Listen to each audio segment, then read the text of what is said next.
echoes of pain. Vi sörger, vi sörger. Cold and empty, lifeless remains. Vi sörger, vi sörger. Fields of the fallen, blood-washed in rain. This cannot be all that will be. So you have torn this world apart. You came for our suffering. So we'll bleed, cut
seconds while you dream.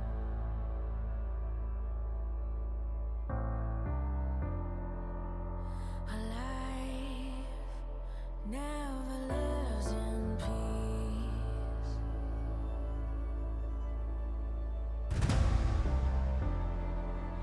As you stand upon the edge, woven by a single thread, and fate may fall down upon you, while the devil is knocking right at your door.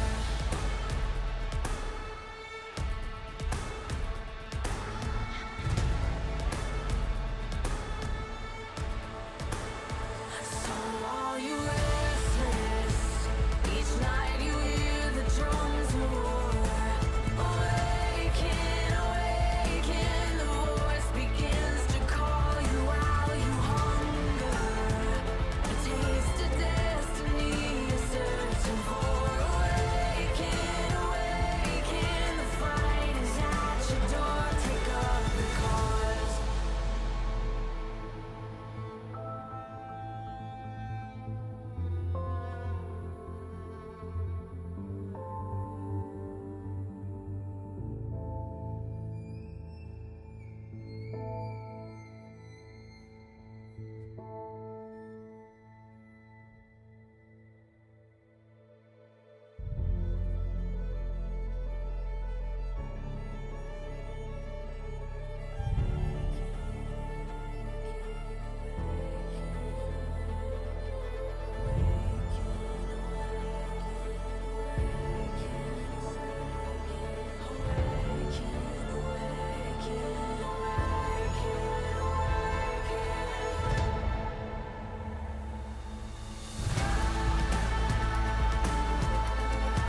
Welcome, ladies and gentlemen, to LCK Summer 2022. I'm Atlas. I'm joined by Chronicler for the final matches of the week.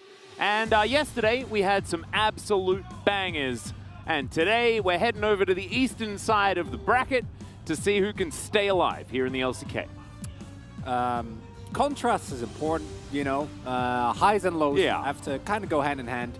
And yesterday, I think T1 really hit the lows. So today, the high points of Hanwha Life and Kwangdong Freaks, Nongshim and Fred Brion. Can't wait. I can't wait either. I actually think that the second series is going to be a bit of a banger, personally. Both of these teams showing signs of life. Of course, Kwangdong Freaks also fresh off a win against Fred Brion, who had a very, very difficult first round robin. Let's get into points of the match, though, as Hanwha Life are also here. They have, unfortunately, been eliminated from playoffs contention. However, they do need to try and go out with a bit of a bang here. Dudu has been playing pretty fantastically well, and once again, we see the main roster, or the roster that has played the majority of the games here for Hanwha Life Esports. And personally, I would have loved to see myself some Willer. Really unfortunate we haven't really been able to see that player. But for Hanwha Life, all hope in terms of playoffs at least is foregone. For Kwangdong, it's basically a must-win because even though they won against Fred Brion, it was a rough one. It was a tough game against a team that is currently at the bottom of the standings, and that doesn't bode very well for Kwangdong Freaks as they face another one of those teams. Yeah. I'm not sure how this one's going to go, because of course it was pretty messy when Kwangdong Freaks faced off against Fred Brion. They lost the first game, and then it was some heroics that brought them back into it, but it was definitely a slugfest. It wasn't really an outclassing in any way, and honestly, I felt like almost all of those matches could have gone either way. I'm looking forward to seeing what the priority is. Let's check out the bot lane matchup, as of course, the Teddy 1v9 was absolutely real. He basically got Jinx and then was the only one to be excited on the Rift that day. Yeah, Teddy really outclassing effectively everyone in that match. There was some good individual moments of some of the other players, but overall, it was a very, very messy affair, as you've already pointed out, and I'm expecting today to be exactly the same, Atlas. I know Hanwha Life has struggled, but we have no pressure behind them, and the original lineup are back. I could easily see this team beat Kwangdong just as easily as I can see them beat 2-0. We've had a lot of ups and downs. Really, the only team that has not seen any ups and downs is Gen G, especially after yesterday. Everyone else, on any given day, who knows? Yep, it's certainly going to be a huge question mark here. That being said, I think we do need to give Kwangdong Freaks the edge, especially based on the fact that Hanwha Life, 8 losses in a row is difficult to find momentum from. They've managed to get 0 Dragon Souls, which is an interesting stat, but mainly it's just a sad stat. And do you want to know the saddest of stats? The fact that they have the shortest average game time because they lose very quickly. Yeah. I don't think you get a sadder stat than that. To me, the Dragon Soul percentage is worse. Because they've won a lot of individual games. For a team that's 1-12, their individual game score isn't that atrocious, which makes it all the more baffling that it's just not happened, Atlas. Yep, sometimes you go down in flames, and let's see whether they can weather them this time around. Poor choice of words there, Atlas, but let's welcome Hanwha Life Esports onto the LoL Park stage.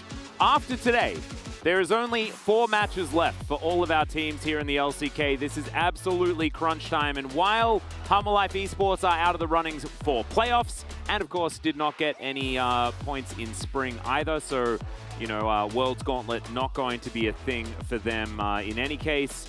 But they can play spoiler. They can try to deny some of these teams. And Kwangdong Freaks, if they want any chance, then they're going to need some hiccups from DRX especially. But could certainly mess some things up here on the side of Hanwha Life Esports. And right now, the first cab off the rank in that regard is going to be the Kwangdong Freaks. And today's match has pretty big playoff implications, not just for these two teams, or in case of Kwangdong, for their continued dream of making it, but also for Damwon Kia and for Liv Sandbox. Because if Hanwha Life end up beating the Kwangdong Freaks, then both of them are locked in. Both DK and Liv Sandbox will then be guaranteed a playoff spot, of course, with how close everything is. That doesn't mean that much. Don't know where they're going to end up.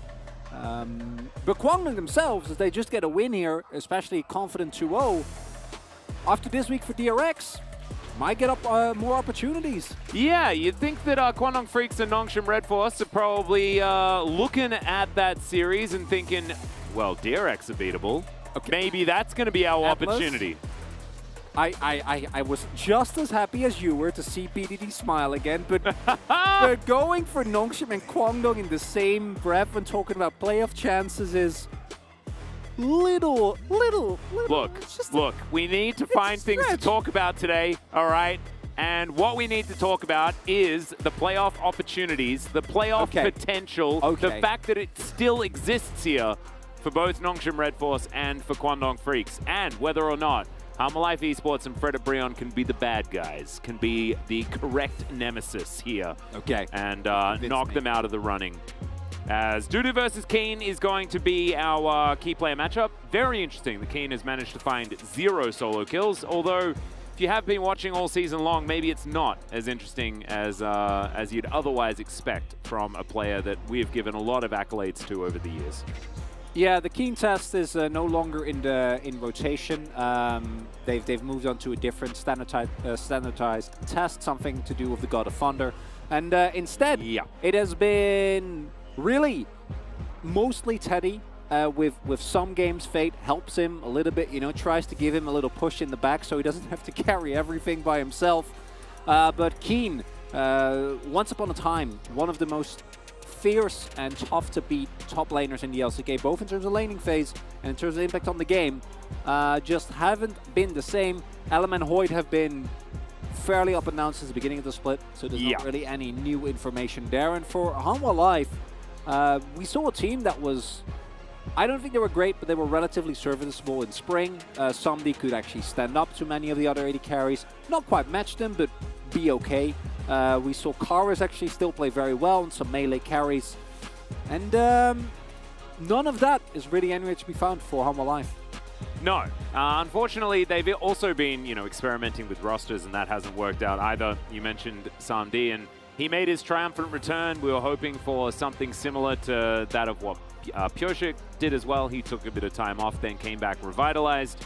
Samdi came back and got Damwon, unfortunately. And that is certainly a rough revisit to the LoL Park stage. Maybe now, up against Kwangdong Freaks, they can demonstrate that they have been able to put some things back together.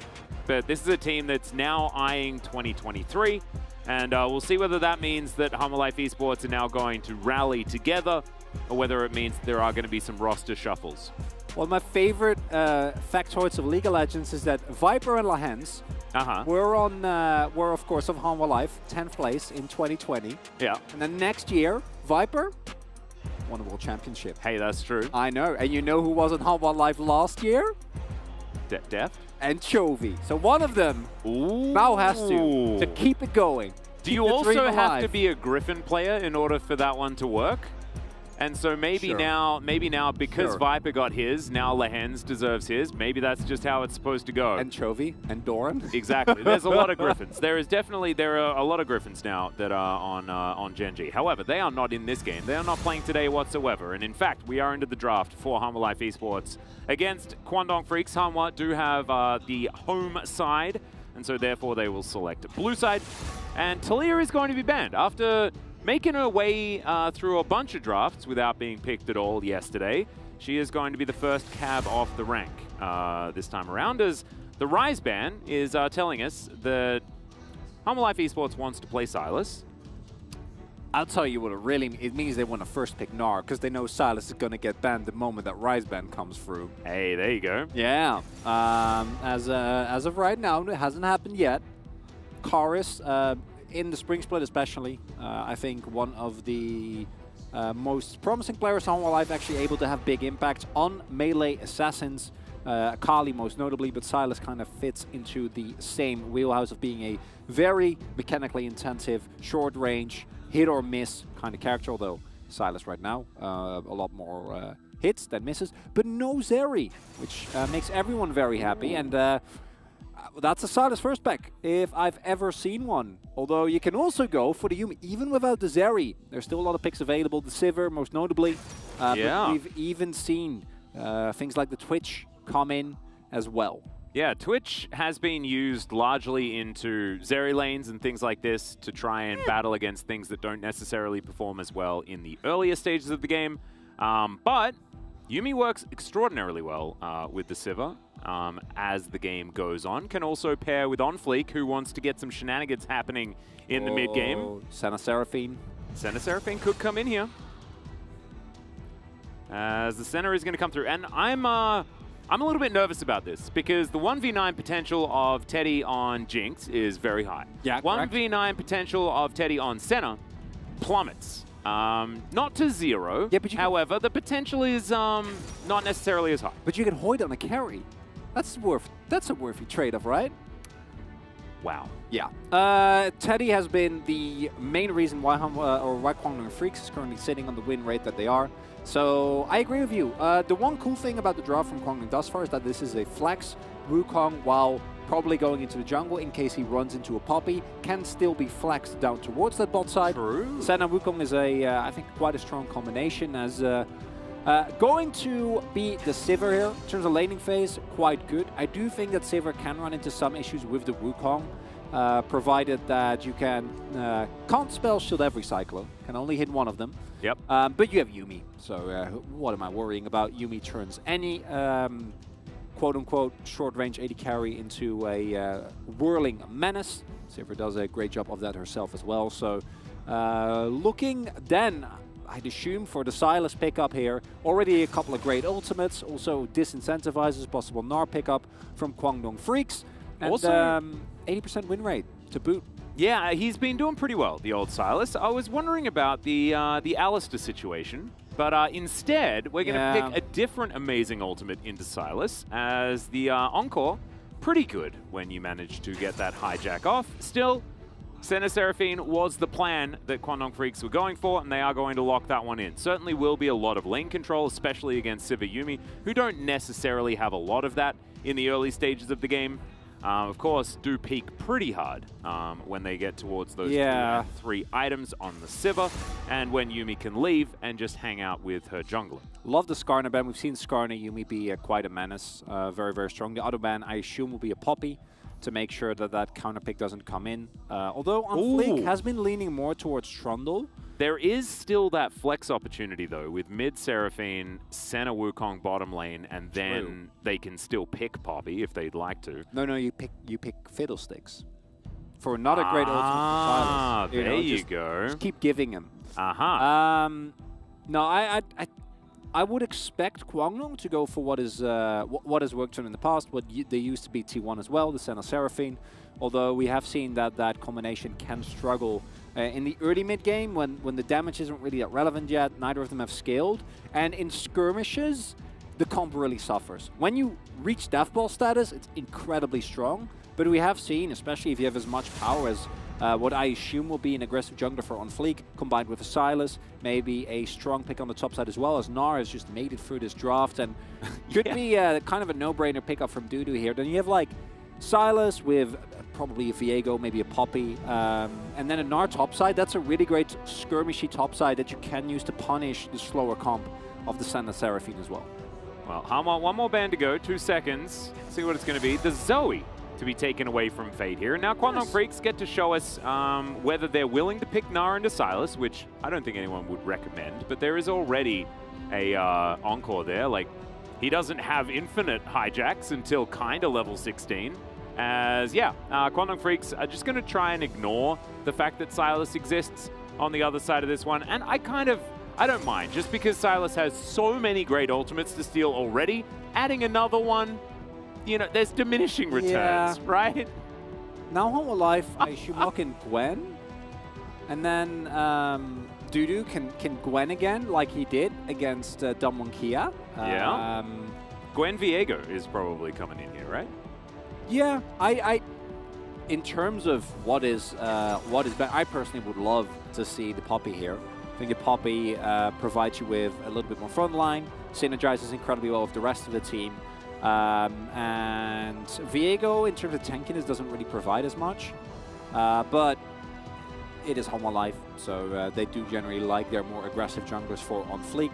And in terms of dueling power, okay, yes. Oh, he's doing it. Yes. All right. Yes, Homa Life. I Very, thought very with good. the Yuumi that he'd certainly go towards the Viego angle for all of that mid-game, you know, Cat and Viego shenanigans, but I do, like you say, I mean, this is way better. Yeah.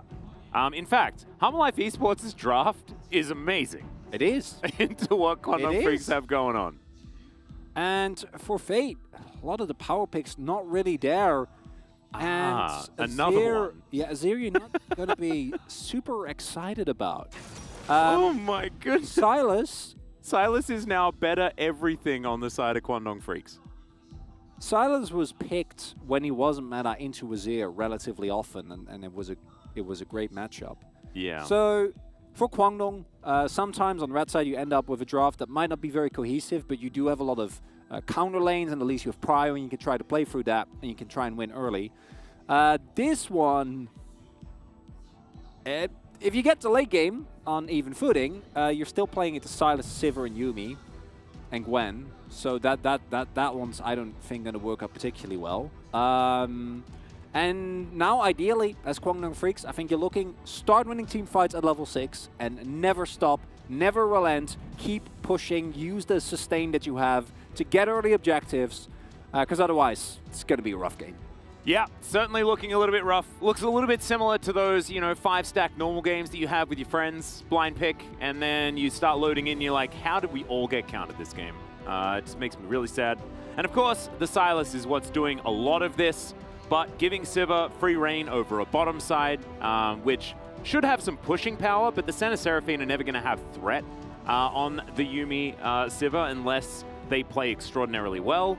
There are a lot of situations here where things are just a bit dire for the Kwandong Freaks. Yeah, and it's not even like it's a lane where you can really punish a Seraphine, where you can really utilize how strong your wave clear is. Once Senna gets some, or once Seraphine rather gets a little bit of AP and some points in her queue, because you're playing it to Sivir. Like, the champion has so much wave clear. And then if you do get to the turret, which is unlikely, not going to really push it down very fast either. Yeah, there are a lot of issues here with the Kwandong Freaks draft. However, they still do 5v5 have is some great. Yeah, they have some great players. They also have a lot of comfort here. And we've seen Wukong actually find more and more success as this week has gone on, weirdly enough, even though he has been nerfed into the ground. See how it goes here as we hop into game 1.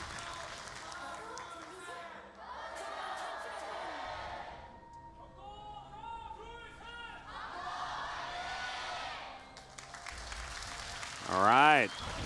Kwandong Freaks fans are definitely a little bit louder here this evening as the Poppycopter has got started early. Back animation always confuses me. If we pan over and then you hear that sound, I'm like, Keeper's Verdict is happening? But no, it's just the Poppy skin going home. So never mind. And talk about the summoners, talk about the setups that we have here. Okay. As I get confused by a lot of things. This isn't one of them. Uh-huh. But I'm glad that we share that, you know, confusion, just as a general attribute. Looking at Somdi, most notably, has gone for the teleport here to match what the Seraphine generally goes for. Making sure that you can stay in the lane also means that the amount of action that we should be seeing there is very, very low. Should be some harass here. We're going to drop the beat. Yep. Oh, never mind. We're picking the high note instead. But Teddy gets some nice Piercing Darkness value there. And they will make their way to lane. Feeling all right. Of course, Hoyt was the guy to really make this look broken the first time. Remember, Kwandong Freaks managed to pick up the one of 2 victories over T1 for any of our teams here in the LCK this season. Yeah, that one still gets me. It is a very confusing thing. That is even a factor. Is Teddy getting a whole lot of poke. And we did mention Sivir Yuumi, not a lot of power in the early laning phase. No. Teddy and Hoyt are going to have to do even better than this great start to the lane. Yeah, it's just the early levels. I think maybe in the best case scenario they get a plate, but they are only going to be crashing 2 waves in here, so I think it will be kind of tough as soon as somebody hits level 2. But the problem, of course, is that level 1, especially without somebody... Oh, hold up. That's a flash. Heroic Charge doesn't actually connect there, as Karas is very lucky not to take a turret shot. Does have to flash now to get out of the way of LM, as Onfleek trying to make his way out as well. Will be able to do so, and of course he is the... paragon of Demacia himself, and so Poppy going to be all right. Going to find LM here as sort of just cross over from one another. That Heroic Charge could have been differently angled. However, both junglers now just going to hang out in the grass. And Onfleek is thinking about starting his blue buff. Hops over the wall. I believe he was timing that for in case LM had rotated around and started his blue instead. He was, and I think in isolation you win this 1v1 as Onfleek, especially with red buff, but first rotation is Arrow for Fate, so you can't really go for this. And yeah, first play looking likelier, and the problem for the Sivert Yuumi lane, like level 1, you get way outranged. Senna's level 1 in general is very, very strong. The power that she has with her Q makes it very obnoxious for you to trade, and like you're looking at post first back, when you get a little bit of AD and you actually have the ability to clear these waves much quicker, that's when the lane equalizes again, and that's when we return to nothing happening here at all. So happy to see Teddy and Hoyt actually try to make use of this early spike that they have as much as possible, because as soon as the first items come through, once that Noon Quiver is in for somebody, this isn't really going to be an issue anymore, and you are able to do so as well. With the teleport, it gives you a lot more freedom in how you approach the early laning phase, so you can use your resources a lot more liberally. Yeah. Gwen has been picked more readily into the Gnar this patch. She has also lost a lot, which had been a trend. I feel less bad about Gwen being picked into Gnar after we've seen like at least it work once. But it still feels like Gnar is in just too good of a position at this point. And Gwen just, even after the mini rework, not feeling as powerful as she did once upon a time. It's really hard with the Gwen because we've seen such a big variance in how teams have been able to utilize it. Most notably, Dudu and Rascal have been Gwens that have had a really high impact already in the mid game. As soon as Riftmaker is finished, they use the needles to very aggressively threaten enemy AD carries. And then especially once Death Cap is finished and you actually have some AP in you, that's when it becomes even more overbearing.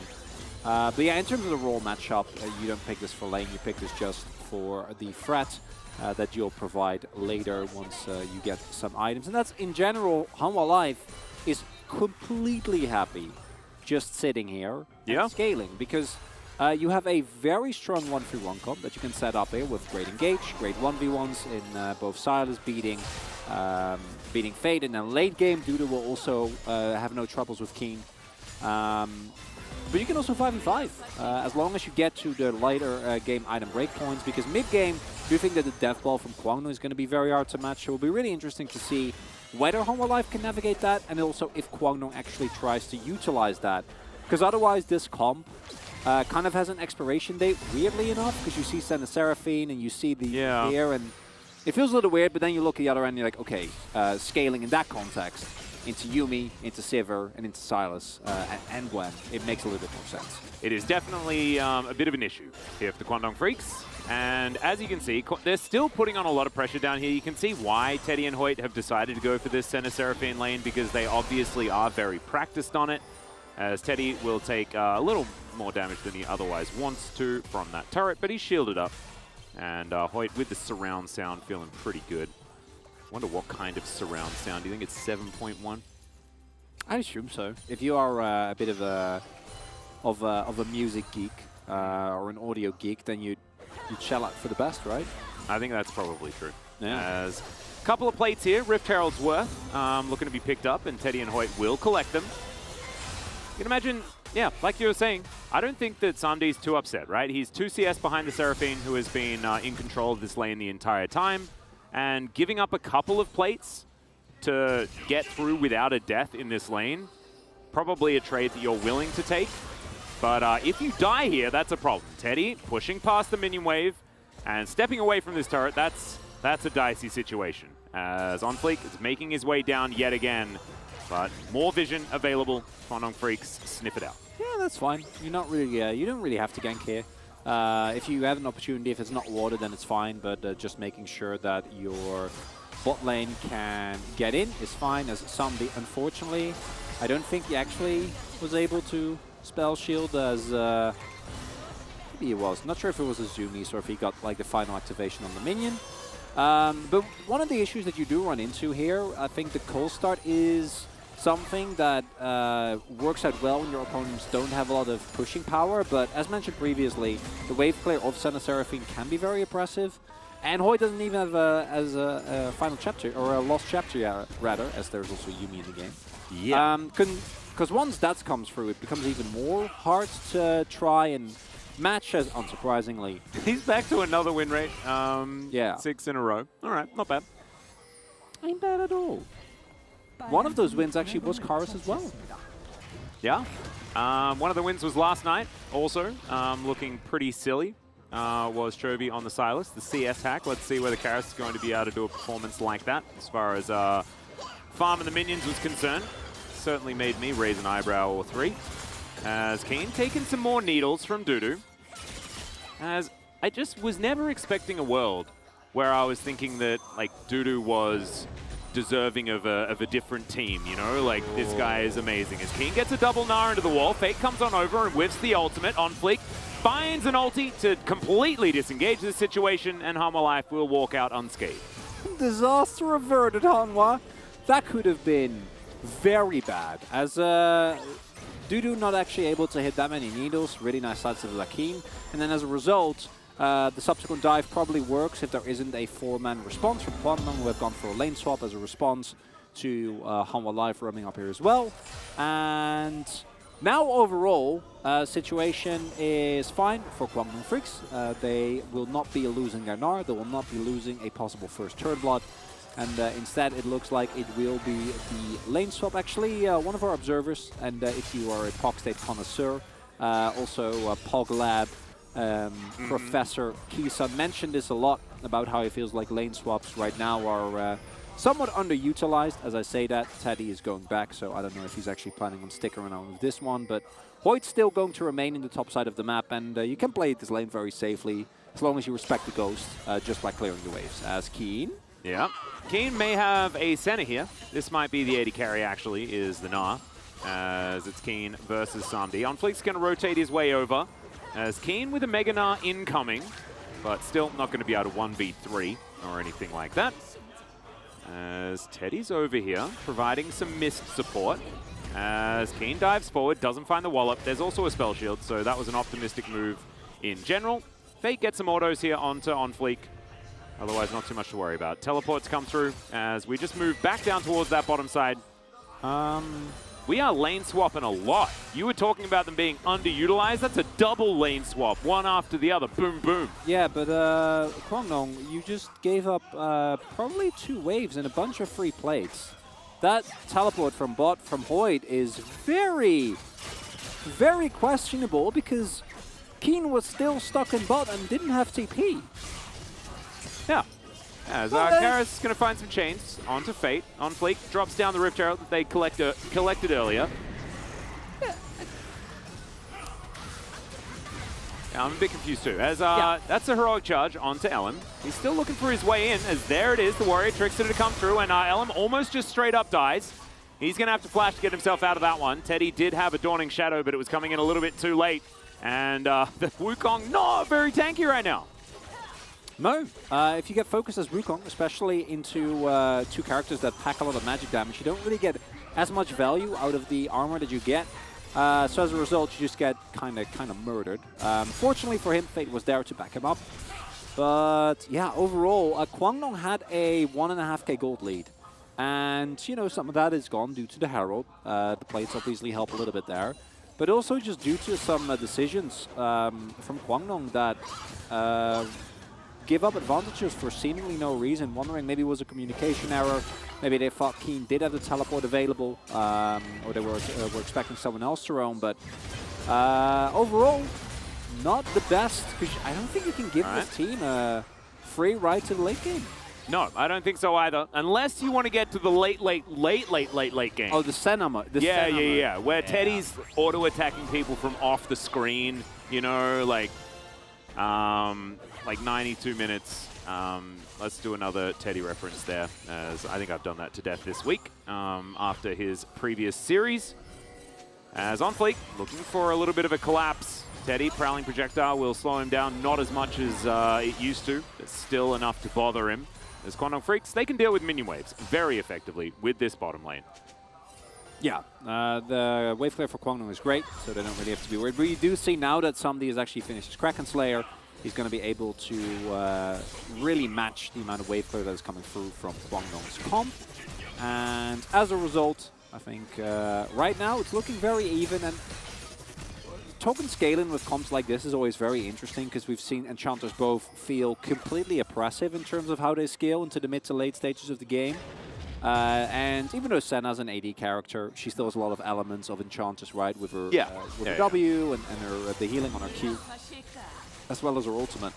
So I really need to see some fights to see how Quantum Freaks actually is going to be able to play this one out. I love grouping up, though. Grouping up, great. Because if you can just get everyone backed up by Teddy, Hoyt can drop some big shields. I think that's an ideal scenario for you. Both top side have teleport available as well.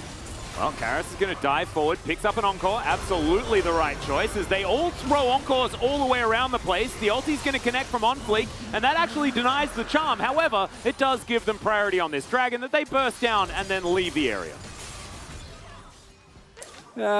The interactions this game in the team fights have just been very strange, Chronicler. Generally, Atlas, when people call for an Encore, they stick around. Yeah. But Alam's like, no, I got places to go. We need it to be renamed, I think. 100% renamed. He takes the helicopter out there.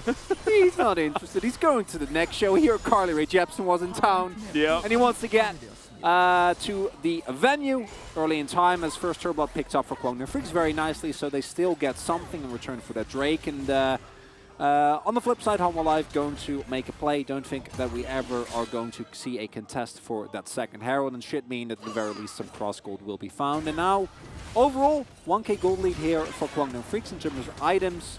No huge leads, as expected. Elam is decently ahead of On Fleek. But I think once On Fleek's back, he will be feeling a lot better about that one. And Dudu pushes his Riftmaker, so he's a real champion now. Yeah, Dudu is well and truly online. I want to go back to your previous point about Carly Rae Jepsen. She was, of course, on tour. You should have spoken to On Fleek. He could have sent you. I actually should have, yeah. Because she was touring the US, wasn't she? And we're here in Korea. So you just needed a big keeper's verdict to get you over there. That's very... This is what, like 20, 30 meters, maybe? Oh, that's true. Yeah. But scale. Are we talking about scale here? Like, how big is Teemo in, you know, like, planet Earth terms? That's a very good question. Well, it's going to have to wait just a little bit as Humble Life gearing up for a battle over the river. A bit of a river ram here with nothing to fight for. That's my kind of League of Legends.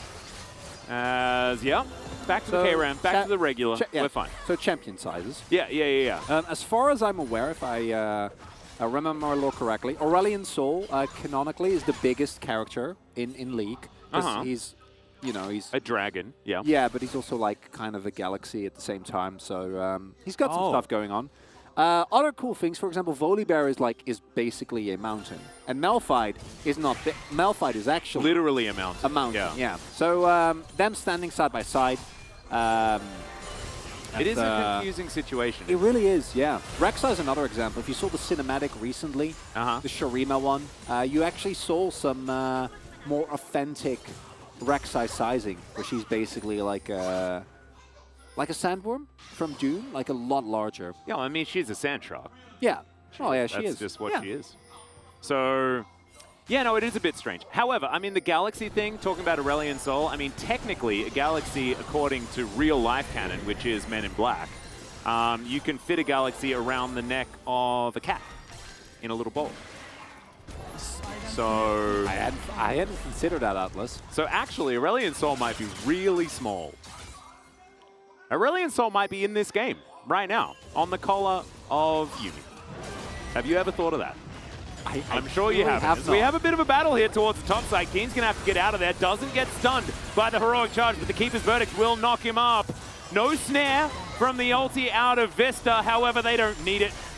That is going to be a dead Nah. Really great follow-up as now LM trying to get this lockdown. Samdi's in trouble and he will be taken down. Emperor's Divide is going to be used though. LM has no way out and Karis will lock him down. And this turret in the mid lane, it'll survive as well because they have no damage, they have no minions, and Dudu will just keep pushing. The most baffling part of that was the first blood in top. Took 17 minutes. That's why we're talking about Men in Black. I know! I know this was low action, but that one kind of slipped by me as topside play comes through from Hanwha Life, but they do take a fair amount of time because initially Keen, obviously, very hard to get through. CCs nicely, and fortunately for Dudu, at this point he's not tanking a turret, otherwise he might have died. And then, yeah, really does take them a large amount of time due to the Mega Gnar, even with the Gwen and the backup of the Yumi. And then I really like this response from Kwangdong Freaks. I think that the moment you see that, you need to push as hard as you can. Another Encore goes into the into nothing, unfortunately. And then Karis finds a really nice play. I mean, he goes into a flash, it's fine. Yeah. If your Wukong also comes over, maybe hold off.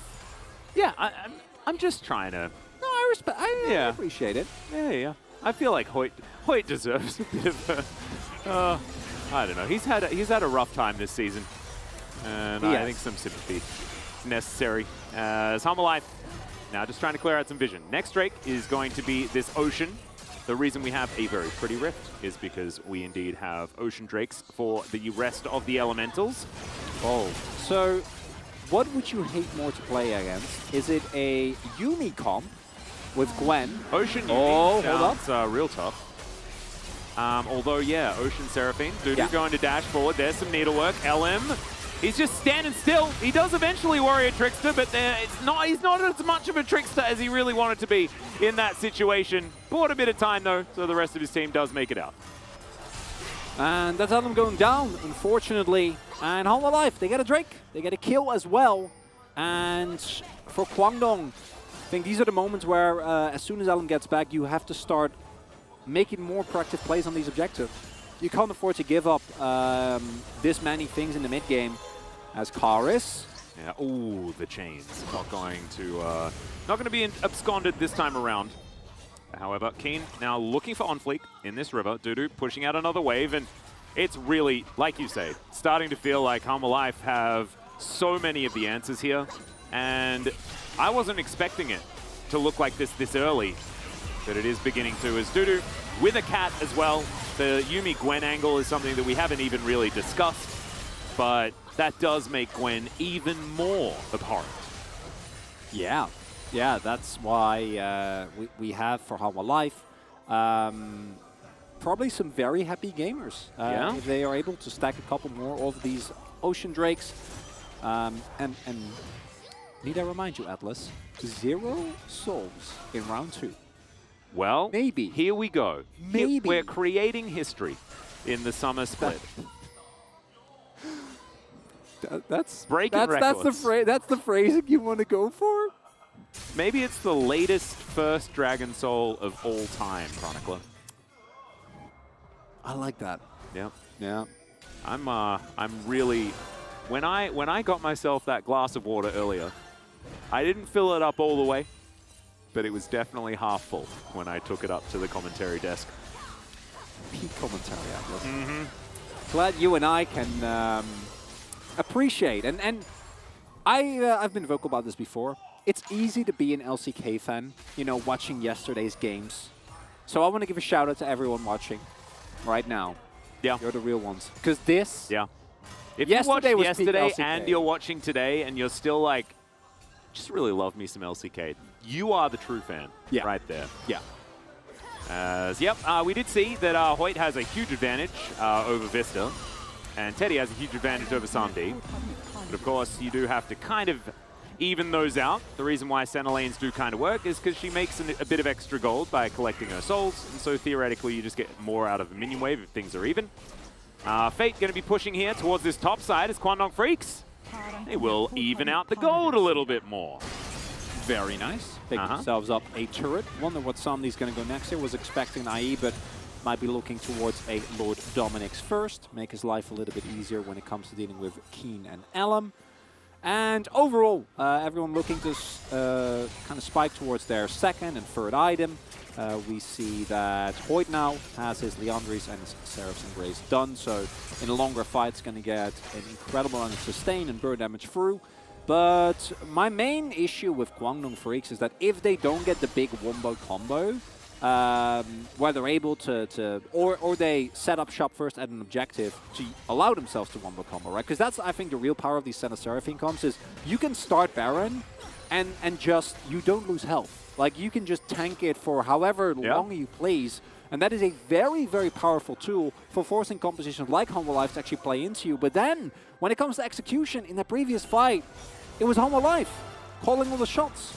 And yes, they have Yuumi, yes, they have a Poppy, but with as much CC as you have available on the top side of the map for you as Kwangdong and your front to back power, at this point in time, I think you really should be looking to 5v5 and you should be looking to win those fights as hard as you can. When you 5v5, though, you need to be aware of so many things that Hanwha have available. Dudu can just run in. If you try and throw an Encore at a Gwen, I mean, she's immune. You know, I know that it's for 1 second less now. However, if she just holds onto that button, you're not going to be doing that long-range CC against that priority target. Teddy has to be next to Hoyt at almost all times if they are going to keep him alive against this Gwen. So unless this poke can actually be valuable, then it can be very, very dangerous. Not to mention the fact that On Fleek can just keep his verdict to make it so that like 5v5s don't exist for Kwangdong Freaks. I'm liking this. This is great from Kwangdong. Utilizing the poke that you have. Fate just hit his 2-item power spike. Very, very strong right now. Yeah, well, Dudu, he's just dashing forward. Ellen taking a fair bit of damage. Cyclone comes in. Karis doesn't really find the Encore, but he'll find the chains. Hoyt's going to get taken down as now Keen tries to get out of there, but he just can't. I think the Sand Soldiers just straight up denied him as Dudu will pick up that kill, and now the Gwen is just chasing them down. Thankfully, there's a Blast Cone to save the Kwangdong Freaks, but they will not be given an opportunity to take down this Dragon, and that means that it is Soul Point now for Humble Life Esports. Yuumi with an Ocean Soul, everyone. Gwen with an Ocean Soul. Look, Ocean Soul, not exactly the most powerful point right now, but you combine it with those champions, and I'm still thinking that it's not exactly the greatest of news for Kwangdong Freaks. Still going to feel great. I'm loving the setup here from Humble Life because you draw so much aggro towards Dudu, and then Kara splits up the fight with an ultimate. So you can't maintain your death ball. Your front line is getting shredded down, and then there isn't really that much more to do for Kwangdong Freaks. They have to run to the hills. Not going to have enough damage available to actually get anything done there. And yeah, I'm happy that Teddy's building towards what presumably will be a Kraken Slayer here with the Dune Quiver, because they need all the damage that they can get. But right now, I think Humble Life really showcasing the power of the champions, the Silas, the Yuumi, the Sivir, and the Poppy. Like, in terms of power that we know right now, it's hard to match. Oh yeah. And we're getting towards these big power spikes as well as far as levels are concerned. Dudu almost has max rank on his ultimate, but Karis is 2 levels away from getting potentially a couple of hijacks off in a team fight. If he does that, he basically just gets to press R on anyone, Chronicler. They're all good. Every option feels amazing. Yep. Get into a backline after a chain and you get a Cyclone? Oh man, it's exactly what you want. There are just so many options. Of course, Nah speaks for himself. Encore speaks for itself. Emperor's Divide is one of the reasons why Silas has been picked as a mid lane option in the past. So Karis is just going to be so huge. Only one more level remains, and now he's side laning into a Nah. And Samdi as well, just casually. He has 3 items completed, wants to get towards Infinity Edge, but he can now cut through any tanky members on Kwangdong Freaks very, very comfortably with his Kraken Slayer and Lord Dominic's Regard. And the cool thing now is that you can 1-3-1 very, very reliably as Humble Life, right? Because you've hit your item breakpoints, you are able to actually take these fights, and you insta-kill waves. Yep. As On Fleek gonna have to run away. it's not even just the insta-killing. It's like, it's Poppy, Sivir, and Yumi. Yeah. Try yeah. engaging on that one. No, yeah. So you can't engage, and you never have a wave. So... It's very tough. Yeah, it's a pretty nice 1-3-1 as the encore is it's not going to happen this time around. The band didn't come back out.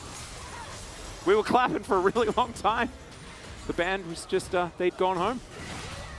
It's on fleek now. Steadfast Presence just going to be able to walk it out as Baron looks like it's on the menu at the moment. First will be some Shellfish as the entree.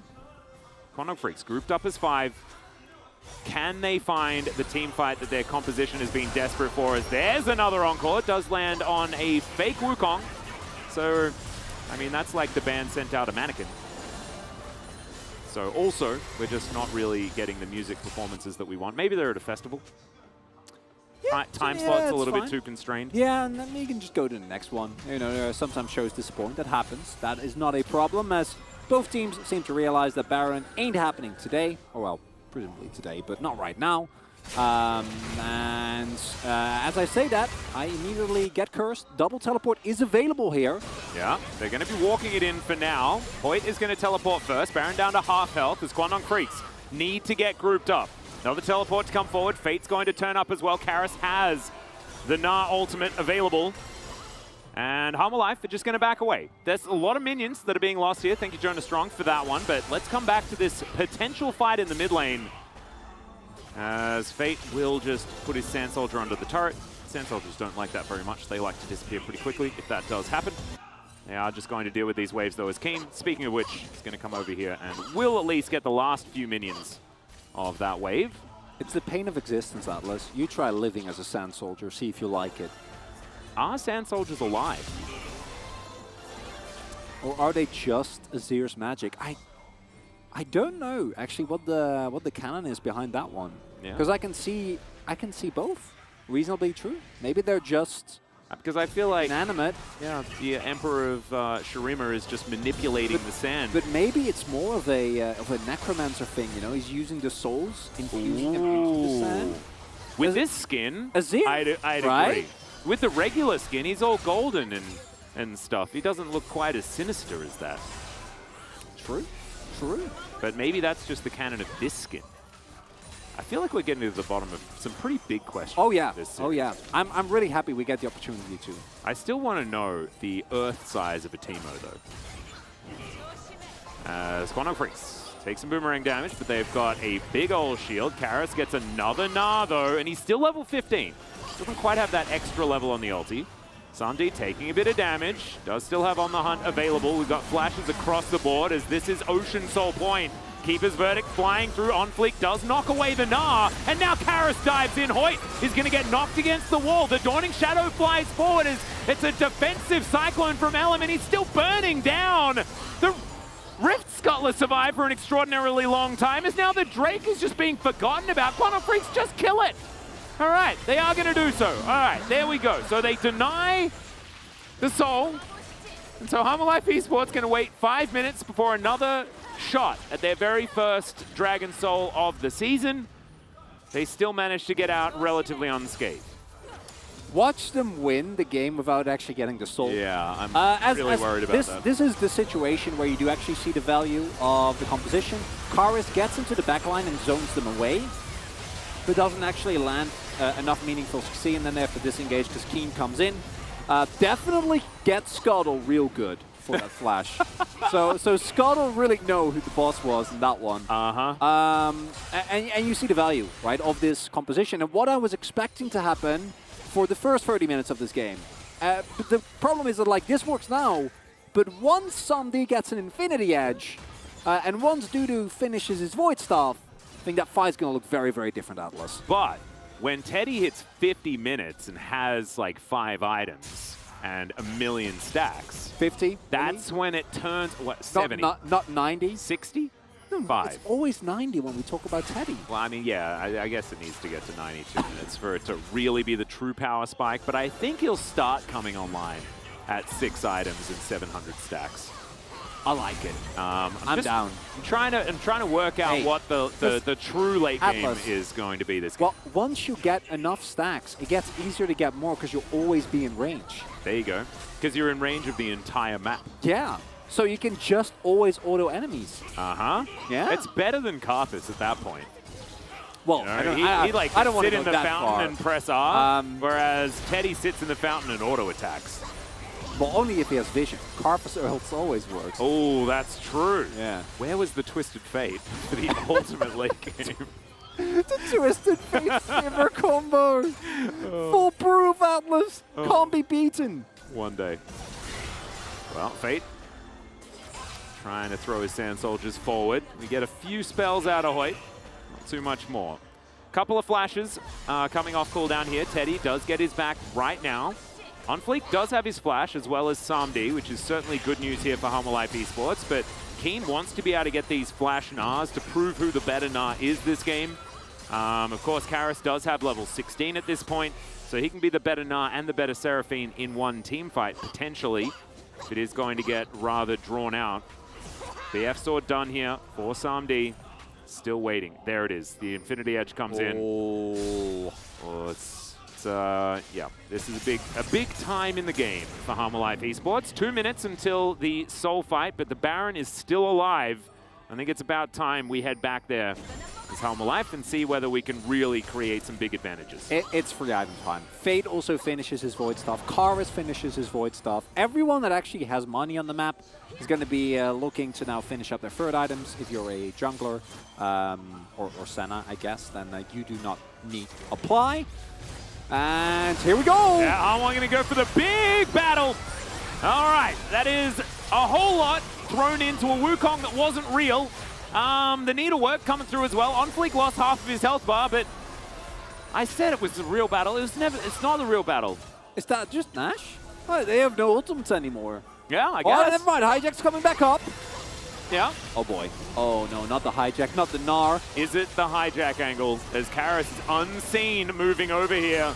Kwangdong Freak's not interested in actually flipping for this one, but Karis looking for that back line. In goes Dudu, just dashing around, gets pushed into the rest of the team, tries to go on Munis. Now Karis picks up the Emperor's Divide. Dudu's going to take down the Gnar. Emperor's Divide from the real Azir is fantastic, but Karis also gets a great one. Ellen trying to do battle here. It's a triple kill though for Fate and Kwangdong Freaks. They've made this work at the time that we thought Home Life were going to make their comp work, and they should be able to pick up this Baron. Gonna get the Baron, and that was a couple of key miss executions from Humble Life, and Kwangdong Freaks in these longer drawn-out fights really finding the value of the sustain provided by Teddy and by Hoyt. And it all starts off rather rough for Humble Life because, as you point out, everything gets thrown into a clone. And that's not a great start for your fight. But then the threat of Karis moving around here. And I want to highlight here, if Karis hits any of the chains and gets into the actual fight earlier, this might look completely different. Because tries to hit it there, doesn't quite find it. And here, they kill Keen, everything looks fine, but then Dudu gets over-aggressive. Karis doesn't find the chain again, and as a result, doesn't get his shuffle in time. And that gives Fate all the time that he needs. An incredible amount of DPS coming out from this Azir. And now you're a Death Ball comp with a Baron buff. And that feels wonderful. It certainly does. There's also almost a very cool hat coming in for Fate as well for his fourth item. It is maximum damage potential Azir on the table here. As we can see, the gold, we felt like it was just going to be that textbook Harmer Life Esports playing this Silas composition with the Sivir into the late game. But Kwangdong Freaks had a different idea. They're going to push this inner turret down and start creating some real leads. 3,000 gold now, going to be their advantage. They also managed to take the Drake, as Unfleek's taking a lot of damage here off to the side as well. Kwangdong, can they actually break open the base on this push though? Yeah, is kind of the question. That damage. All right, Keeper's Verdict is going to go completely wide, but the final chapter is beautiful. The Seraphine just gets wiped out, and the rest of the team is going to go the same way. Senna and Azir, the last ones left standing, and Hanwha, I mean, when they hit their abilities, damn, they look good. Yeah. Turns out all you need to do is actually hit. As, man, Karis, after what was a very unfortunate team fight in the previous one, really hits him with that Seraphine ultimate. Finally, the big encore that everyone was waiting for. The band comes back. There's like backup singers coming in. Everyone shows up. Yeah. And the result, unfortunately for Kwangdong Freaks, is that what was looking like a great Baron play all of a sudden feels a lot more lackluster. Dudu going to be able to pick up a turret here inside. And Hanwha Life lost control of this game for a little bit. Looks to take it back completely now. Sometimes you need to draw your opponents in by giving them a false sense of advantage. And that is what they tried to do here as we check out the replay. He was on Vision as well, and it has been this Dudu, Karis 1-2 in every one team fight that is there for Hanwha Life. Every single time it goes the same way. Dudu walks up, Yuumi presses ultimate, and because Gwen is immune, what you gonna do? Try to walk into the 4-item Gwen? No, can't do that, especially not with Yuumi. And that gives Karis so much more space. It's that 1-2 that every successful team fight has basically boiled down to. And now, it's dead even. And Hanwha Life still didn't have the soul, which... 2.5 minutes. 2.5 minutes, Chronicle for their first potential soul of the season.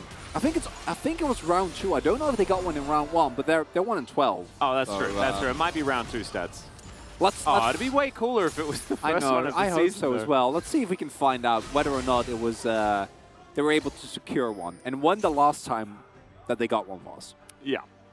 Okay. 6-item Sivir. Yeah. Does have his Bloodthirster now completed. Sunday still without a flash for the next little while.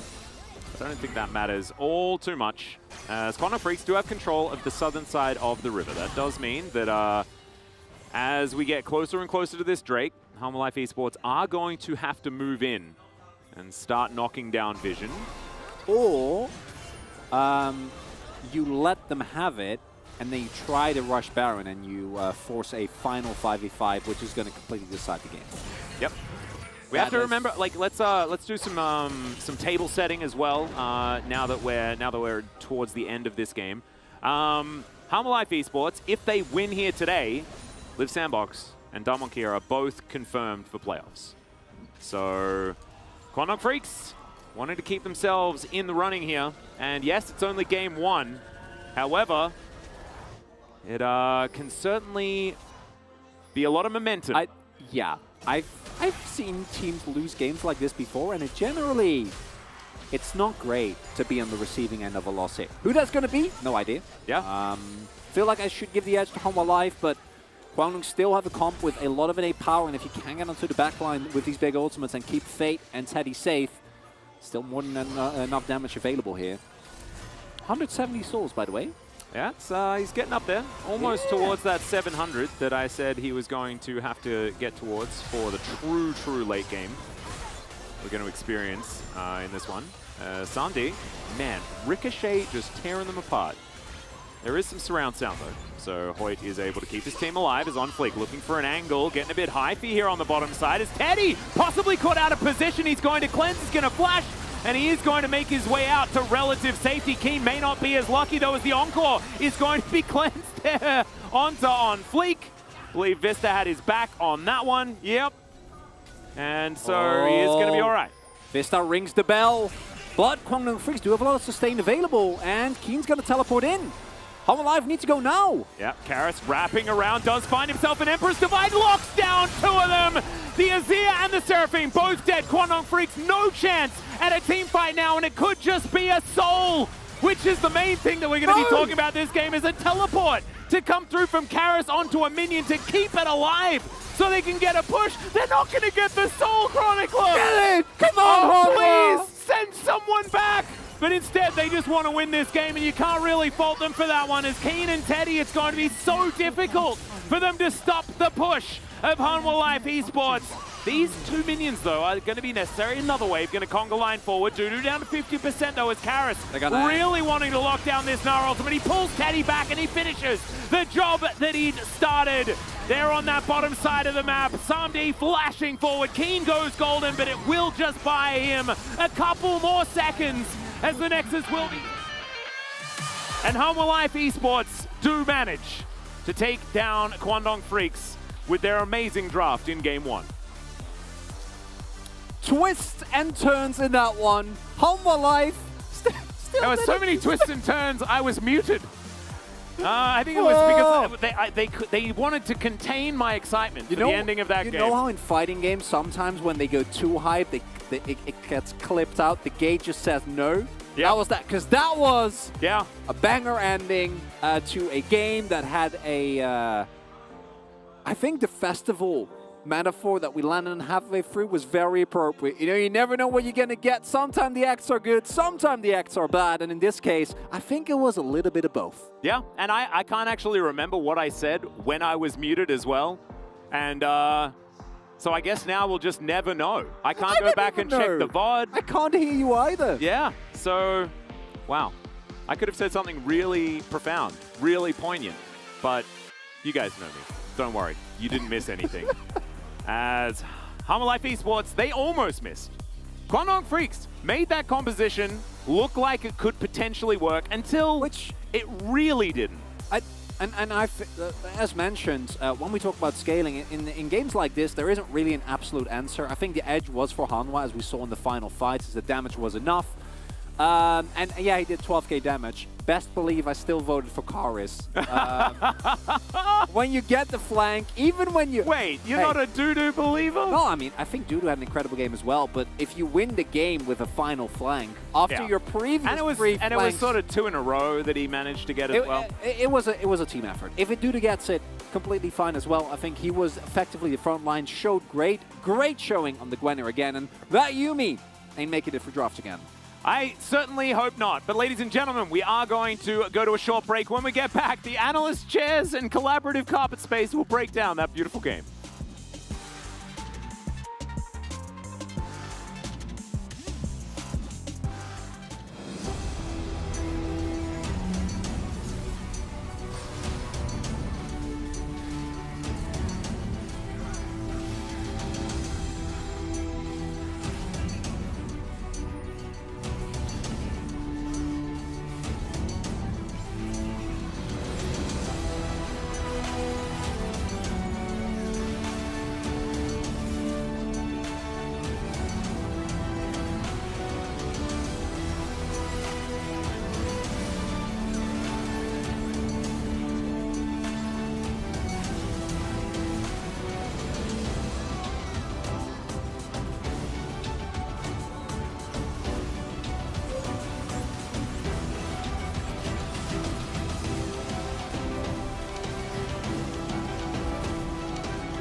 볼만해? 강남 봐봐. 볼게.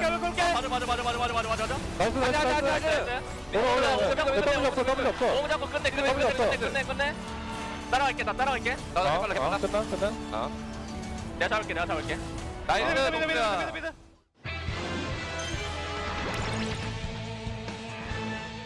야, 진짜 너무 졸려. 어떡해? 펌 줄까? 모임? 근데 이거 먹으면 담 좀 깨긴 해 지금. 아니면 내가 담 좀 깨워줘? 내 주먹 맞추고 볼래? 그럼 주먹밥이네, 주먹밥. 재혁아 너무 재밌어. 알고 있자연. 우리 이거 싸울 생각으로 하면 좋긴 해. 우리도 앞에 왔다. 좀 빼야 돼. 싸울 거야? 오케이. 야, 캐치 먹는 거 있다. 앞에 높을. 오, 까비. 맞았는데. 야, 보람 얘 넘어가려는데? 건장이 맞으면서 와봐. 트런들 맞을 생각해봐. 빼면서 해야 돼. 트런들 노플이야. 트런들까지 보자. 먹는 것 받았다. 빨려 들어가는 거 아니니까 계속 가도 돼. 일단 이거 끝내는 생각해도 됐고. 위에 타워. 위에 타워 얘들아. 위에 타워 봐야 돼 얘들아. 야야야. 야 미안하다. 얘 상자 다 안 줬다. 징글 죽었다. 쌍가 봐도 돼. 상관없다. 돌아가서 한번 볼게. 브라. 나이스 빨았어. 야 징글 맞았어. 야 미드라인 지켜봐. 얘 집탈에서 끝내려 하는 거니까 쌍둥이에서 막자. 나 15초만 나오고. 야 엉덩이 떴다. 야야 태 찍어. 20초거든 끝내자. 끝낼만해. 야 아래라인 데려오지 마. 데려오지 마. 좋아. 야 프람 나왔다 얘들아. 프람 나왔어. 야 앞에. 아 이거 막. 좋아. 쌈바. 나이스. 와 나이스. 아이고. 경사 났다 야. 야 너무 잘했다 얘들아. 미안하다. 적의 억제기를 파괴했습니다. 끝났어. 아씨 쏘리. 너무 미안하다. 오늘 만약에 경기 중에 난전 나오면은 한 번씩 심호흡 숨 고르기 한 번씩 하자. 네. 심호흡해 얘들아. 얘들아. 걔나 야수할까요? 할래 해도 돼. 하자 괜찮을 것 같아. 가자. 세나야 서 할게 그냥. 정탈진 걸어도 돼요? 오케이. 예 클린즈. 상관없어. 안 될 듯? 와봐. 아 됐다. 가비. 트위치 노스펠. 나이스. 라인 한번 볼래? 어떡할래? 한번 시도해보자. 이거 비에고 없으면 다이브 강되거든? 아시로 놀 것 같은데 이거. 안 하는 게 나을 듯? 볼만해. 아 그래? 오케이. 자 잡았어. 여기까지. 와볼래 이거? 오케이, 갈게. 노플로고. 그리고 나도. 야 위에 다 있다. 나이스. 오케이, 야, 스킬 다 넘어왔다. 심호흡 한 번씩 해라. 뭐냐? 야, 비에고 보자, 비에고 볼게. 가비. 나이스. 이거 더블 수 있긴 한데 더보던지. 아 창이나 지렸다. 나이스. 천천히 해봐. 음악 맞출게, 일단. 아 천천히 해봐. 갱플 노플. 아, 선열. 잠깐. 트위치 노플. 끝낼각 나와? 나올 만한데 이거. 나올 만해 잘하면. 앞에부터 봐. 스위치.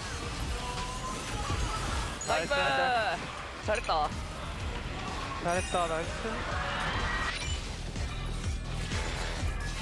볼 있니? 뭐야, 이거? 좀 위험할 듯? 맞을 듯. 천천히 할래? 나 출시에 있어. 나 먼저 간 중. 얘도 출시에 있어. 볼게. 잡아줘. 까비. 천천히 가볼게 이거. 까비. 여기 하자, 들어올 이거. 사람 있어? 가볼게 내가. 가보자. 앞에. 창현이 왜 이렇게 잘해? 오늘 되는 날인가? 이용 칠게. 이거 스마트 보자, 그냥. 싸움 봐봐. 아, 천천히. 용방. 앞에 노클린즈. 이길만해.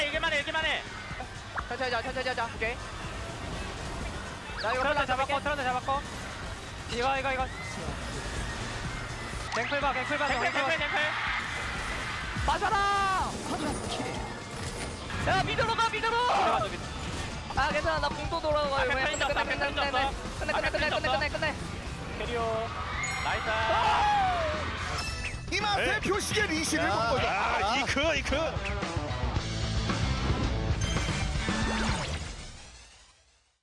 Cannot conquer you here.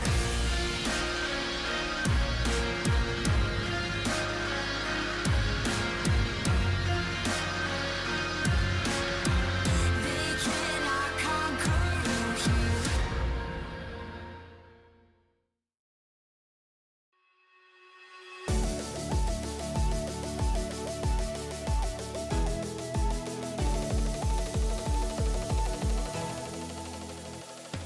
Hello and welcome to the Analyst Carpet Space. It is me, Valdez, with Wolf today, and that was a game of League of Legends that we have a lot to say about, especially starting off right with the draft.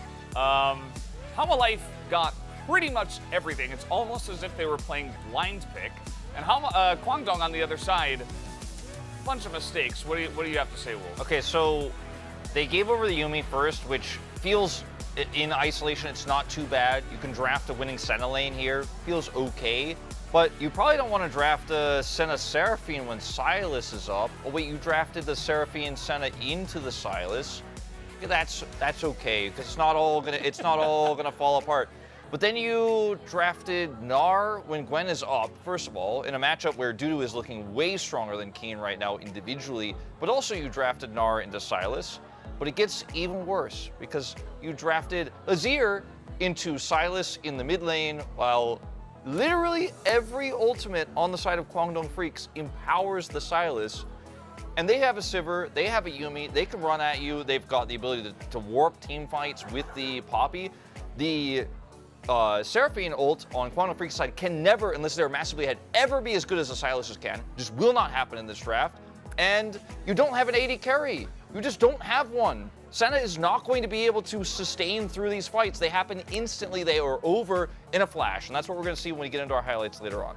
Yeah, the highlights essentially, especially because the game went along for quite a while, it was like, you know, the comp from Life is we all run at you, but they do it really nicely. They have so many different buffs, right? And generally we would say, okay, they don't really have a lot of hard engage. I was looking at it and I'm like, you know, they're having trouble starting fights, but eventually as the game came along and they had a lot of items, you've got the Yuumi, you've got the Ghost on Gwen, so she's super fast. The Shirelias, the Mikhails you were talking about, like nobody's getting hit by Encores, even if you're running straight at the Seraphine. And of course on the Hunt, yeah, the Sivir comes in. So everything was just kind of empowering each other with this positive cycle on the side of Life. So not only did you give them insane power picks, but everybody was doing the same thing really well together.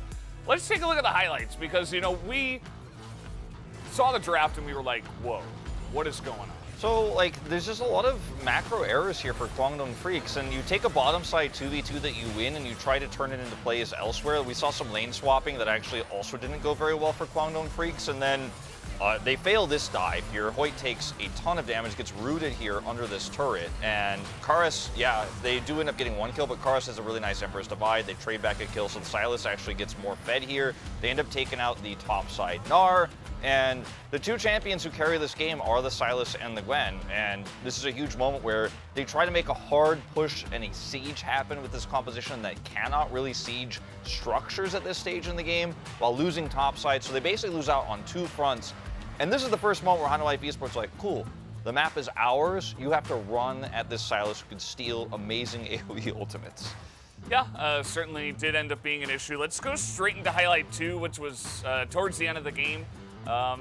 Eventually here, as there were a couple of fights towards the end. There was the one that Kwangdong Freaks won on the Baron. That's not the one we're going to show here. We're actually going to show this one in the mid lane, which is really just highlighting the insane power that this comp has once your items are on them. So Karis can actually buffer flash forward here with the Seraphine ult into the already set up roots that came through from the ult from Yuumi, so it's really just a nice follow-up.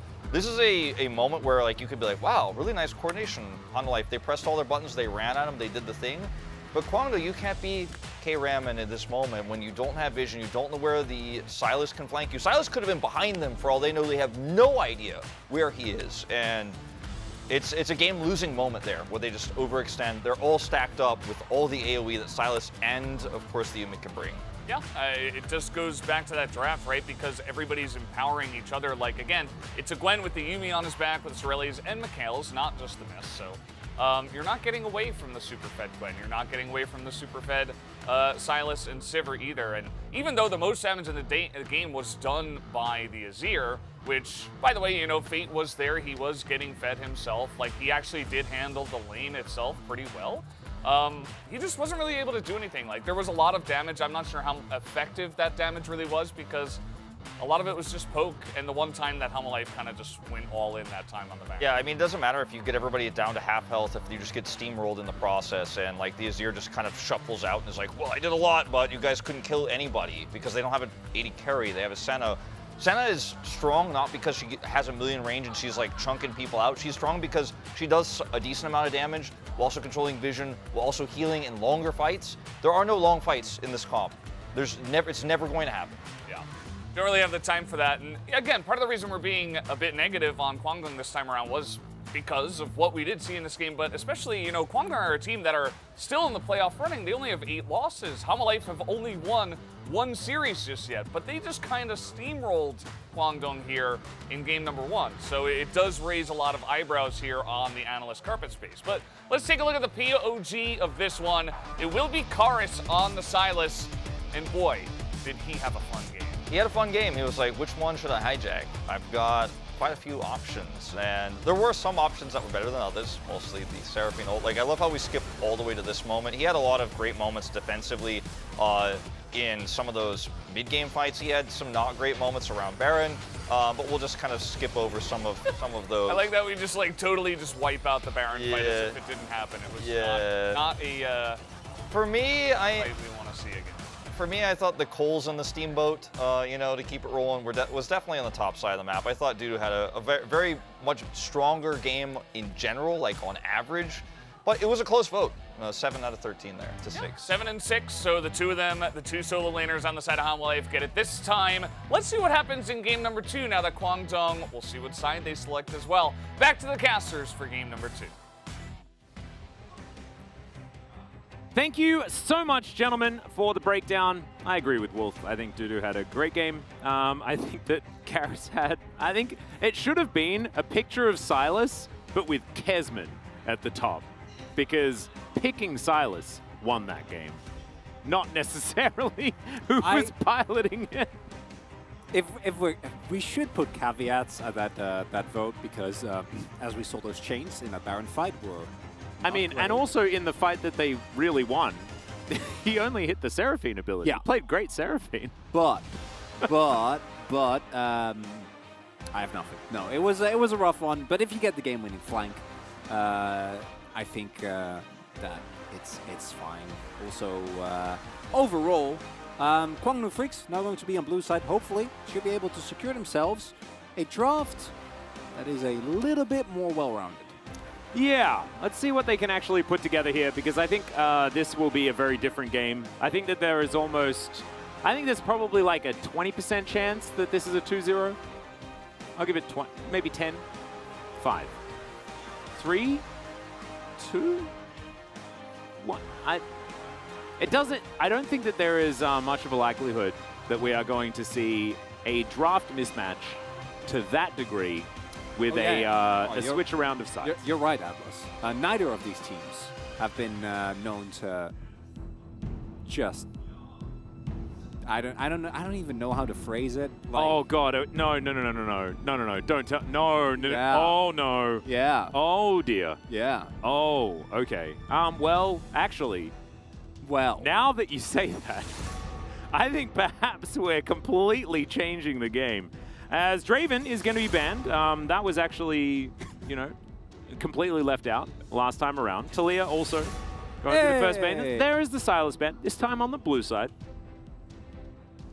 Take, make of that what you will. I thought you were going to actually make me say anything, but you didn't, and I appreciate that. I really, really like that in you, Atlas. You let me just be myself.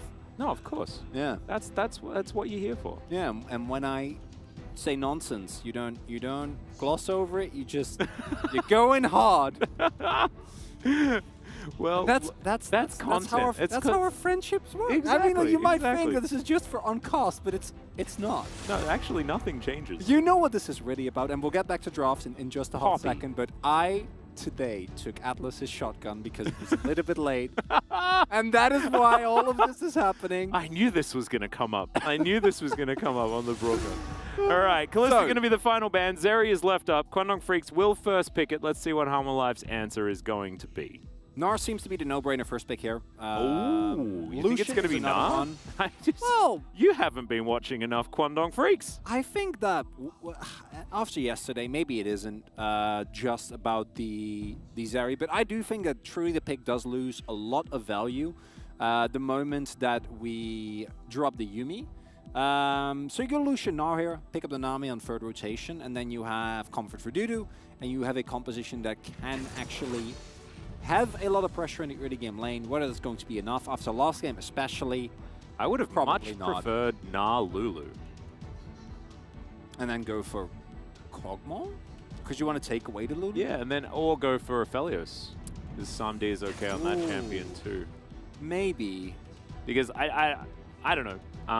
Because now I assume it's going to be a Lulu Nar or something like that for Kwangdong. Yeah, the Nami, the Lucian pickup, I think is defendable.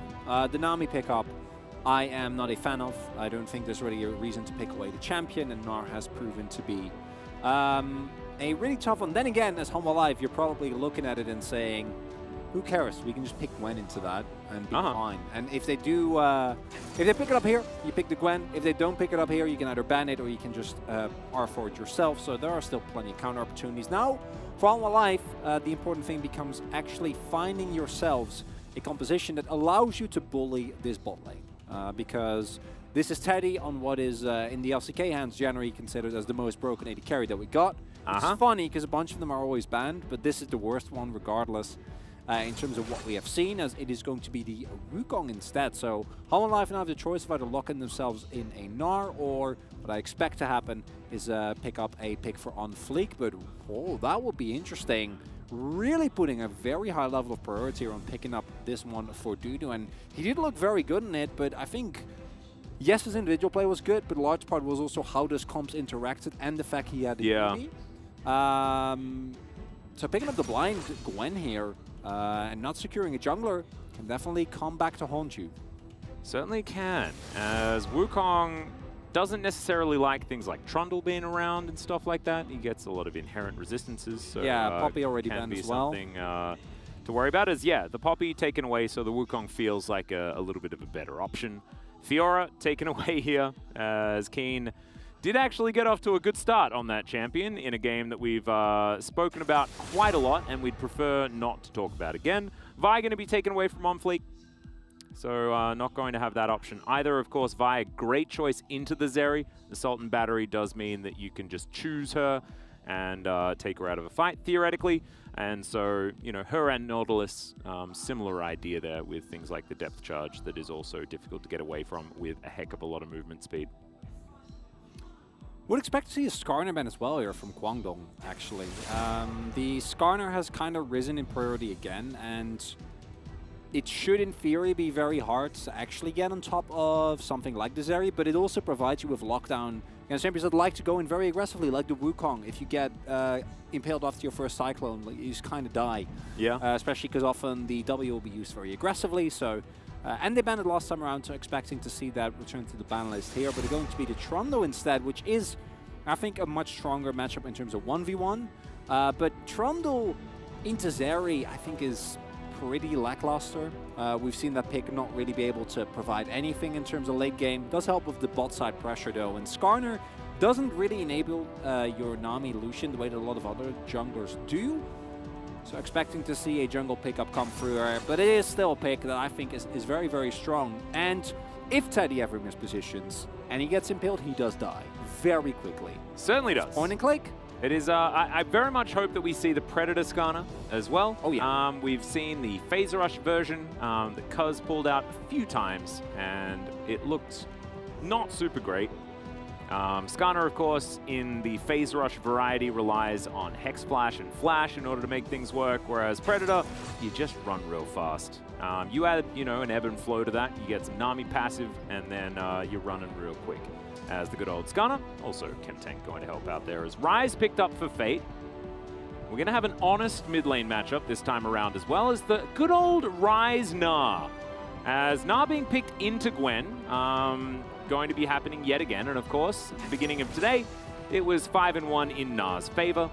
And so even though here in the LCK, a lot of top laners think that Gwen is the pick into the Gnar, the stats tell us that Gnar wins. Oh, I was thinking about, are they going to go for Galio? And I don't love the Galio here specifically because the actual tools that you have for enabling this Galio are pretty lackluster. Even with Ghost, even with Skarner, it makes it pretty hard, I think, for Kars to actually find backline access. So instead, we should look at this Galio as something that it can also provide, which is peel and counter dive. Because if you look at the Guangdong comp, I think overall incredibly strong. Very well-rounded, incredible amounts of CC, nicely mixed damage, has both early game pressure with the Ryze, the Wook, and the team fighting from Wukong and Gnar, while also having a late game win condition on what is by far the strongest part of that team, in Teddy on the Zeri. Yep. But the Humble Life draft, definitely a lot more lackluster, but there's a couple of really big individual possibility for outplays with things like the Skarner or with a Lucian Nami lane that can definitely get out of control if there is a lot of early pressure, and Galio might help with that. No, definitely. I think as the dust settles in this drafting phase, Quandong Freaks have done one thing that they needed to do, and that is put Teddy on not Senna. Yeah. They put him on a champion that does auto-attack damage, can build these critical strike items, and can get to 3 of said items and then win the game basically by himself. That is precisely what they've done this game. That I would have assumed they knew was their win condition moving into today, but they tested out a different style in game 1. It did not work, and now they are back on the Teddy hype train once again, which is, I think, where Quandong Freaks belong.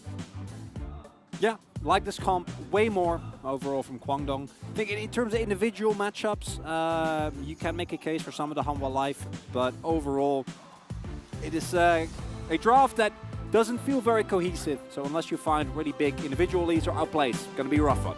Certainly will be, but let's see how it does go as we hop onto the riff here for game 2.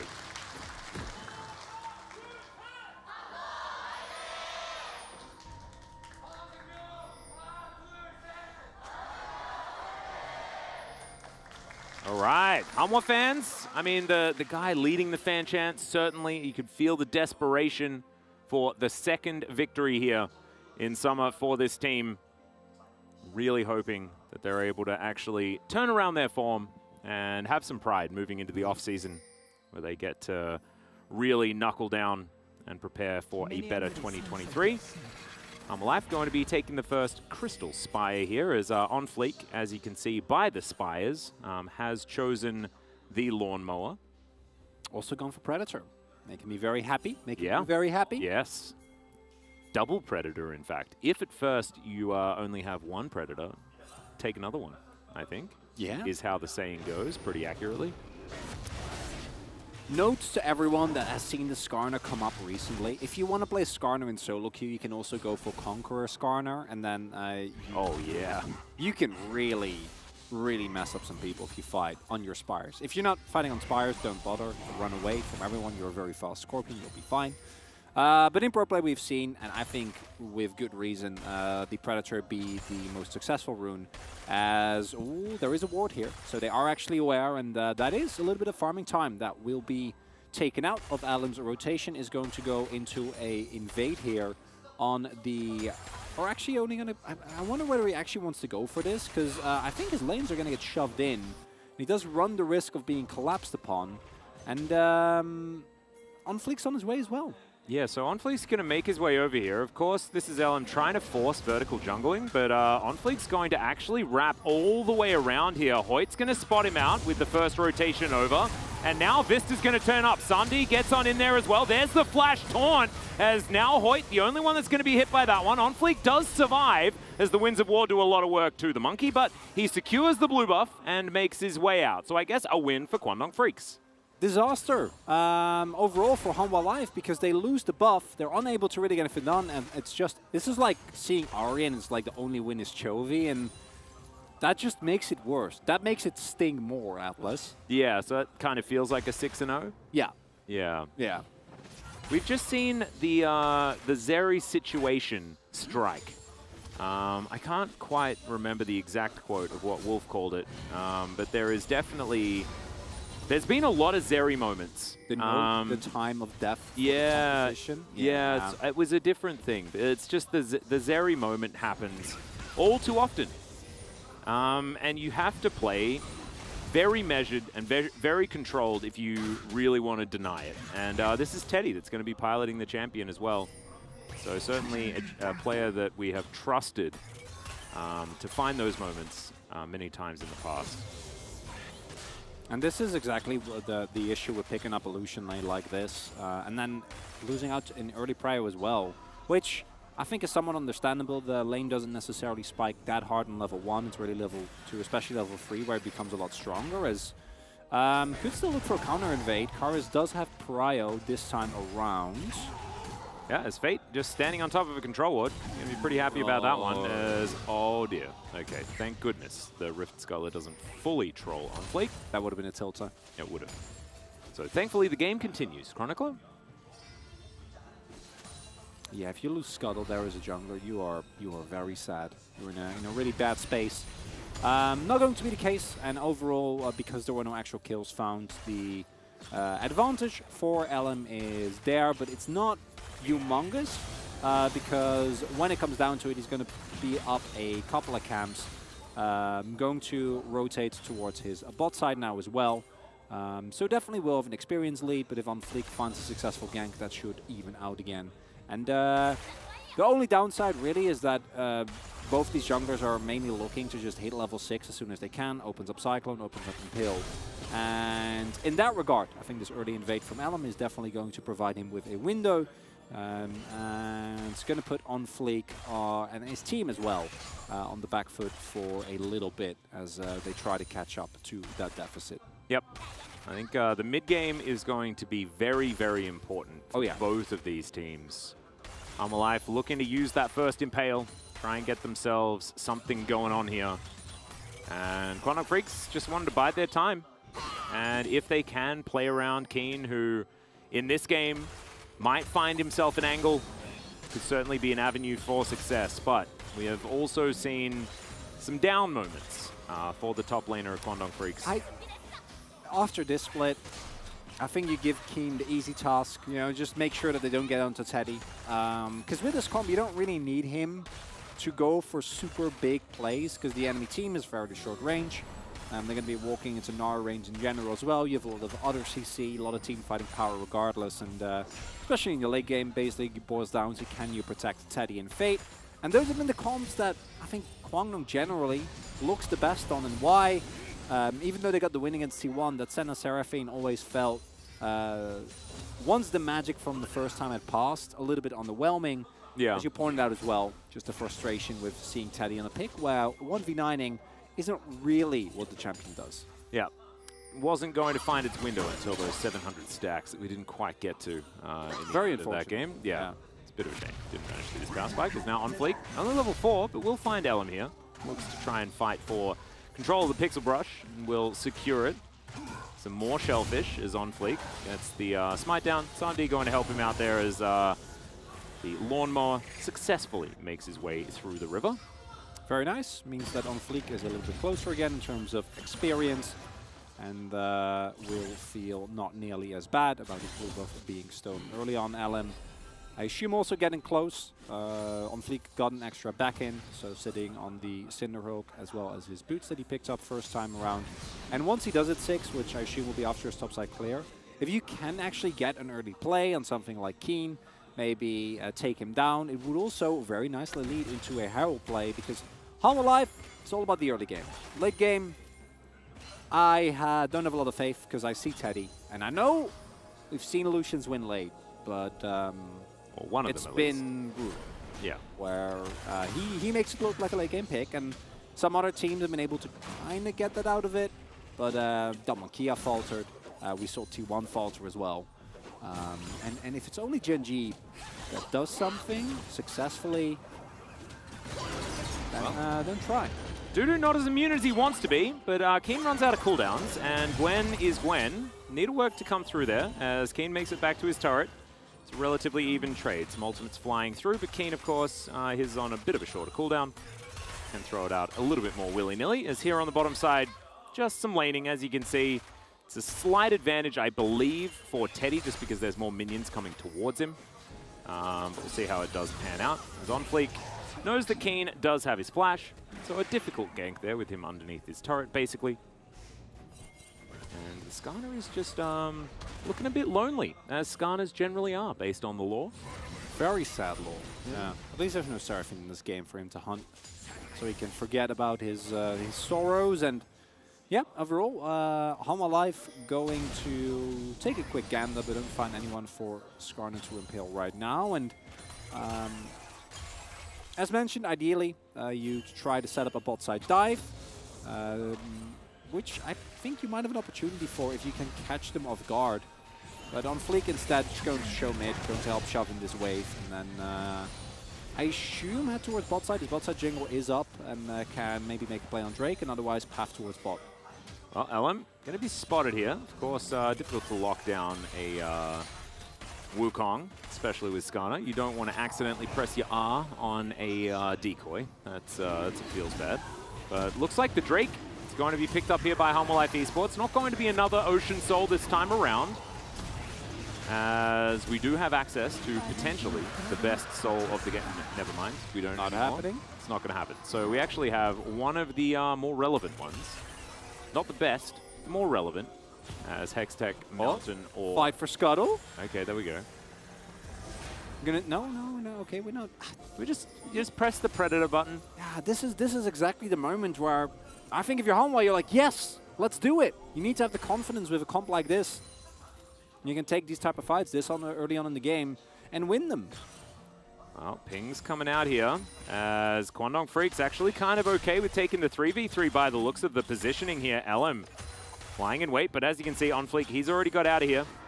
Hoyt just checking for him, and they are going to get the news that there is no Skarner lying in wait. Fade also very nice hover in the river there. So if they do hit that hook, he's immediately coming in, and Karis is going to definitely be a little bit later, so it would have been a very nice window.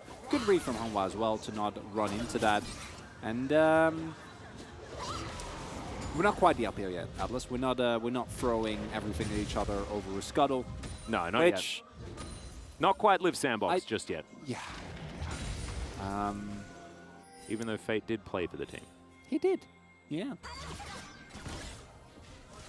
Almost forgot about that. Yeah. Yeah. That was where he really started to stand out. Kwangdong Freaks, they are going to be able to take this first Herald. Not going to be a way that Life will be able to contest this one. Giving away a fair bit of priority here in this earlier stage of the game, given the fact that Keen has been laning very effectively against Dudu. As we can see, it's just constantly kept at about 50%. Still CS absolutely fine, but lack of lane control does equal a Herald. And so good work to Keen here. And with comps like this, it's kind of a no-brainer, right? We're always going to favor the Zeri. I think there's some tools for Hanwha Life if there is misposition, or if you find a really nice angle if OnFleek actually does get on top of Teddy pre-QSS. Then that gives you a window into the game, because I do think that the Kwangdong comp, outside of the early game, even with the more damage-oriented builds we have seen of Rise, unless he snowballs really hard, still doesn't feel amazing. So late game, there's definitely chances. Oh dear, Realm Walk's come up towards his top side, but Fate is a little bit late to the party. That is a dead Gwen and a really easy first blood for Kwangdong Freaks. And they have Herald as well. So it's first blood. Yeah. Third blood. And Hanwha Life, yeah, they're making a play on bot side of the map, but this is looking very uninspiring for Hanwha, and textbook game for Kwangdong, getting advantages, continuously using the priority that they have. Haven't seen any Galio play yet. Gonna get a second charge on the Herald here as well. Well, teleport gonna come through as Dudu makes his way back towards that top lane, but too little too late to really stop the main portion of the danger that was just executed onto him. So now it's a 15 CS lead for the Gnar. A few minions for Dudu to pick up, but now it's a very, very long lane that he has to play against a Gnar that has a bunch of items. OnFleek will trade all of that for a red buff, but that's actually going to get taken here as well by Element Co. As now here's the flash over. Tidal Wave does manage to lock down a Krug. Nice. Some are going to back away. I've been that Skarner. Doesn't feel very good. Yeah. Yeah, problem there is that I think the moment that you hear the wind-up for the Nami wave, you know that the play is coming. Whereas if you just flash over the wall and impale, I think the odds of you catching Void of Guard are a little bit higher. Instead, I try to go for the opposite play, which is Vista goes and uses wave, then knocks up Hoyt, and then it's a freebie. But Hoyt, unfortunately, for Hanwha Life, able to very nicely flash out of the range of that wave, and as a result, does get off scot-free. Has Hex Flash, so I don't think he's particularly bothered by this, Atlas. Nope. OnFleek as well, not too bothered either, because he also has the Hex Flash that we have re-enabled once again. Could theoretically be a Hextech Rift one more time. Thankfully, not going to have to worry about the Hex Flash problem anymore. At least we've had first blood already. True. So that has kept us from talking about League of Legends lore. Yeah, yeah. We have been.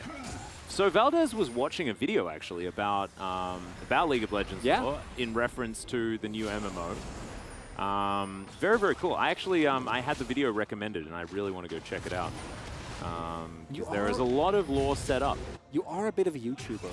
I do like to do my research. Yeah. You know?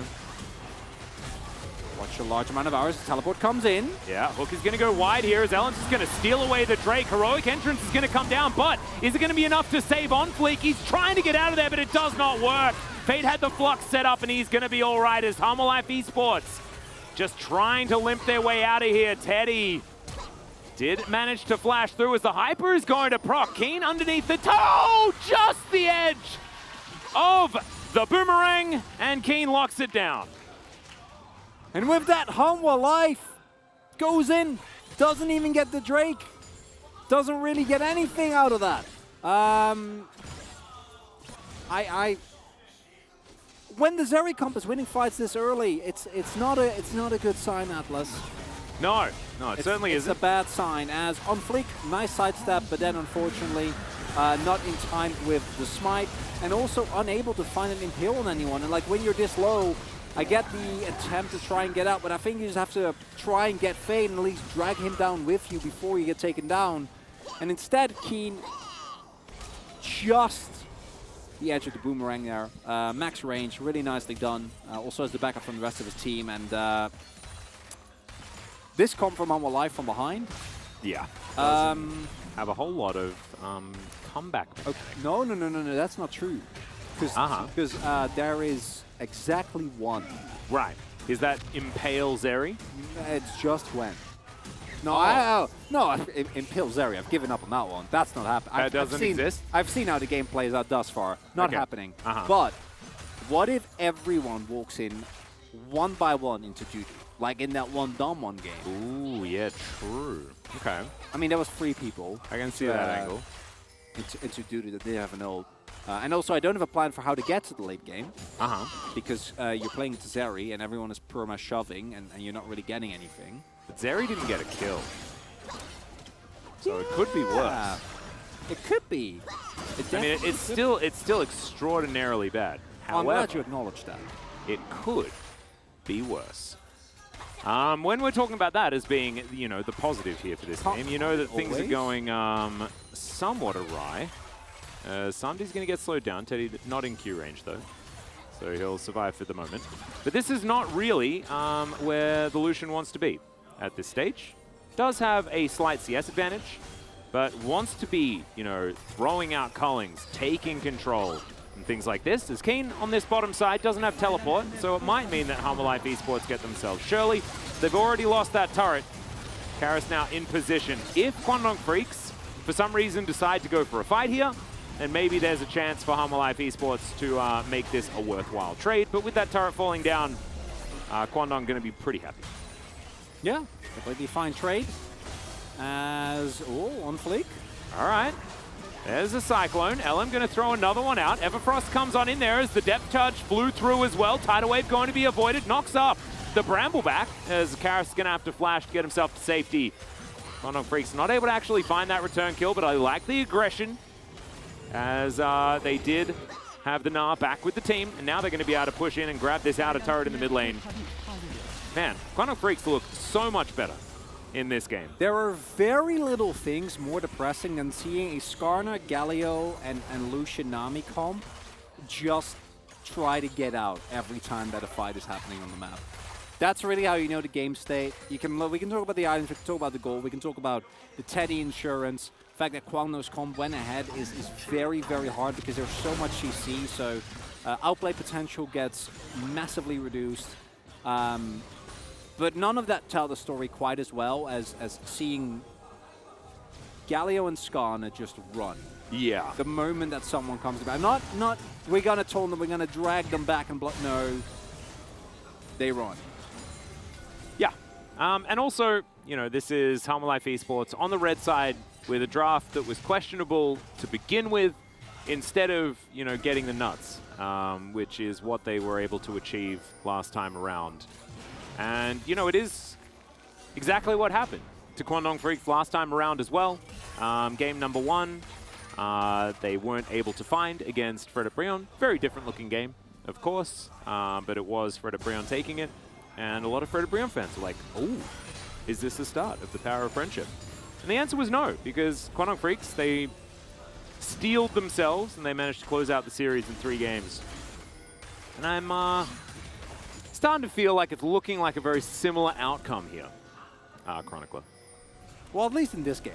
I'm not with you on game number 3, because Humble Life will be moving over to blue side, and we've seen that that side can procure some wonderful advantages. But for this game, Atlas, I'm right there with you. Yeah, the win conditions are looking relatively few. They're dwindling. They're beginning to dwindle for Hanwha. Also, their chances of getting a soul in this round is, yeah, very much diminishing.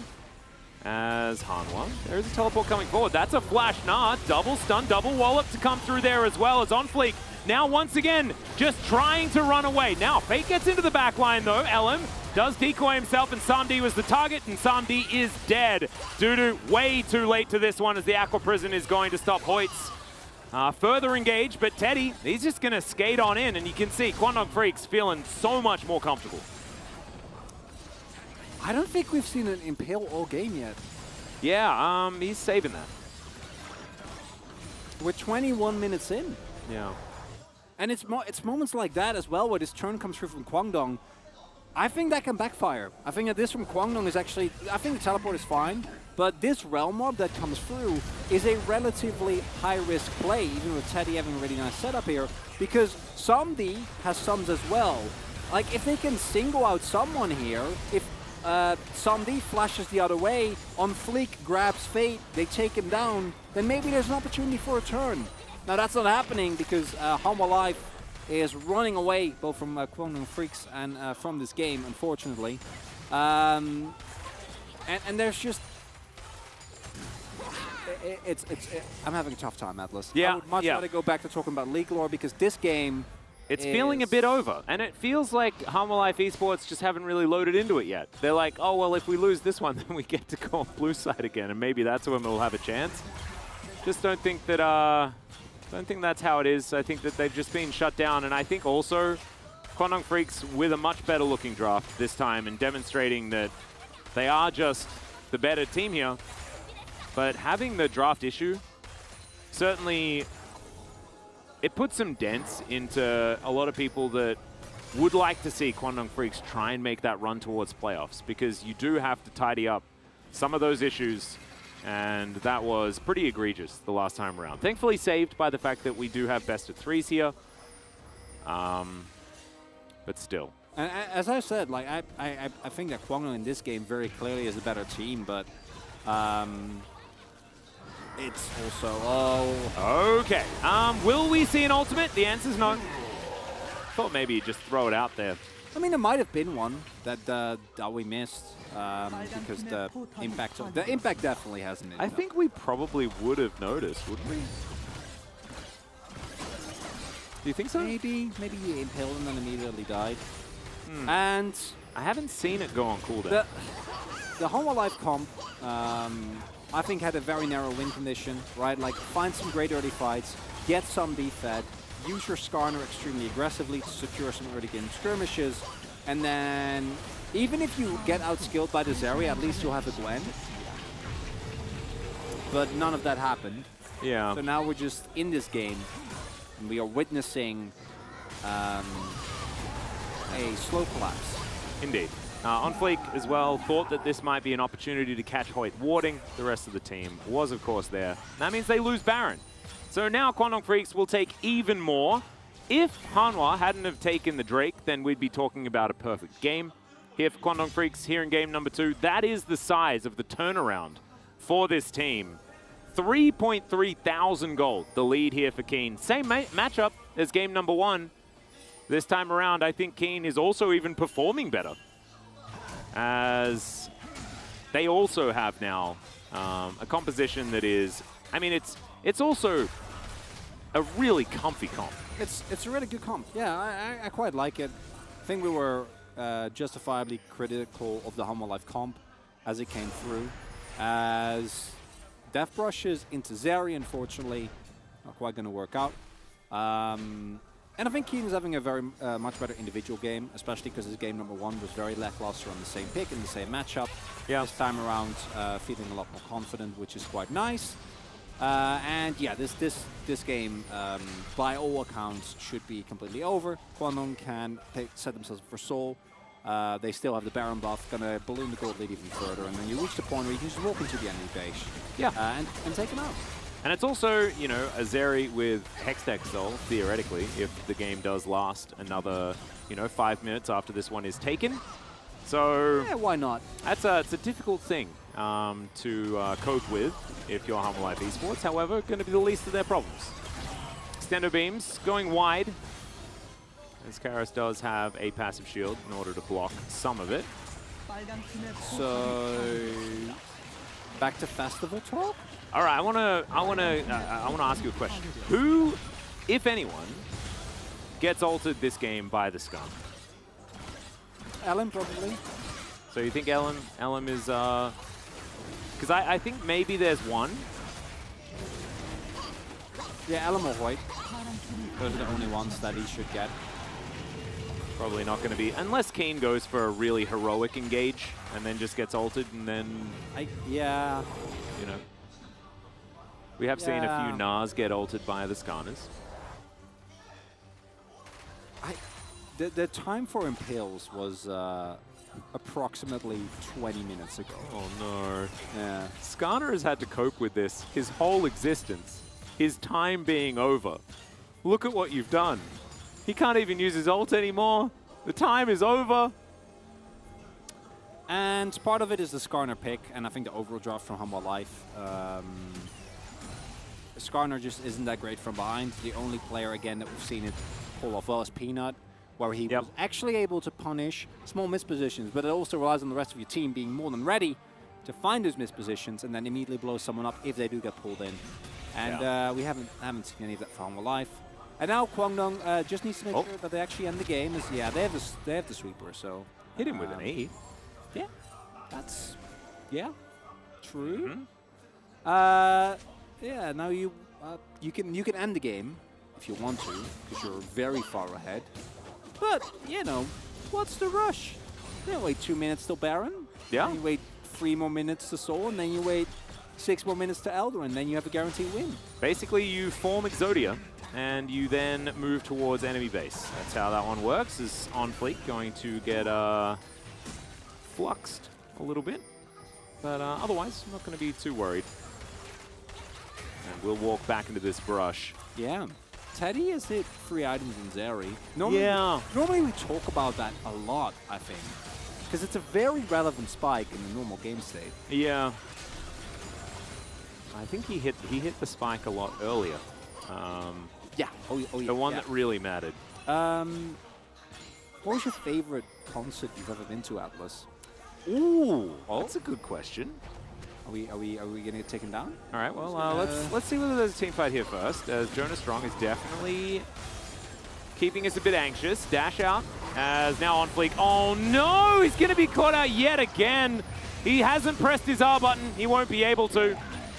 So the Skarner is just gonna get picked off. And man, On Fleek's just having a real bad time this game. So favorite concert? Probably Arcade Fire. Oh. They are incredible. Yeah. Yeah, no, I respect it. Samdi going to throw through the culling, but it's a back massage, if anything, right now. Yeah, my sister bought me tickets to Arcade Fire. Very cool. A few years ago, and Really it was good. absolutely fantastic. No, they're an incredible band. Really good to see live as well. Yep. Yeah, you know how you have like there's certain massage guns that like really make you feel like you're getting a very nice deep tissue massage and feel great. This is when you buy one on Amazon and you're like, I'm not entirely sure if this is the one I wanted, and then you get it and it's very clearly a very cheap knockoff. No. It doesn't actually work at all. Do you know what it is? You get a template for it for your 3D printer, but then you accidentally make it out of the softest foam ever. And so it actually just doesn't do anything. And also mechanically, it's just a mess. Yeah, You tried to workshop it. You watched 2 YouTube videos, but it didn't really come together. No, you're going to have to reinforce it with steel bars, but that's going to have to come in the next video or the next game if this reference is going to hold any water, which it absolutely doesn't. Will there be are we in purgatory? Is this game just going to keep on going? There's a mosquito in here. A mosquito? Goodness. All right, flash forward. Teddy's going to take matters into his own hands, avoids the tidal wave. And when a Zeri is just like flashing in to ult against a Skarner composition, like basically by himself, you know that the game is in a certain way. You know? Yeah. Still don't think it was the right call. However, he's not going to get punished. No. So it's fine. We're going to move back towards this Baron. And Elm already in the pit, getting this one started. Teddy can jet set Radio Future over if he wants to, but he's not going to. He's just going to walk it on in because he needs to use, you know, that E in order to surf his way into the middle of a team fight. All right. Fighting? Keen is set up. Nabar in a great spot here as well as the Baron's going to be taken. Keen now in a decent position to try and get a flank angle as he throws a house at OnFleek. As OnFleek, I mean, he's had a lot thrown at him this game, honestly, as Keen does have flash available. There it is. There's the double gnar into the wall. Wallop's fantastic. Extendo beam for the follow-up damage. The Skarner dies as an afterthought one more time. No impales. He still hasn't. Oh no, Teddy grabs a kill here as well, and this game is over, ladies and gentlemen. A very sad situation for a very sad Scorpion. Completely demolished. This is a Drake away from a perfect game, Atlas. Yeah, it's still just that one Ocean Drake. That would have been the soul in the previous game. It would have. Well, Dudu, let's see whether he can get himself a kill here as Extendo Beam does so much work. Vista now going to be taken down as well in this game. Like we said, completely wrapped up. 15,000 gold, the lead. Kwangdong Freaks were very angry about how game 1 turned out, and they will bring us to game number 3. And overall, game number 1 brought us a game with a lot of moments up and down and left and right. This was more like the Sunday afternoon train, where, you know, not a lot is happening. It's just steadily trucking onwards to a direction where you know it's going to get there eventually. Takes a little while, but you're feeling nice, you're feeling safe, it's raining outside. And all of this to say that I think the Kwangdong adaptation and draft, great. Very nicely done, much better. Get Zeri, that part was kind of a no-brainer, but I think the comp build around it as well was good. And Home Wildlife completely dropped the ball. Don't find any of the early win conditions that they should be looking towards, and spend the entirety of the game literally playing on the back foot, like they were running for all of it. Yeah, no, like the fact that there was actually just not an impale that game kind of tells the whole story of how it kind of went. Oh no. And I also did very much enjoy the fact that Kwangdong Freaks drafted themselves a win condition in this game. Atlas, it's Yeah. time for the damage chart. Oh, well, I mean, yeah, that Oh the no! on-fleek damage is not great, is it? No, neither is Karis's. There's just not there wasn't a lot of damage done to champions outside of Keen just throwing boomerangs at Dudu for the entire early game, though, because this was just... They never fought, They didn't... actually. Yeah, they got to a point where Harmolife's composition didn't do anything. And so therefore, Kwangdong Freaks took everything from the map and won the game. We're going to go to a short break. When we get back, we'll see what the analysts have to make of that game too.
오케이. 좋아 좋아 좋아. 야 남이 동우 얘네. 조지. 스칸 잡았어. 스칸 잡았어. 봐줄래. 루샹구. 미드 하면 끝나 미드. 나 텔로 올게. 끝났어. 미드.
The night beckons while you dream.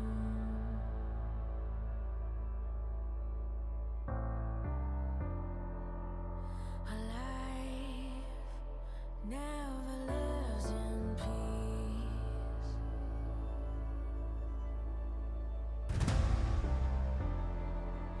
As you stand upon the edge, woven by a single thread,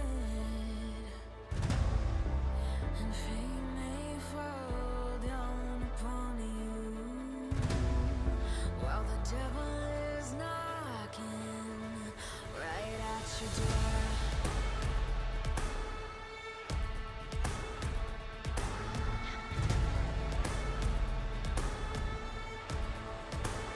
So are you restless? Each night you hear the drums roar. Awaken, awaken, the voice begins to call you while you hunger. A taste of destiny you're searching for. Awaken, awaken, the fight is at your door. Take up the cause.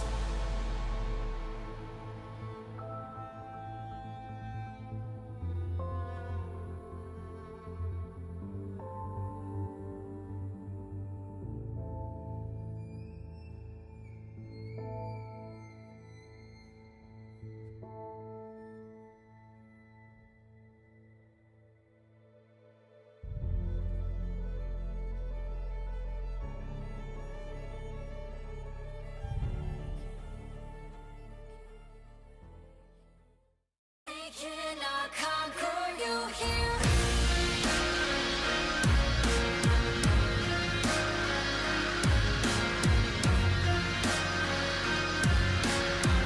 They cannot conquer you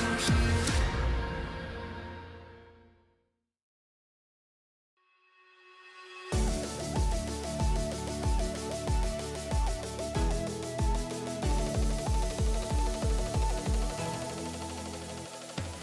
Hello and welcome back. We are here at the Analyst Carpet Space, and that was game number 2 that looked a lot more Kwangdong Freak-sided. It all does start with the draft here once again.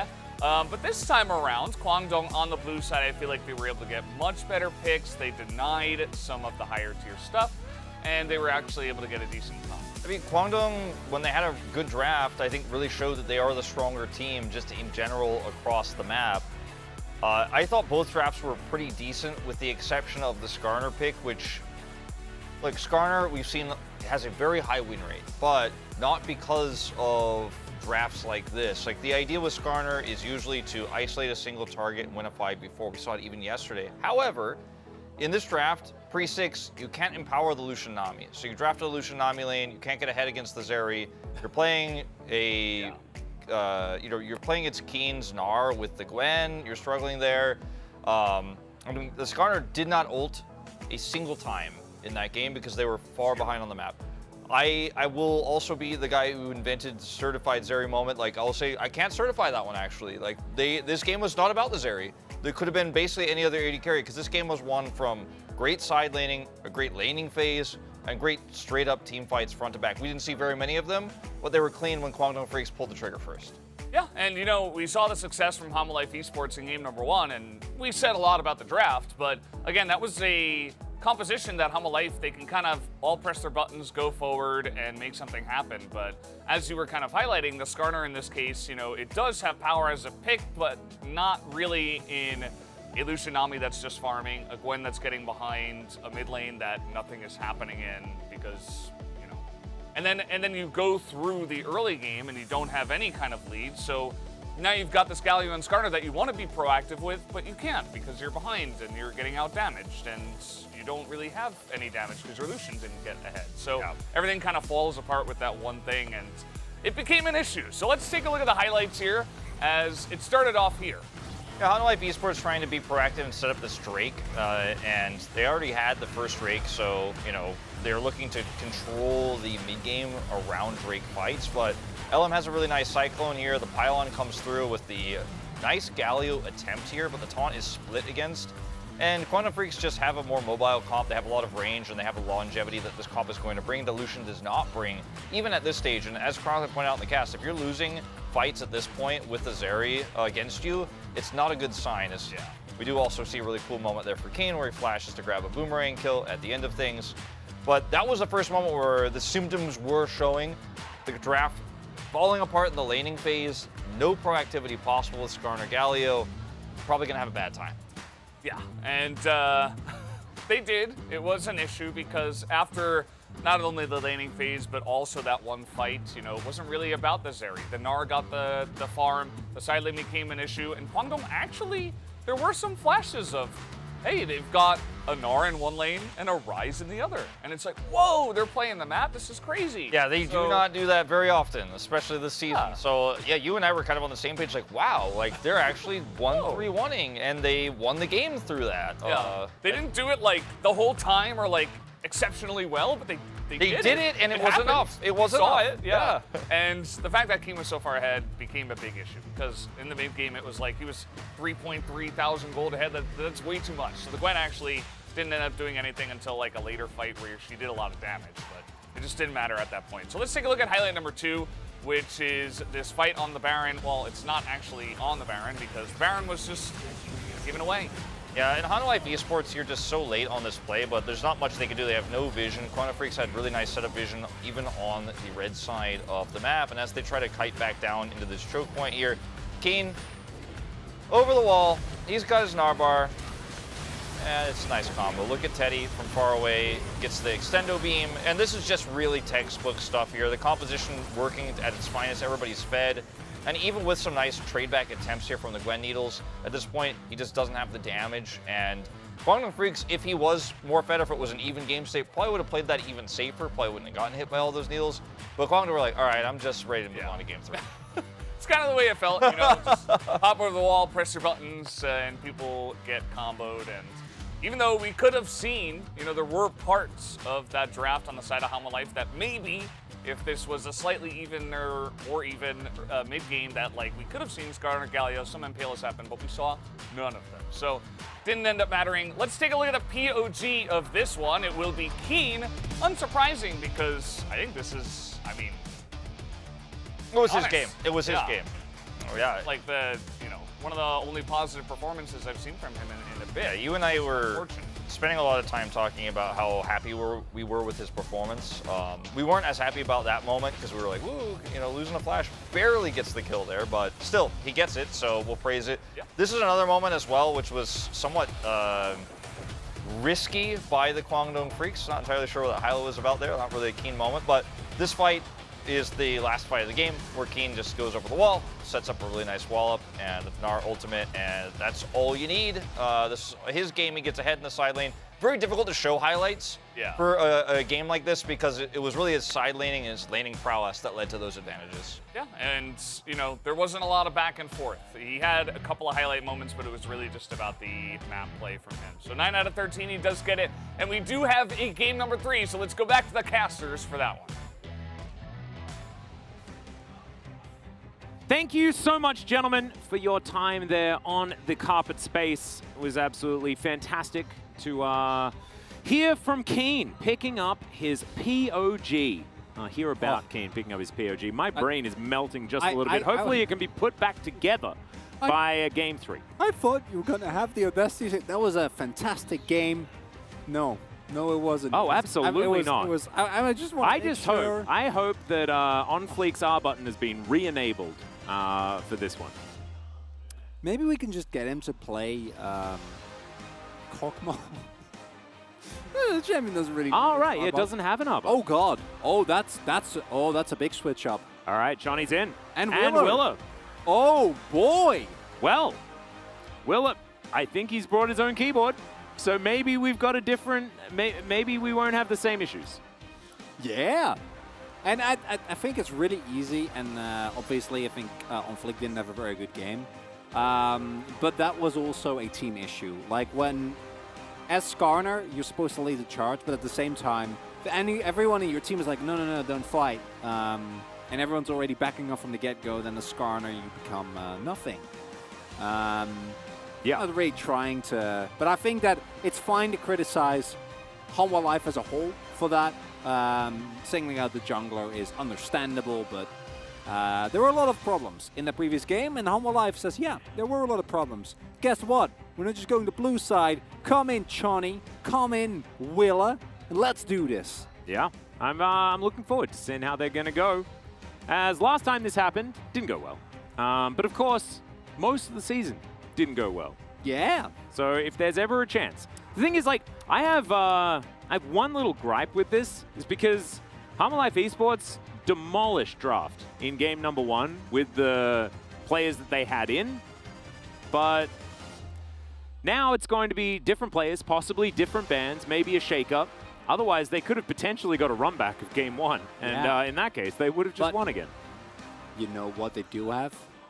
Chani, no matter how much inting is going on, either by him or around him, is always smiling. That's true. And that's worth something, Atlas. You need the mental fortitude for the 1 in 12 team. All you need is a positive attitude, and it can get you a long way. And look, I'm not even kidding. It absolutely is true, and having a bit of a shake-up here for Hanwha Life Esports might rejig the spirits, because after that last game, like we said, 1 Drake away from a perfect game for Kwangdong Freaks. Very hard to mentally come back from a game like that where you get shut out. Also, the game lasted for like 33 minutes or something like that, which is, you know, a lot longer than it could have been. And instead, we get quarter-finalist Wheeler.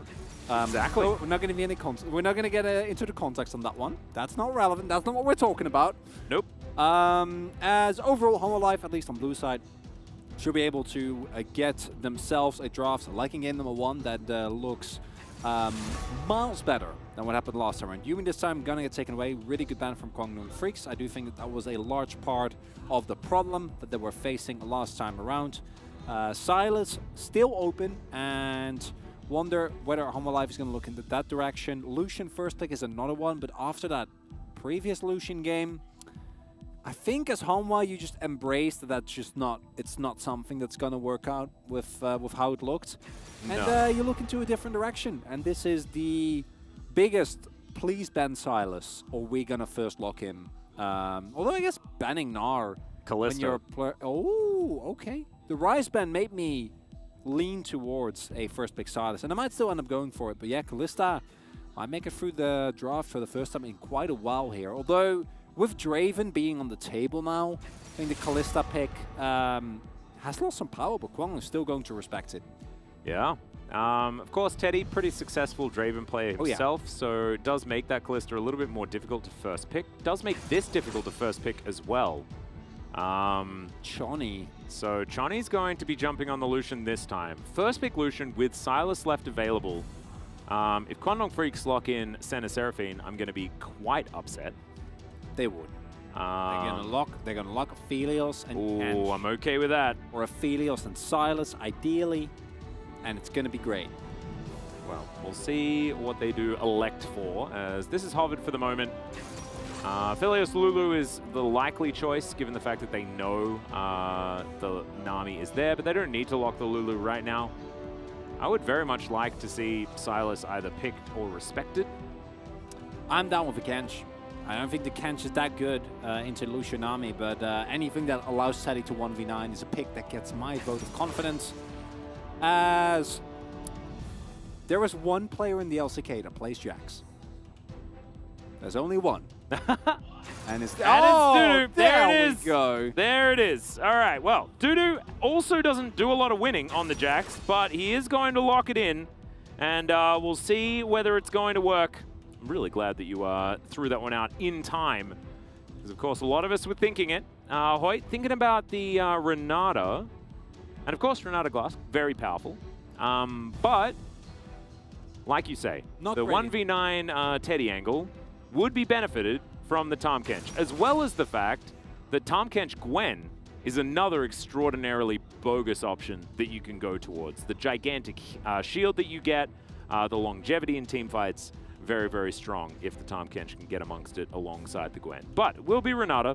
Does mean that low-range compositions are a lot more difficult to wield, as Poppy will be indeed banned away. The benefit of Renata as well is that if you ever end up team fighting into the Jax, I think the Renata gets a lot more value than the Kench. Kench is good for buying time, but Jax is going to be quite a menace, actually, if you do end up getting an ultimate on him. A champion that is going to shred through his own team's health bars as well. And the Jax, as you pointed out, also has not been very successful. So for Hanwha Life, I'm expecting a similar focus on a 1-3-1 comp. Silas should definitely be banned. Thank you very much. Very happy about that.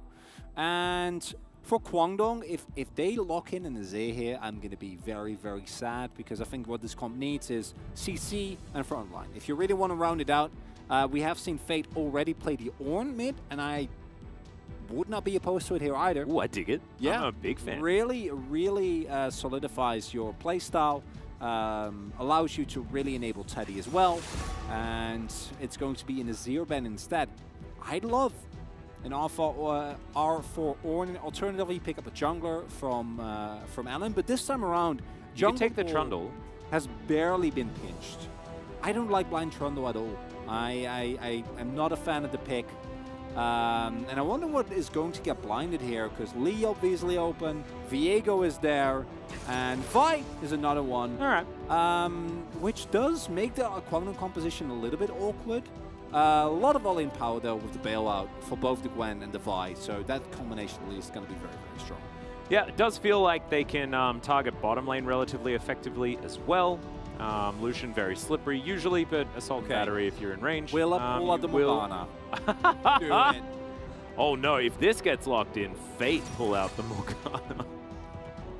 Well, we shall see. Of course, Morgana was picked by Peanut as a Poppy counter. There is no Poppy in the game. However, Assault and Battery becomes far more difficult to use when there is a Black Shield. It's absolutely true. Do it. Lock it. It's going to be fully bear or leave. Yeah, there we go. There we go. Give him a bit of comfort. I think that's totally fine. Karis on the Ahri here as well. He hasn't been one of our Ahris that we get excited about. However, he has played the champion quite a few times. And Vex being this is a pick that has been hovered a whole bunch, but hasn't actually seen very much play at all during summer. Was a favorite in spring and at MSI, of course, but is once again just going to be that hover, as Lissandra is feeling like the no-brainer at this point in time. for the mid lane. Does mean that they have so much lockdown coming from the middle of the map. Yeah, mid-jungle 2v2. Early on, going to favor the Ahri and the Lee. The post-6 becomes an entirely different scenario. Yeah, Chani forced to go cleanse as a result. Can't really not go that into the amount of damage that is available. I do think the Kwangdong comp, though, unlike the previous one, is one that can definitely fall apart when faced with enough adversity. There will always be a Teddy 1v9 angle, which is what we look for first time, every single time that we're talking about a Kwangdong comp. Yeah, I don't know why you're breaking down the comp. Is Teddy on a scaling carry? The answer was yes, so Kwangdong Freaks, great draft. I need to pretend that I'm necessary for breakdown analysis. Oh no, that's not what I was. That's not. You're not having a good day after I made the joke about the shotgun thing this morning. Wait, no, it's okay. It's okay. I know my value. I'm here to make jokes and pretend to know stuff. Jokes aside, I actually think that the overall compositions are a lot more even. As I don't know what the rubbing your hands thing means. It's begging. There you go. It's what beggars do. If you watch, there's a fantastic, historically somewhat accurate Korean TV show called Mr. Sunshine. It does teach you a lot of stuff about where that sort of developed and things like that. But it is basically just Prage. We're just Prage for Harmolife Esports. They're going to need all the help they can get. But of course, Willa fans in the audience, as you mentioned. This is a player that was on a team that almost pushed T1 into our 4th seed for Worlds in 2021. Mind-blowing. That is a thing that almost happened. They were 1 game away from doing that. Let's hear from the fans.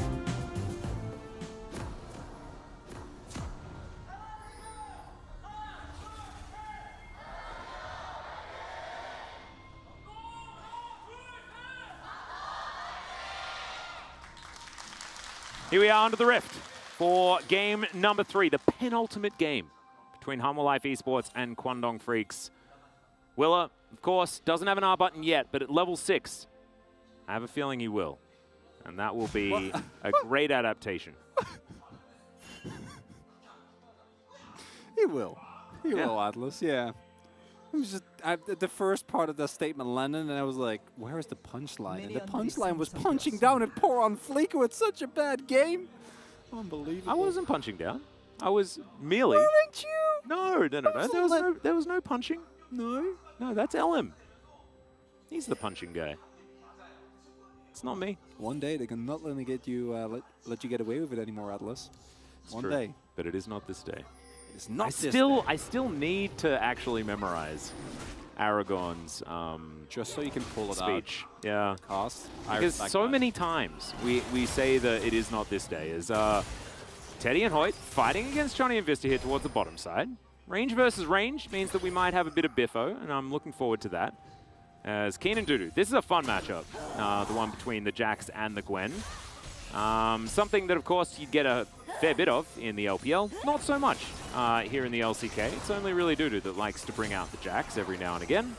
Okay, Vista trading very aggressively here. And yeah, as pointed out, Renata obviously has a lot more power in terms of the laning strengths. And with the Electrocute, has to be very careful. Not as much survivability as some of the other rune sets. But for sure, one that is able to bring the pain. If you do it level 2 first, which in this case, unfortunately, not going to happen. Yep. That means that the trades that you take are rather unfortunate. Also note LM skipping his topside jungle here, instead opting for a early rotation towards that blue buff. Now on his Grom, so can also look for an early game play in case that the situation did arise. Yep, I want to talk a little bit about the Aphelios here as well. Of course, Teddy played Jinx into Aphelios 2 games in a row and won both of them, picked up back-to-back POGs, and we got to have a chat with him. In that interview, he was like, I much prefer to play the Aphelios because he's just way more fun. So good to know that Teddy will be having a good time. As we can see, 7 loss streak actually for the Lee Sin.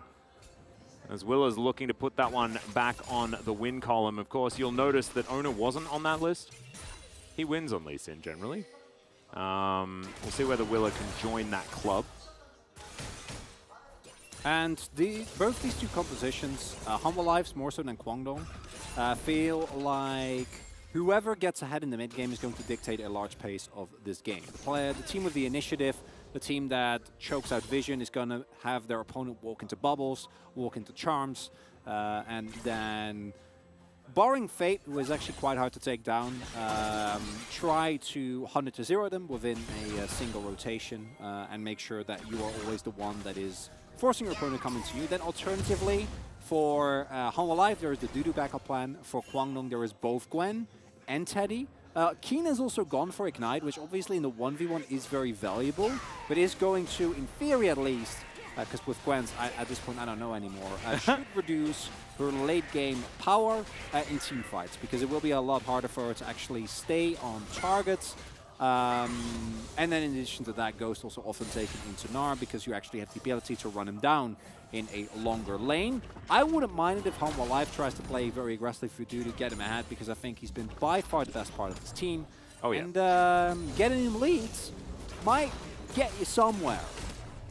Hopefully. Yeah. Maybe. I think whatever they do, the outcome will probably be better than the last game. It will. Yeah. There is definitely that to hang your hat on. As Teddy takes a turret shot here towards the bottom side, but you can see this plate is getting mighty close. As Teddy will find a Gravitum shot onto Chani, and like the Lucian Nami lane, I feel like it started looking real busted, like really, really strong. As we get into sepia mode, apart from health bars, of course. Oh no. Might have been an issue with Elim. Was looking for his favorite item in the shop, couldn't find it. Just noticed that he's back in base. Not looking like there's too much of an interaction here as, okay, Shani, the one having a bit of a conversation. And of course, these things can happen when you've got players that are subbed in. They have to move different peripherals around. They have less time to set up, blah, blah, blah. So hopefully it is just a hardware issue or something. It is, in fact, a hardware issue. Wow. As I say it, G-Sun's typing it up so that we know exactly what's going on. So, yeah, bit of a hardware situation here for Chani. And we'll probably just switch that one out or sort it out, and then everything will be A-okay. Dudu making sure that he keeps the hands warm. Oh, yeah. One of my favorite clips of esports of all time is, I don't know if you remember this, or if you've ever seen it, is StarCraft players in particular were notorious for doing like warm-ups in the early parts of the game. Yep. And if you don't know the amount of APM, if you think League players have cool APM, then watch back some StarCraft videos. It's I am Lucera, as his hand is like, it's like a spider. Yeah. It's one of the craziest things I've ever seen. Yeah, So cool. the nutty like left-handed piano that the StarCraft players play is nuts. Just to reiterate, guys, it's a peripheral issue. So like by hardware, I mean the hardware that Chani brought onto the stage, and that's why, of course. Look at that! Oh man, why are we even here? Why are we even here? To make that. Look at how beautiful this this lower third is. Glorious. Absolutely love it. So peripheral issue. Difficult to say. I am actually very happy that this is here, because as we talk about during the majority of pauses, is SPO TV and their use of lower thirds to let everyone know exactly what the pauses were. Once we were in a game with BBQ Olivers and there was a skin issue. Someone chose the wrong skin, or a skin was messing up. It just so happened to be crazy. And so we had pause, crazy skin issue. And if you just see like the fact that the game is paused and it says at the bottom, crazy skin issue, and you've just tuned in, that could be startling. Would you have been startled, do you reckon? Or would you have just known? I don't know if startled is the right emotion. Maybe bewilderment. Bewilderment? Yeah. You don't say bewildered? Well, I mean, I probably should. That's what you get. You don't have to. I'm Australian, so I pronounce everything kind of wrong. So it was actually a genuine Don't fall question. on your own sword for me, Atlas. There's no need. Leave the wounded behind. We're both speaking, second language English over here, trying to do our best. As you're the only one that's actually allowed to say that, but I like saying it as a joke. Fate and Karis here laning in the mid lane. Hoyt's going to turn up as we kind of will set the stage for how things are going in this game as we tick over the 5.5-minute mark. The Drake has just spawned. Willer has just taken down his Raptor camp, and Kwandong Freaks are looking to try and find themselves some advantages here on this bottom side of the map. Teddy's the win condition, so do you know what you should do? Move towards Teddy. Well, you have Alessandra, so I think it's a great suggestion, Atlas. We do see Fate hovering towards that bottom side, but there is decent vision here. There's a ward in the pit in case there is a claw over, and outside of that, there is no need for Chani and Vista to really move past where they are right now. Teddy going to use his Graviton and his Infernum to clear the wave. Oh, I say that. Yeah, dashing forward. There is still some Graviton there onto Vista as Teddy flashes the bubble. In goes Elam. Doesn't find it. Doesn't even look for the flash. I was actually thinking that he might go for the mid-Vault Breaker flash, which I'm pretty sure you can do. Didn't decide to go for it. And overall, I think decent trade. Getting flash on a Philo is actually quite valuable because it will allow you to set up later when you hit level 6 with a wave and a calling, and it becomes a lot harder for Teddy to actually do something there. So great trade, I think, all things considered. Also, Humble Life crucially not overextending into that one, not over-indexing, because if they do go and Fade roams, it would have been a very big disaster. Yep. One thing that I do want to highlight in the previous game, compared to the previous game, is that Humble Life losing is kind of expected here. Oh, there he goes. All right, yeah, Teddy taking so much damage, and Chani, man, like, he came out of that player room. He was like, I'm ready. Sub me in, coach. I'm ready to do the damage. Did I have vision? No. Watch me care, Teddy. Ha, you can't, because I don't. That's what I think. All they need now is Dundun, who is the the patron saint in challengers of the Gragas god himself. Yeah, you might have seen him in the LCK. Missing skill shots doesn't matter. Can't break that man's mental. Oh, absolutely not. And, untiltable. Yeah, and it's a valuable skill when your team's not doing so hot. In this scenario, though, we do see that, as mentioned, you have this aggressive pressure. Once 6 becomes available and you have a calling, play like that might be the death of Teddy. So Teddy needs to play very respectful, and that should in theory lead to objectives for Humble Life. I personally would love to see them go for a Drake as well, but if they can pick up an early Herald and throw some gold into what I hope will be Doo-Doo, that's a great start for them as well. Yeah, and already collecting potentially the same amount of objectives that they got in the entirety of Game 2. They're way ahead. Yeah, they will be able to pick this one up. Karis moves on over, and there is the Crab Ray from Doo-Doo. King comes down, but yeah, not a whole lot that Kwandong Freaks could do about that. And Humble Life able to take themselves up the early objective. They're a little behind in gold. Obviously, the plate came through on bot side, which is the main reason, and then a little bit of CS advantages across the board, but nothing to really be overly worried about. Ooh. Bit of snipping here towards the top side, but Keen able to trade back with a fully... Sorry, Doo-Doo able to trade back with a very nice counter-strike. Chani 6. You can turn this into a Drake. If you're a Humble Life, push that advantage as much as you can. And they don't notice Elam on top side of the map. If this gang doesn't work out, that should be a free Drake.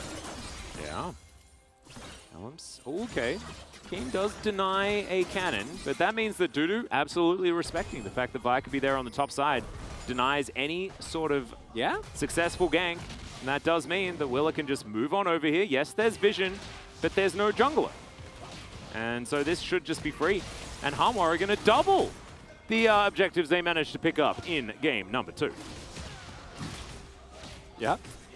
That's definitely a statement. That's technically true. Yeah. And also showcases that this is a very different game. I think this draft is much more playable for Hanwha Life. Now, early advantages here are not a guarantee.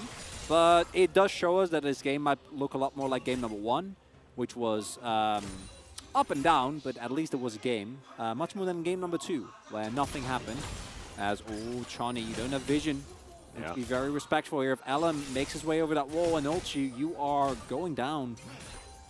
And he is here, slightly off vision, as you can see, peering out of the darkness. I think he senses it. Yeah. It's not eating forward. Okay, Bubble. Going to allow Vista to clear out that ward very comfortably. Once again, Elam in the area, however, not actually positioned to be over the wall aggressively or anything like that. Has made it to level 7. Willer's kick. Yeah. Might get a kill here. Herald as well. See whether they actually go for the dive first or whether it is just going to be a casual Herald play. Loyalty programs at least lands, I believe, onto Willer.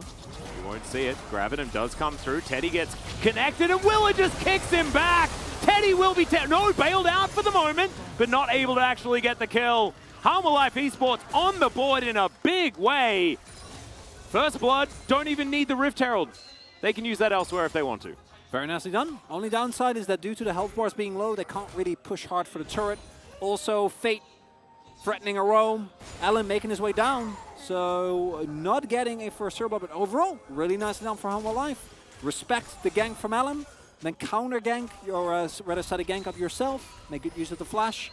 And now, early Gore Drinker here. A lot of really big power spike for Life. Meanwhile, on the top side of the map, Dudu's just biding his time. And I think it's the... If I remember correctly, mostly when you get to the 2-item point, whereas Jax, you've picked up your Trinity Force and you can itemize very easily defensively into the wet, as he was almost backing. Very clean. 앞에. 천천히 빼. 나이스. 빼봐. 우리 바이리 삼을 수 있다. 빼봐 이거. Oh, they do.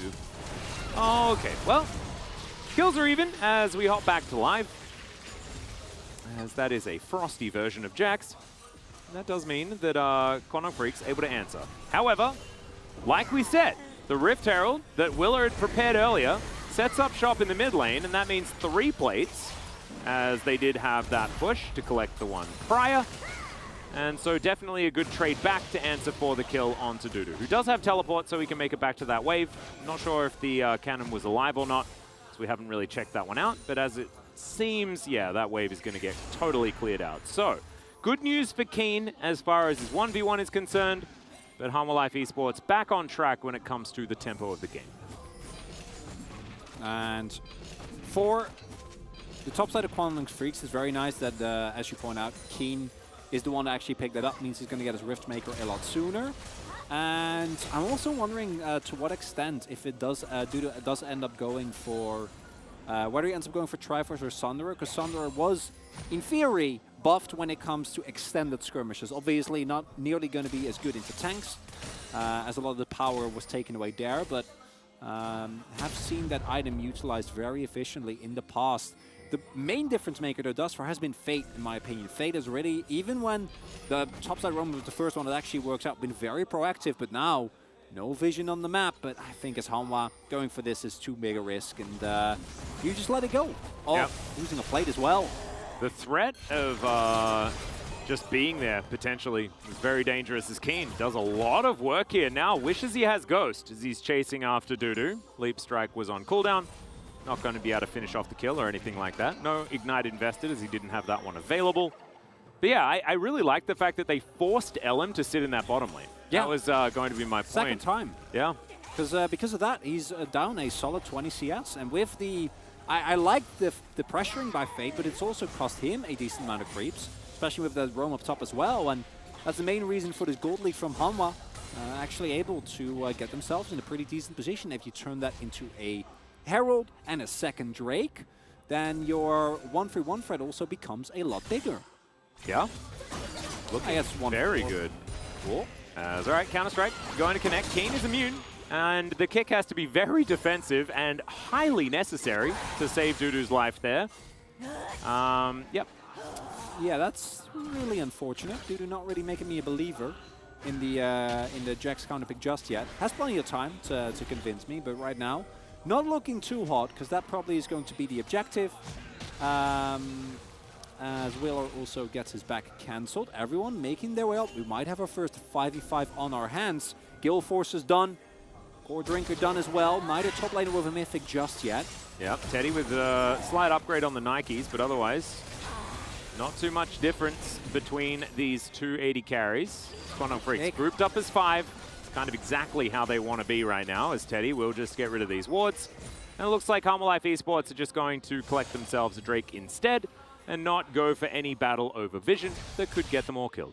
Yeah, quite like that. Can also shove in here. Fate rotates already, so you're not going to get any damage on the turret, but I do actually would have liked them to actually go for the dragon. Doesn't look like they're going to pick it up, at least for now. Might happen later down the line, instead opting into first shoving out the waves, as that is a big goon squad up top. But they're going to lose first turret blood for that, I'm pretty sure. Kara's just chilling out down here. He'll grab the next wave. He will be able to get a crash on an inner as well, as this Drake that you were talking about also going to be taken. Cross map leaving a bit to be desired here by Kwandong Freaks. As, Karis secures this turret. Another minion wave going to pile on forward. And yeah, Keen uses Shirley in order to grab this. Oh, can they get the kill on a Dudu as well? Frozen Tomb comes on in. Keen setting up the needlework. And there is a bit of a stunt, but that is only going to delay the inevitable as the Jax overextends. Teleport immediately comes out from Fate as well. His work there had been completed. And he is able to at least pick up the remaining minions that were knocking on his inner turret. Yeah, you have to. Can't give up that inner this early. That's going to make Gwen completely ahead in this matchup. And already, it's looking very dire for the Jax here, because this champion doesn't really do a whole lot if it doesn't has the ability to 1v1 Gwen. And yeah, we're going back to the first gank again. Nice roam by Fate. Unfortunately for Dudu, also uses his flash there, so it's kind of a disaster all around. And then this time, trying to stay to the turret for that long, unfortunately, not something you can get away with. Then also, this is a spec, actually does have the flash here, so could have tried to flash, but might have still died anyway, and maybe wanting to hold on to the summoner for the future. But now you have Gwen that is sitting on Steel Caps, Riftmaker, and Hextech Alternator into a Dudu that just now finished his Sunbrew. So you're not going to feel great about that one. 2 kills and 30 CS late in a matchup that is notoriously slow-bally, kind of continuing the unfortunate trend of Jax as a quote-unquote counterpick into Gwen, but the rest of the map at least is looking decent for Hallmark. Yeah, this has been something that Dudu's tried to make work. We need to reiterate the fact that it never really has. No. The Jax into Gwen. He does do it against teams that are much further up the standings than him, things like this. It's why we do like to kind of speak about it somewhat positively, especially because he's the only one that plays it here, and champion diversity is something that we like. And sometimes we don't get a lot of. We want to believe. Exactly. That's the core thing, Atlas. Yeah. But our faith is not always rewarded. It absolutely is not. No. However, it's okay, because Peanut exists, right? And he does play Morgana jungler off meta and stuff like that.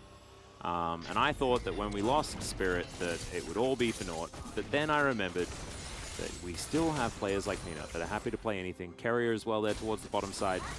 Playing Blitzcrank, having a good time.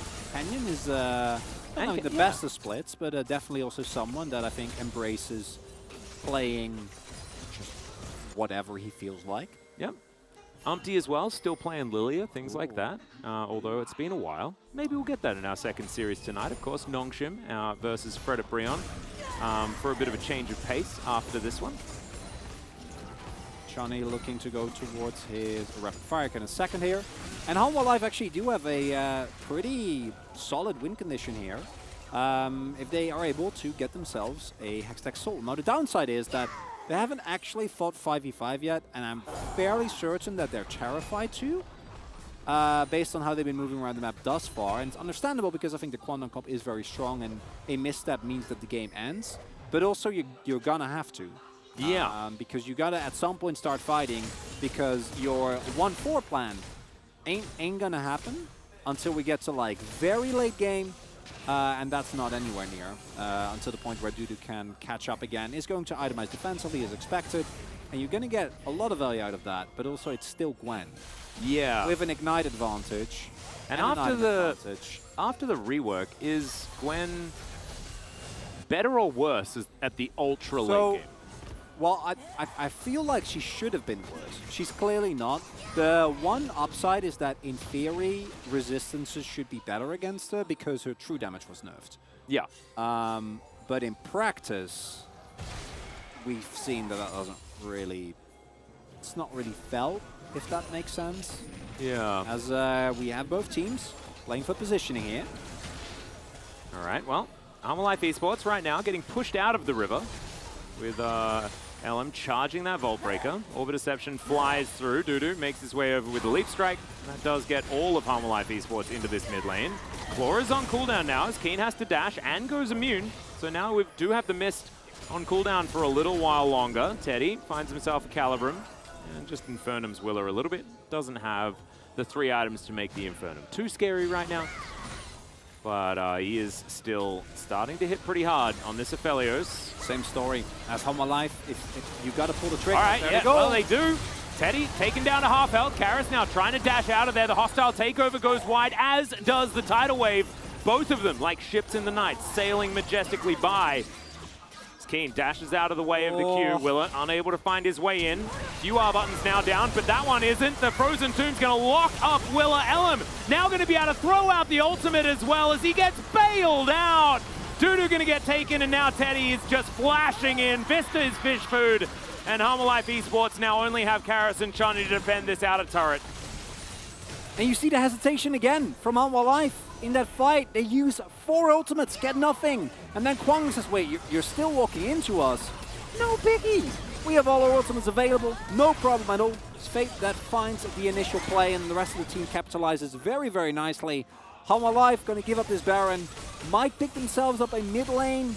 And we'll have position on the Soul Point as well, but it's not Soul, it's Soul Point. So that's still not a trade you're going to feel good about. And with Teleport, with X-Tech Gates, I don't think they're getting this Drake at all, Atlas. Yeah, they're not going to be able to. Keen has a Shadow Flame now completed. That is 2 items. Dudu has, yeah, he's got a Hex Drinker. But man, this Gwen is just gigantic. Pretty close to a Rabbidan's Death Cap as well for Fate, as Elm still can't face check. However, he does have a Sweeper, so he's going to be all right. Oh my god, they're going to go for round 2. They're going to try again. All right. See whether it is going to work out.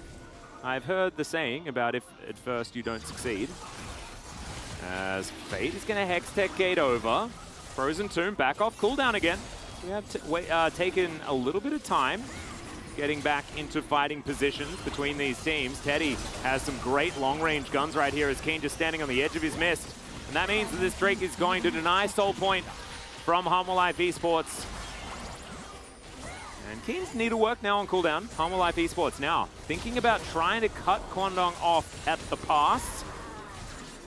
Yeah, there was a wave. So if no one actually walks up to the wave, there's a reasonable assumption that everyone's waiting in the brush. Yeah. And for Harmon Life, this is one of those moments where if they hard commit here, maybe they are able to get the kill, right? But instead, they throw a lot of ultimates in, and I think here is where you cut your losses. It's unfortunate that you don't get a Drake, but instead, Fate, very nice setup, flashes in, kills Willer immediately, and there's not a lot of counterplay to that one. Don't even get the return kill on Alan. And all right, Karis looking for the angle. Oh, the Assault and Battery going to deny the charm, but there is the kick flash. Ellen able to make it out to relative safety, but the bailout not going to be successful this time around. Teddy, does he have the crescendo damage? The answer is no, as that's a double kill for Johnny. And Harmon Life Esports get one back. Keen just straight up not there, but he will still be able to push this Baron towards an inner turret. Where has Willer been all split? I don't know. That was clean. Very, very big moment here because it denies a lot of tempo from Kwangdong Freakster. Kwangdong still is a very good team comp, still has Gwen, but man, kind of surprising if Shawnee sets it up because of the calling everyone is to move out as Wheeler finds a very nice play onto Ellen, and then crucially, even without Keen here, Kwang will try to turn. Teddy stands very far forward, gets exhausted, so doesn't actually find the execute. And now as a result, still going to be gold advantage. Still, there's Gwen, there's Aphelios, no cause for alarm by itself. But we're actually getting a game. Yeah, signs of life. It's looking fun. Absolutely. Willer looking fantastic here as well, like you say. Where has he been this whole time? Currently almost 50 CS in the lead over Ellen. He's taken a whole bunch of extra camps, played the early game out very, very well, and his mechanics in these team fights have been clean. Chani also looking like the better Lucian on Harmon Life Esports right now.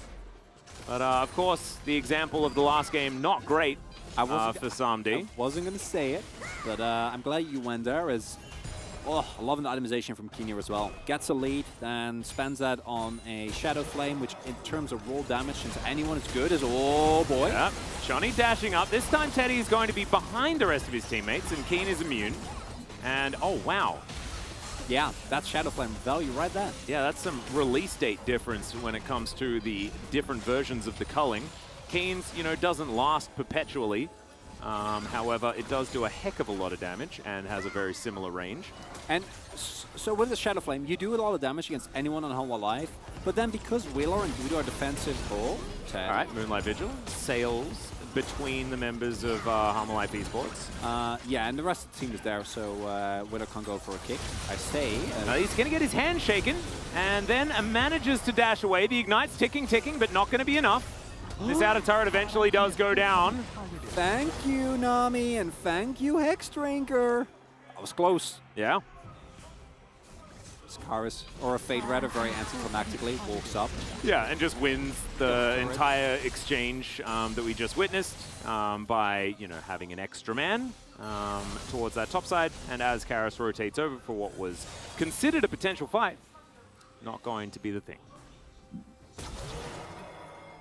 How do you feel about this Frostfire Gauntlet after I like it. All of the stats that come through from the Chempunk Chainsword? I think it's good. I think as Vi here, especially with the setup that you have, ideally you'd be looking to just be an off-tank. You engage, try to stay alive for as long as you can, because you're only buying time for anyone else on your team to start getting kills. Lysandra obviously snowballs fights very well due to her passive, but Bailout combined with Aphelios and Gwen can win a fight at any point in the game, and that's why, even though the gold lead is marginal for Kwangdong, it's nice, 2.5, but at 27 minutes, it's not going to be a game winner in by itself. But I think that the Hanwha comp also has the issue of ease of execution is very much in favor of Kwangdong. Even though their comp isn't super finicky, or isn't super easy, rather, to execute, it does have very clear go buttons in Lysandra and in Vi, and then you have Gwen to follow up. You can just play Protect the Teddy as well, which is great. Yep, that's actually why this is so easy for Kwangdong Freaks, because they just get to try to press as many buttons at the opponents whilst also keeping Teddy alive. And then things will generally kind of go okay. Okay, I thought Home Alive was going to threaten Baron, but instead we are threatening topside, which it's just a second Drake. It's not the end of the world, but it's not a good sign for things to calm. And more I see of this game, it's basically probably going to come down to, do Karis and or Wheeler kill Teddy immediately? Or what side of the coin does it land on at the Baron pit? I prefer Elder Flip. Ooh, but then we have to get to the Elder. And do we think that the game has that much time in it before a game-deciding fight? I think that the game may actually make it to that moment, but will it actually be the deciding moment? Sure, why not? All right. If you want any analysis to back that one up, I got bad news. Well, I got nothing. Right. Okay. It's just a feeling. It's just a feeling. See if we can make it more than a feeling. You are. You are the one who taught me. You know, just follow your gut. Yeah. And in your case, generally leads you to voting for Deft. It does. Or forcing you to vote for Deft. Yeah. Which I haven't been able to do so much recently. I did definitely try to do it a lot. As Kwangdong Freaks have started off this Baron. Willa, can you be the hero that Hanwha Life needs? Well, Fate says no, as he's just dead. Assault and Battery going to come through to seal the deal, as now Keen is really immune. Okay, the Everfrost going to deny any further follow-up, but Kwangdong Freaks get back to work on this Baron. And Fate is once again here. He still has Ring of Frost. He can still be a threat. As now Hanwha, they know that they just can't give up another Baron, that they are still, they're struggling, because this is so bad for them. They can't go in. They can't not go in. Oh, Karis looking for a flank. There is the tidal wave. It connects onto Teddy. The charm's there as well. Orbit Deception. He lands everything, but the rest of the team aren't there. And Keen is going to be able to finish it off in the end. Another one bites the dust on the side of Hanwha Life Esports. Hoyt gets himself out of the area with a flash. Fate does go golden, but it's after the damage comes in. Another Moonlight Vigil goes entirely wide, but the Baron is still secured. The flash forward from Fate, who gets himself another ulti in the fight. It's very extended. Chonny dashing forward. Keen dashes away. And Kwangdong Freaks, I think the heist has been completed, ladies and gentlemen. Teddy diving on in there. He always wants more, does Teddy, in these fights, for better or for worse. Kwangdong in the end will just back away. It's a tense heist. It's well written, has a couple of twists and turns, but in the end, Kwang just get the Drake and they get the Baron, and that's the end of it. And Fate on this Lysandra is just making Wheeler's life very, very, very unfortunate. Can flash here if you're Wheeler, but then it becomes very hard for you to, you know, ever make it out. And if I'm not mistaken, at this point, Fate actually had his own flash available as well, as we can see here. And then, yeah, you have to try something, as you pointed out. But it's actually Hoyt that goes in for the point-blank handshake. Make sure that Teddy doesn't die. Follow-up damage is there. The rest of Hanwha Life gets zoned. And valiant effort to try and then kill some people off the back end of it, but doesn't look like that's going to be happening. And Hanwha Life's chances starting to crumble here, Atlas. Yeah. Maybe it wasn't more than a feeling. It still can be. Yeah. Just to require some mild errors on the side of your opponent. Well, they do have someone in this brush. Yep, Karis just lying in wait. Keen, of course, can do this because he gets to put up the mist and then walks to the edge. And so he does get out of there. 4 versus 4 here on the bottom side as it's Jax versus Lysandra in the mid lane. 2 siege minions. Not a lot of range here on Hanwha's side, so they are lasting quite a while. However, this inner turret still up for the moment. See how they break this siege, or whether they break this siege. As, oh, you could see the geometry going on in Willa's brain as he hit that Q, wondering how he could possibly thread it over to getting Teddy. Doesn't opt in for anything, as Ellen is going to decide that it's Vault Breaker time, and he heads in to take down the inner. Teddy landing some Calibrums. Do you remember when it was white and green that was the most scary? And now it's just red and white every time. We get scared about that because all of the other 80 carries are so low range that Aphelios just really likes fighting there. There's been like 15 versions of Aphelios Atlas. Yeah, there really has. This one has 3 items. As Teddy goes back and completes his Infinity Edge. Yeah, and in terms of itemization, we actually do see that the situation for Hanwha Life is bad, but not completely dire, but it's really more about how the defenses have been played out thus far. Because due to the fact that they're so far behind, there's not actually an opportunity for anyone to itemize very well defensively into the Lysandra, right? Items like Banshee's Veil, items like QSS can help a lot with the pressure that this champion puts out, but instead, can't really afford any of those. Fate also has gone full boom boom in terms of his build, which I love, because it kind of forces Hanwha Life, as they have done, to itemize for MR, and then there is also now a free item Aphelios on the other end. And with this Baron, I think this might have been the end for Hanwha Life, as now Kwangdong can just freely make their way towards that soul, pick up a Hextech Soul, and Hextech Soul Aphelios is not okay. No. No, it will be a bad time. Not to mention, you know how we were talking about side lanes and doo-doo and scaling and... Oh no, Hextech Soul means that ship has, if it hasn't already sailed, it is most definitely going to sail then. As Kwangdong, they've got 2 minutes before they can fight over a Baron, 4 minutes until they can fight over a Drake. I don't think that they're going to be sieging, of course, their composition doesn't do that very well. Some split pushing could certainly be on the cards, but I think it is just going to be reaffirming control of the Baron pit and setting up for another one of those. You can see the vision that they did have down towards that topside jungle of Hanwha Life Esports was immense. But now on a reset, gives Hanwha Life Esports an opportunity as the loyalty program to say sorry for using the Blast Cone too early there from Hoyt. And I'm still able to catch up. As Kwangdong Freaks, I like this positioning. Try and challenge if they ever try to come over and deny vision or collect some vision of their own. Yeah, with this build, Dudu is also fully committing to going for team fighting, looking to build towards the... let's go Stoneplate. There you go. Yep. And I don't know if that will be enough. They're very far behind. It's going to have to be a big kick, but then look at the stopwatches on the enemy team. Even kicking Teddy is going to be very tough. There's McHill's as well. There's so much comfort itemization here for Guangdong Freaks. They didn't just get all the DPS builds. They made sure that they allowed themselves to have some very, very strong defensive itemization. And, except for Fate, who only has his ultimate. Yeah, he doesn't need more. He's I think anyone that comes near Fate is dead. Yeah, I love it. That's the ultimate CC.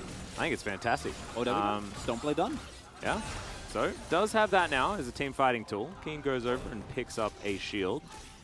But now the Baron is going to be up in 25 seconds, and Harmon Life Esports are no closer to being allowed to enter the topside river, let alone what feels like their base and their jungle.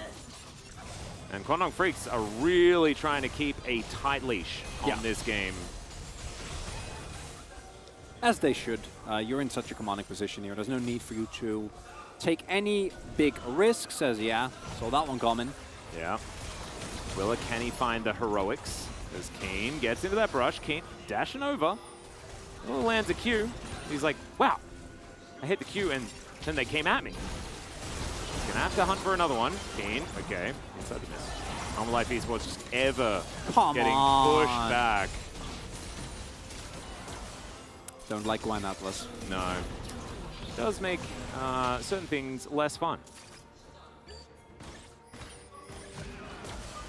Keep threatening. Look at how dark it is. Oh, yeah.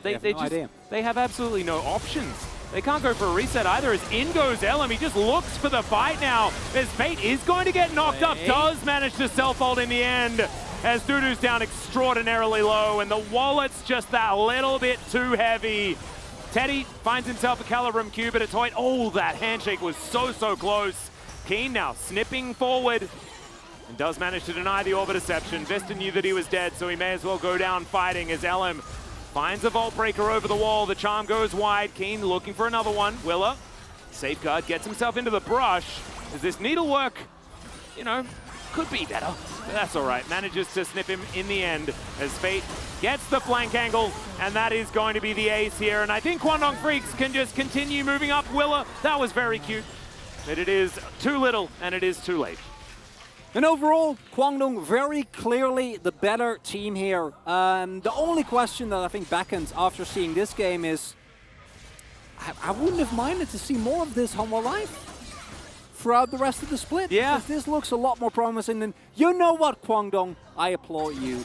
Go take the no-risk route. Go take the 100% win. Because this game is so important for this team. Absolutely. As this is somewhat of an overextension, honestly, and if you don't have all the defensive itemization that they have, they might lose this, right? That's the crazy part, but it's just not going to be enough. There's way too much. Teddy's still full health, Keen is still full health, and even though Element Fate gets taken down low, not going to matter. Yeah, and Chani can't walk up anymore. Willa has no access to the fight whatsoever, and Kick was also on cooldown, so just no real option to do anything at that point in time. The minion wave is also 1 billion miles away, which is why they weren't able to push for any sort of end. So may as well grab themselves the Baron.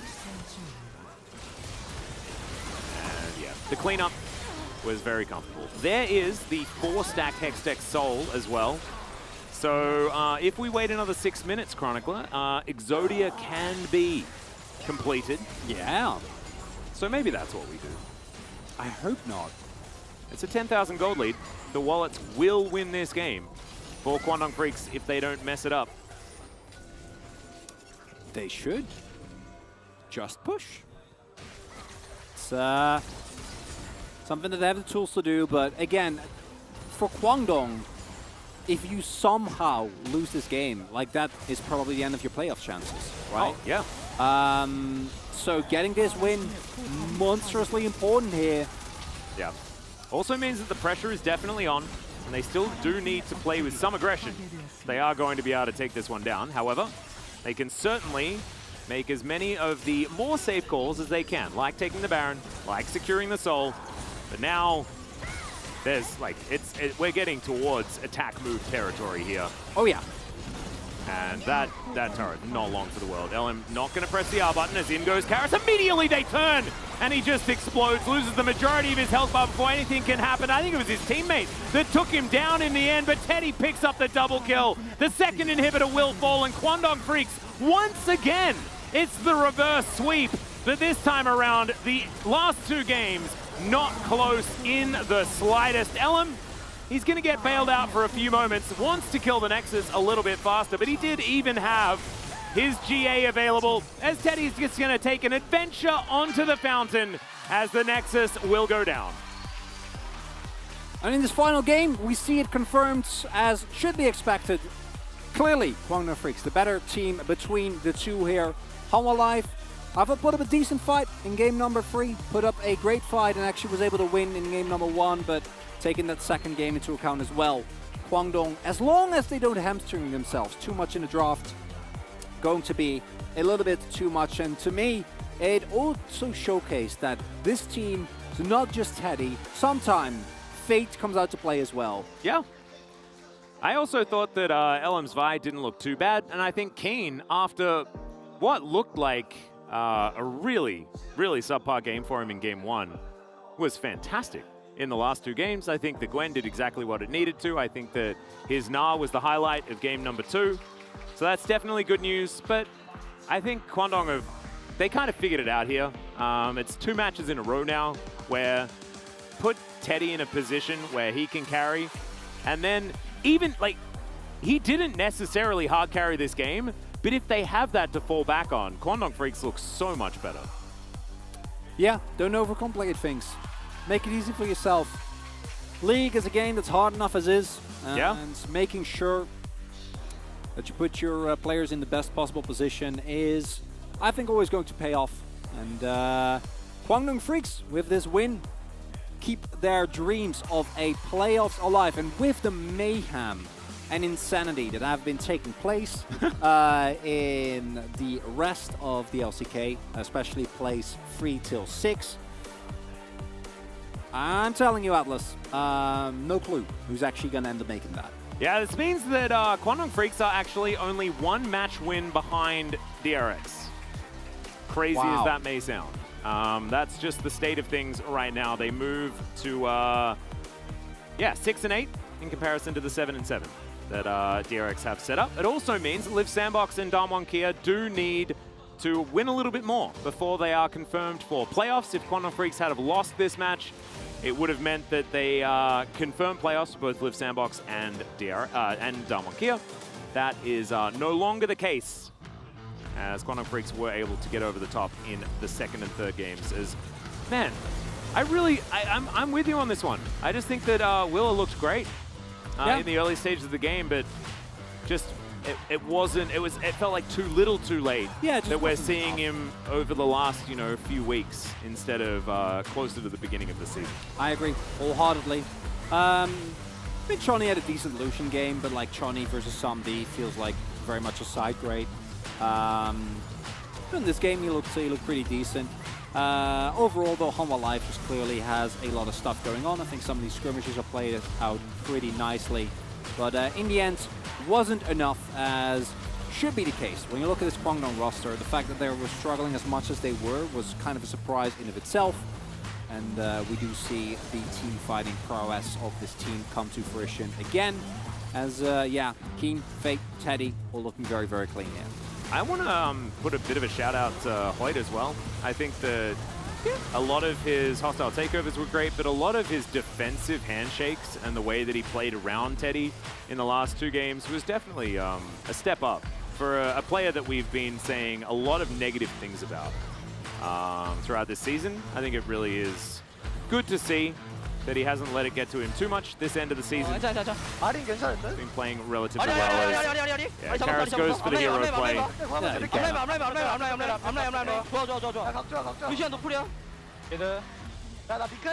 Lucian has no flash. Let's take it easy. Until the Nexus is open, and then they start the tomfoolery. Yeah, we saw Teddy was laughing at the very end of the game. Looking forward to seeing how that one occurs. He just decides to have a giggle. And he does do the most damage in the game, but only by 500 in comparison to his top laner, Chonny, as well. Getting a fair few shots weaved in there. But honestly, I don't know, it's so weird that Hanwha Life Esports in this particular game looked a little bit like the Afrika Freaks of old, who would win game 1 and then go on to lose the series, and now Kwangdong Freaks are the team that lose game 1 and go on to win the series. Can't Weird explain that. dichotomy, very strange situation. Thankfully, we have two gentlemen who can unravel the mystery that is Kwangdong Freaks, and that is Valdez and Wolf. Let's throw it over to them. Thank you, casters, for that wonderful casting on that series. And yes, a simple explanation. I feel like Kwangdong with the draft in game number 1, we're playing the game on Nightmare mode, and then they decided, well, let's change that up. Let's actually draft something decent. Let's play a better game. And they absolutely did that in games 2 and 3. Zeri banned, they felt comfortable playing the Aphelios Renata lane into Lucian Nami. We're seeing a lot of Lucian lanes really fail recently, especially into Aphelios Lulu, Aphelios Renata. Like, this lane seems pretty stable. For me, the mystery of Kwangdong Freaks has really always been about macro, and unfortunately for Keen, you know, some downward trending performances throughout most of this season. But tonight, he ended up performing pretty well individually. Had the matchup into Jax, which I think is what this desk is mostly going to focus on today, because Jax into the Gwen can be a counter pick, but it's very difficult to pull off. Only Dudu has in the LCK so far, so we can try to trust a little bit like that, you know, like, okay. Just once. But if you fall behind, you don't end up winning in the lane. The Jax really struggles to find value later on. Let's take a look at what happens in the lane. In terms of laning stats here, at 20 minutes, 31 ahead in CS and had a 1,500 gold lead over his lane opponent. He had 3 kills early on in the game. We just chose 20 minutes because I was like, all right, let's just pick where we hit mid-game. He was able to side lane better, and we saw desperation out of both the Lee Sin and the Jax in their item builds, building Hex Drinkers in the mid-game because they're like, we gotta get through this Gwen snips, and then we saw Gargoyle Stone Plate built because it's just like, maybe I can get a second Counter-Strike in the fight, maybe. And it was a huge risk they took. They brought Wheeler in, you know, they brought Chani in. I think Honda Life Esports were like, let's see how this goes tonight, but the Jax didn't end up working out in the end. It did not, and a lot of that did have to do with the lane. Let's take a look at highlight number 1, because it does start here, where you can see this is after the lane essentially was happening. This is 21 minutes into the fight, right? So that lead you were just highlighting, essentially already coming through here. The Jax finding minimal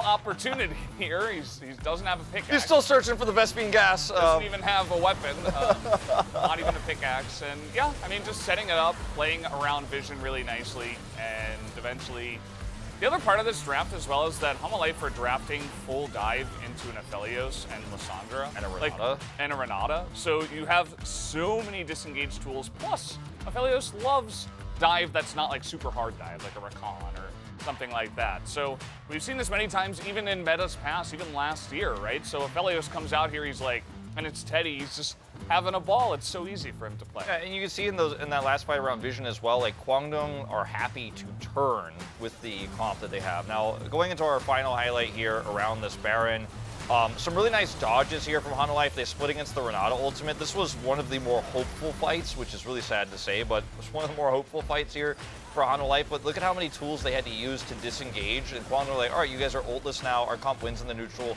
We're so far ahead on gold. We can hold Baron aggro here. Teddy is at full health, has shielding, and he just doesn't care. And Karis is like, I want to do something. I got to pull it off. Nami ult. Hits him, he gets charmed, but he's alone. Where's the follow-up damage? Chani can't close the gap. Dudu should have been there, but he isn't. Doesn't have flash, and Kwangdong Freaks just clean it up from here. Yeah, I mean, you know, you can see the range issue as well. Like, you cannot get close. And the fact that Lissandra gets a second ultimate in this highlight as well is kind of insane. Guys, we do have the POG ready right away. Let's take a look at who does pick it up here. It will be Fate on the Lissandra. Yeah, had a lot of really great ults, and the pick of the Lissandra itself, coupled with the the Gwen and the Jax, where I think the big standouts for us is, yeah, Fate gets involved in this, but I don't think he even necessarily needed to be there for this one. This time he traps Dudu again. Like, it was a laning problem for Dudu, but then he just got bullied because everyone knows when Jax falls behind, he becomes a paperweight in a game like this. And when he got the, obviously later Gargoyle Stoneblade, he was hoping for a miracle. And you can see even in fights like this, they just turn on him. The Lissandra gets so much value into this Jax. And once again, Fate here exactly where he needs to be. Blows Wheeler up, who's trying to make that miracle steal angle happen. Really good good call here. Once again, a 7-6 split. I ended up going for Keen. I feel like the votes are even by the same people. Yeah, Like, I think so. Is this actually from game one? Like, it looks really similar. Either way, guys, we do have the interview ready. Let's hop over that. Ji-sun with the translation. Thank you very much, guys. This is Jason for the PFG interview translation, joined by Fate Keen from Kwangdong Free. Congratulations on the comeback victory, guys. You guys are now having higher chances of making it into playoffs. How do you feel? The match was so hard, it was really difficult, but I'm so relieved that we got a win.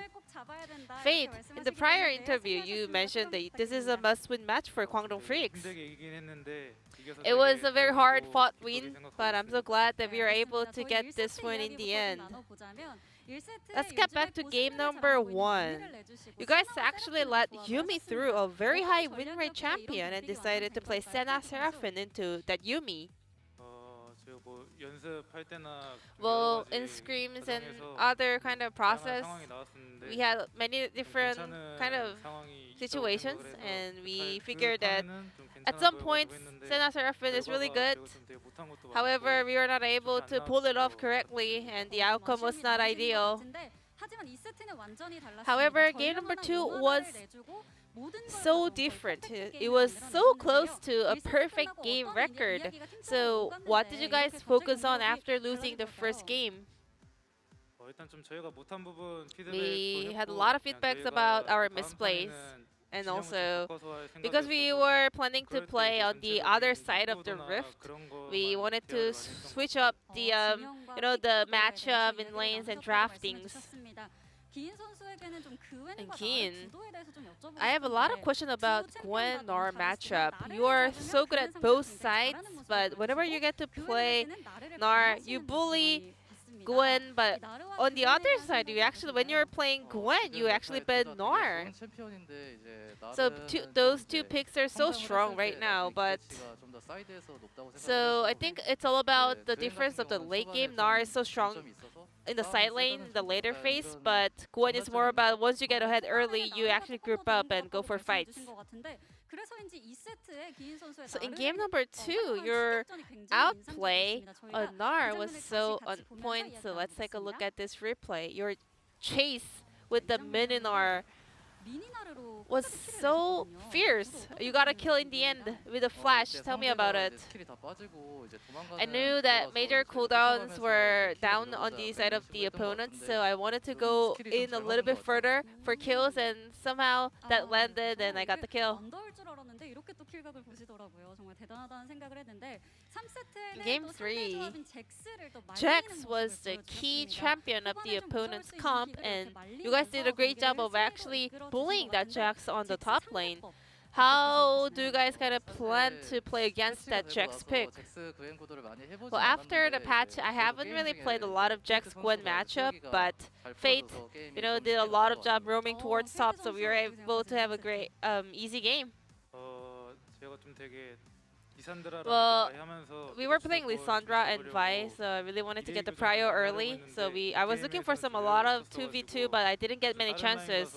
So I decided to just rotate towards other lanes to get some kind of points or kills, and I got some kills on the top lane, which was really good.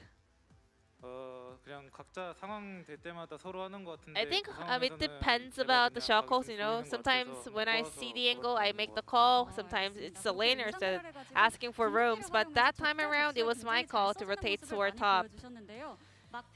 And Lissandra's ult was so kind of important in every team fight in that game. How do you rate Lissandra right now in the meta?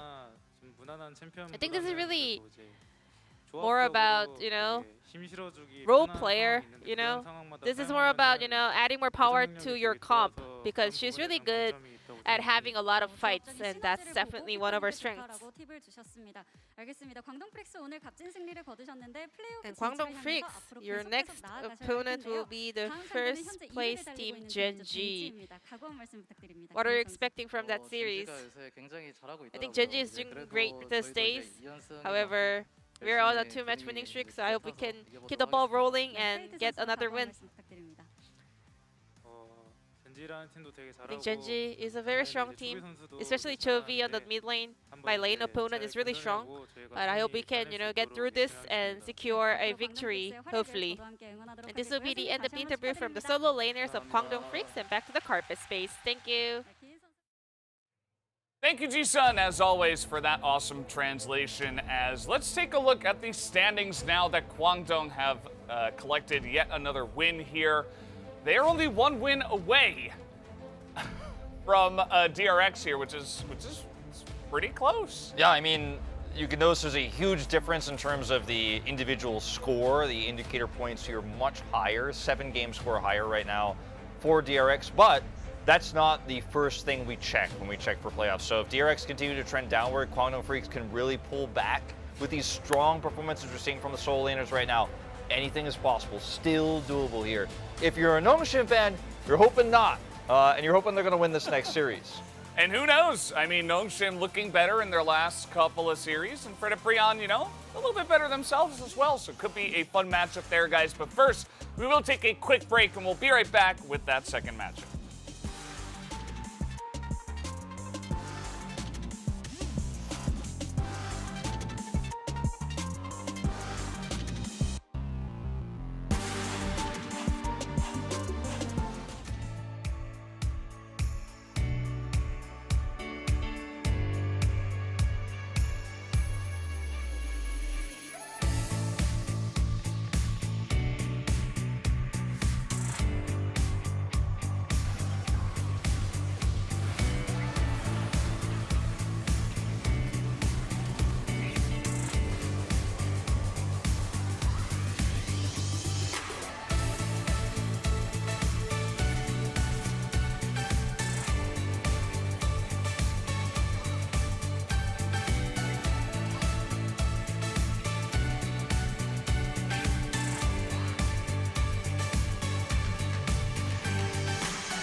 이즈랑 럭스는 사귀는 사이다. 라칸과 자야는 사귀는 사이다. 야, 헨리. 네? 너 지금 왜 갑자기 스토리 공부를 하고 있어? 스토리를 똑바로 알아야 그 챔피언을 제대로 다룰 수 있다는. 너 뭐하냐? 어차피 스토리는 다 바뀌는데. 그브랑 특패 몰라? 말도 안 되는. 저게 뭐하는 거야? 저 뭐냐 저 매자에 책 쌓지도 못할 거야. 뭣들 하고 있었나? 야, 커피 사왔냐? 아이고, 커피 사왔습니다요. 여기 시원하게 드십시오. 시원하게. 제대로 사온 거 맞지? 여기 있습니다. 아이, 그럼요. 근데 다들 뭐 하고 있었냐는? 나는 스토리 보고 있다는. 뭐 스토리를 봐. 배워야지. 나보다 티어 높은 너네들이 롤 좀 가르쳐주면 안 되겠냐는. 재밌어서 게임하다 보면은 알아서 올라와 있던데? 내가 쉽게 이기는 법칙 2가지를 알려줄까? 첫 번째, 절대 점수를 잃지 마라. 두 번째, 첫 번째 법칙을 준수해라. 어쩌나 동진아, 이 손을 줄 수도 없고.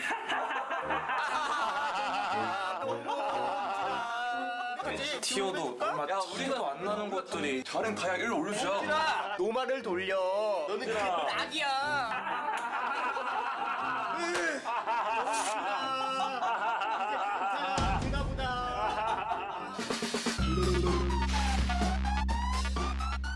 자, 오늘 주제는 바로 이거. 나옵니다. 일반인 티어 코칭에 따라 몇 단계까지 발전 가능할까에 대해서 해주세요. 아 그러면 오케이. 그러면 일반인 티어 그냥 실바락 칠게. 몇 단계까지 발전이 이거는 가능할까? 근데 사람에 따라 완전 다른데 정말 많이 올라갈 수도 있고 아예 못 올라갈 수도 있고 떨어질 수도 있고. 학교에서도 같은 수업을 듣는데 성적이 다 같진 않으니까. 그리고 이게 가르쳐 주는 사람도 중요하고 가르침 받는 사람도 중요한데 티어 차이가 그렇게 많이 안 나는데 가르쳐 준다. 그건 그렇게 크게 의미가 없을 수도 있어. 그래서 동준아 다이아 4로 코칭하면 어때? 이걸 위해서 이 말을 꺼내려고. 나는 초대 우승자거든 또. 나는 또 초대 우승자고. 이게 좀 애매한 게 기간도 좀 중요하다고 생각해. 기간? 얼마 동안 안 해.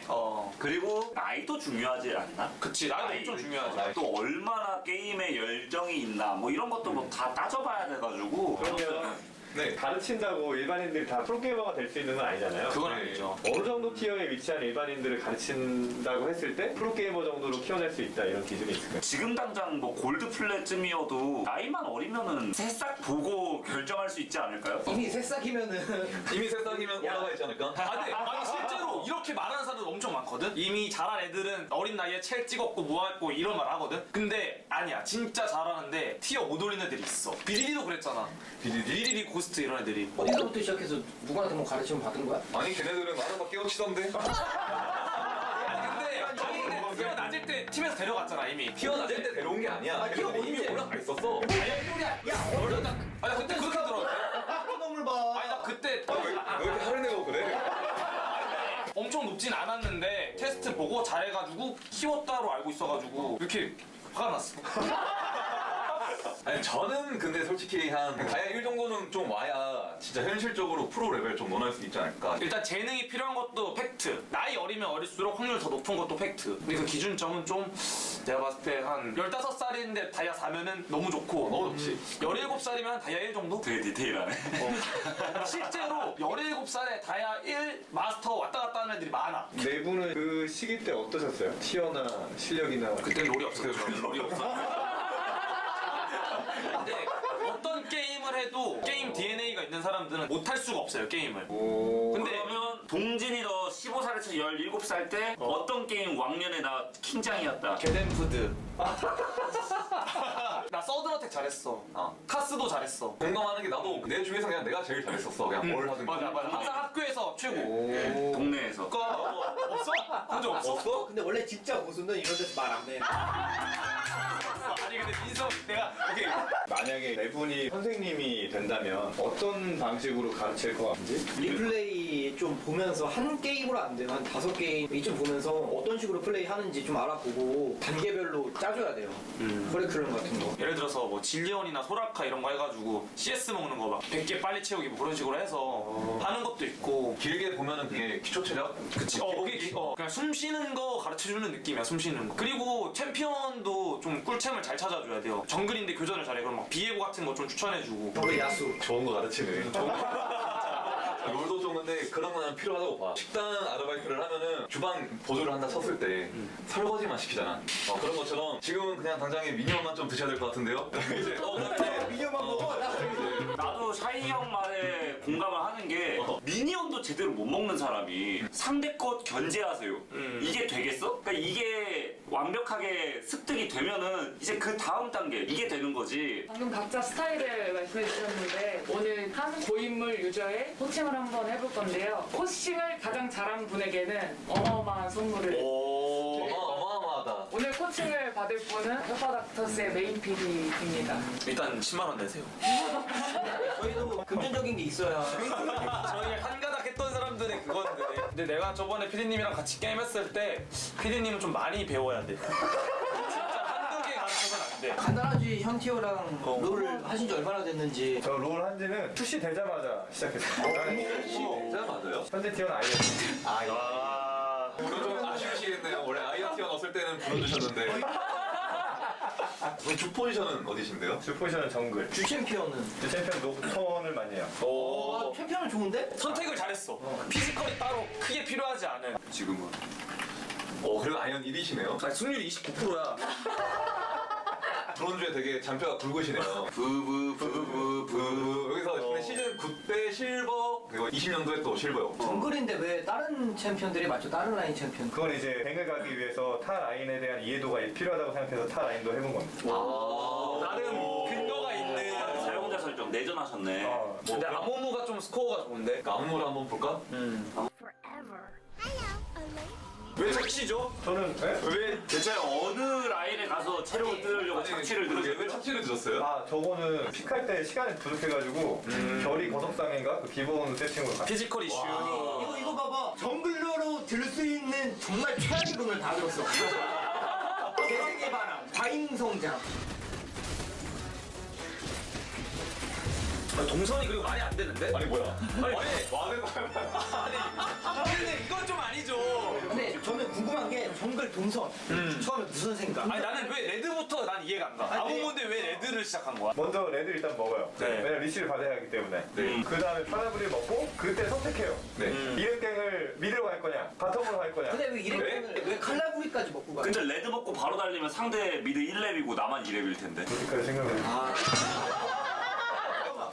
여기 왜 W 안 큐 찍은 거 아니야? 큐? 설마 큐 찍었어?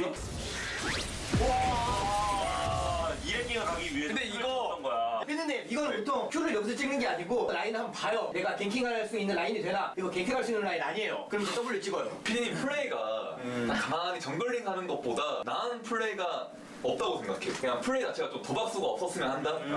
칼날구리 먹고 미드 2렉킹을 성공해요. 뭐 좋긴 하겠죠. 근데 도박수가 성공하잖아. 되게 낮은, 어찌 보면. 확률적으로 따지면 낮은 확률이지. 정글만 돌았으면 훨씬 좋았을 것 같았다. 저 자크는 체크하셨어요? 와대 보이는 자크? 우리 아버님 보여준 거. 저런 거 엄청 중요하네. 지금 벌써 손해 보셨네요, 동선상. 자크는 캠프 4개째고 아무무는 3개째. 이제 3개째. 다른 모습도 좀 봐주시면 안 돼요? 알겠습니다. 좀 쭉 돌려볼게요, 그러면. 보자고 이 아무무가 어떤 사고를 치는지.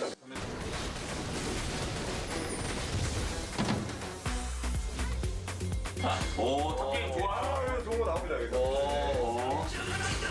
눈 깜짝아. 근데 맞추고. 이렇게 살리고. 까지 네. 오, 착시 터뜨리고.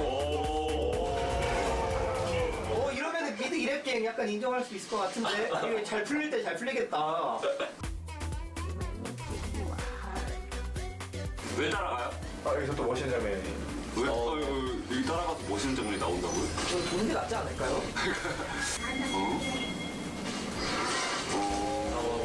이게 통한다. 통해서 문제야. 이게 통해서 문제야. 그래서 나는 피드백을 할 때 이게 통했어도 저는 그렇게 말해요. 결과는 좋았지만 과정이 쓰레기다.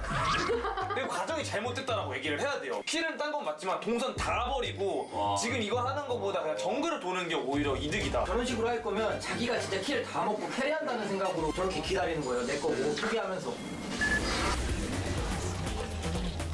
아, 여기서 또, 여기서도 슈퍼플레이를 한다고요? 저 웨이브를 보고 여기 다이브를 가야 된다. 웨이브를 보고. 상대 풀피, 풀마나, 풀스킬인데 도체 6, 미포 6인데 이거 동진님한테 배운 거예요. 코멘트리 할 때. 웨이브와 함께 다이브를 해야 되잖아. 근데 좀 많이 기다리시네요.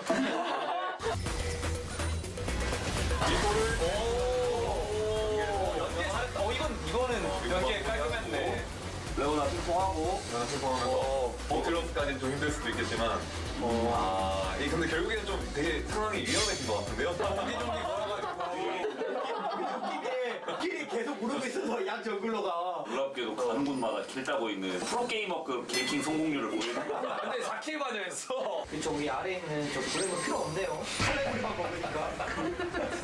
좋겠다, 피디님은. 갑자기 밸런스 패치로 골렘 삭제해도 똑같잖아. 여기서부터 이제는 한타라서 다른 거 봐도 될 것 같은데. 사실 이게 15분 전까지만 보면 되긴 하거든요, 피드백이. 제 주체는 녹턴 한번. 우선은 정글링 깔끔하겠죠? 이랩갱 또 가시는 거 아니죠?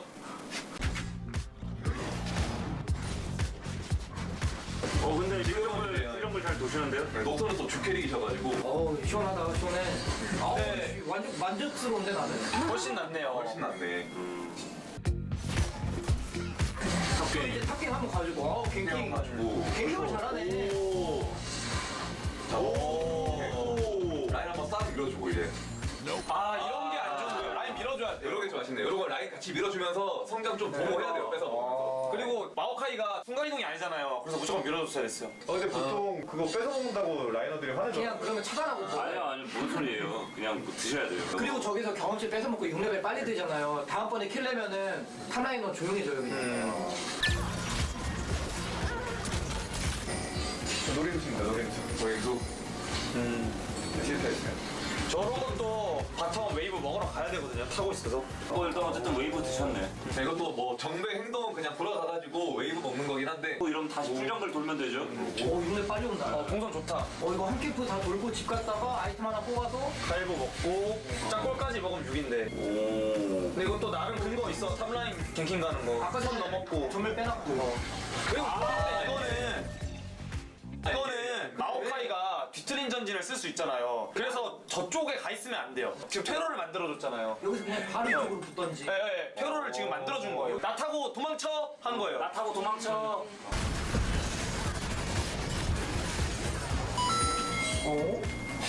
그렇구나.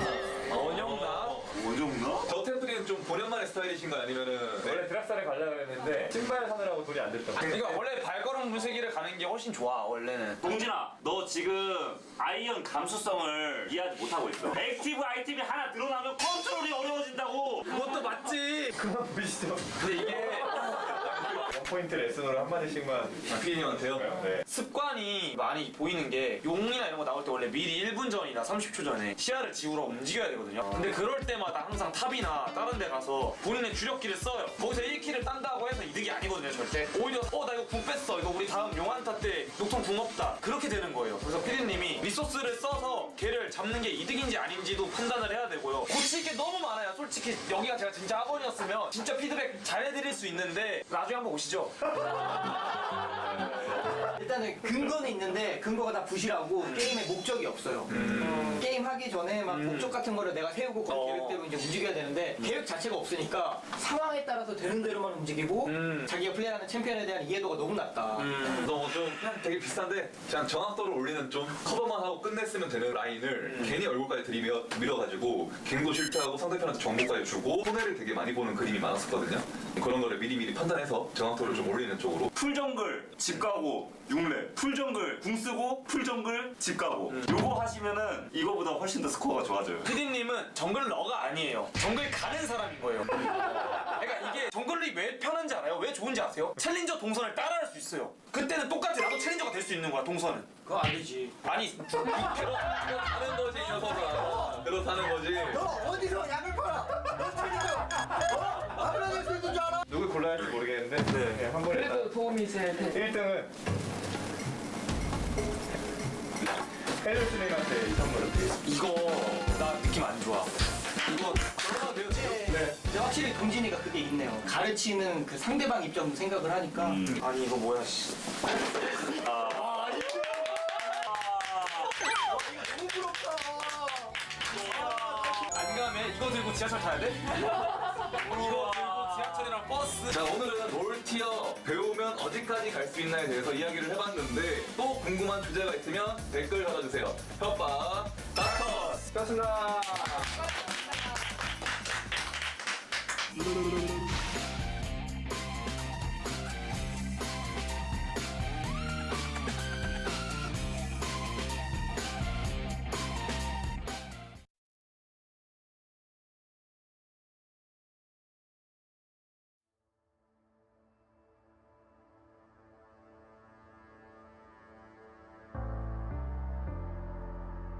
The night beckons while you dream.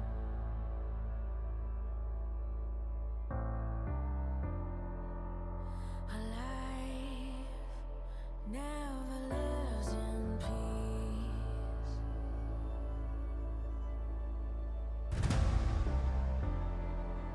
As you stand upon the edge, woven by a single thread, and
Welcome back, ladies and gentlemen. LCK Summer 2022 and a very rainy Seoul, South Korea. As we are ready for our final match of the week.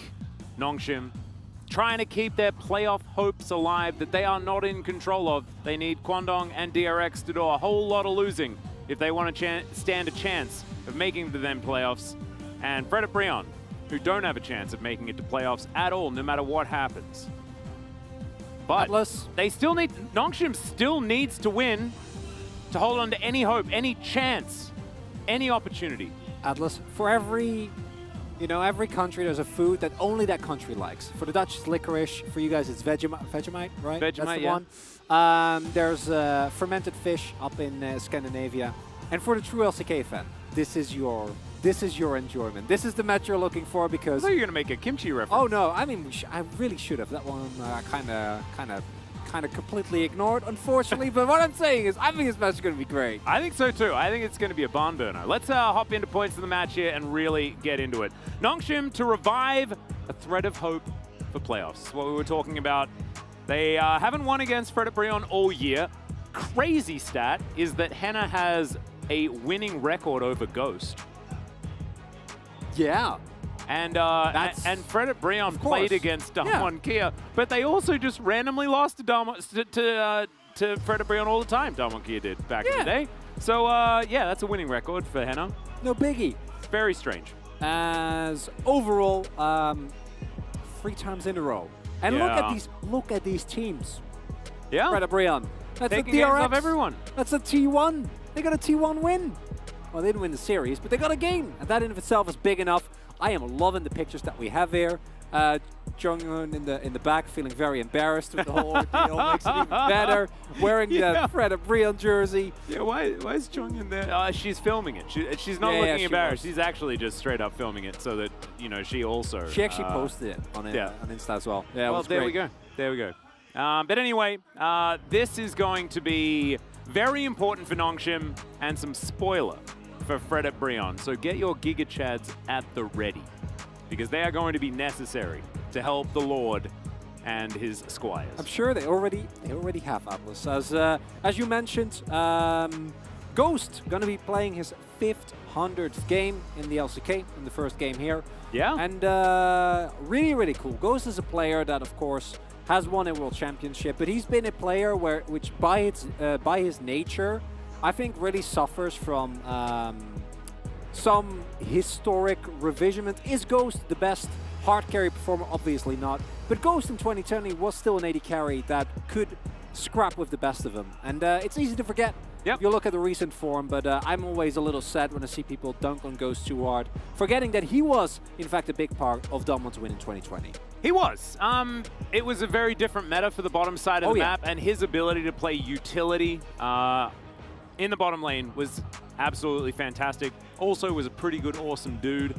But I digress. We are going back in time just a little bit. Let's get into the present here and have a look at some of the team stats. As first blood percent, Fred Brion.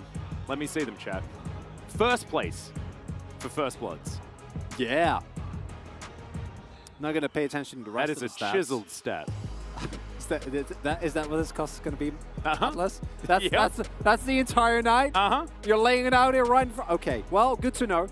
So I can mentally prepare as overall the stats for neither of these teams have been exceptional. But what they mostly show, what I want to focus on, is a resurgence. And it's different levels, but both of these two teams looked just disheartening to look at throughout effectively the entire mid-half of summer. And now it's getting a lot better. I think it's feeling a lot nicer overall. And I'm personally very excited as Bro Fans won the Bro Lolly Night episode, unsurprisingly. Yep. And of course, Lolly Night is, they want their own Lolly Night episode. Yeah. So hopefully they get one before the season is up. I believe Lolly Night is going to be coming up right after this series.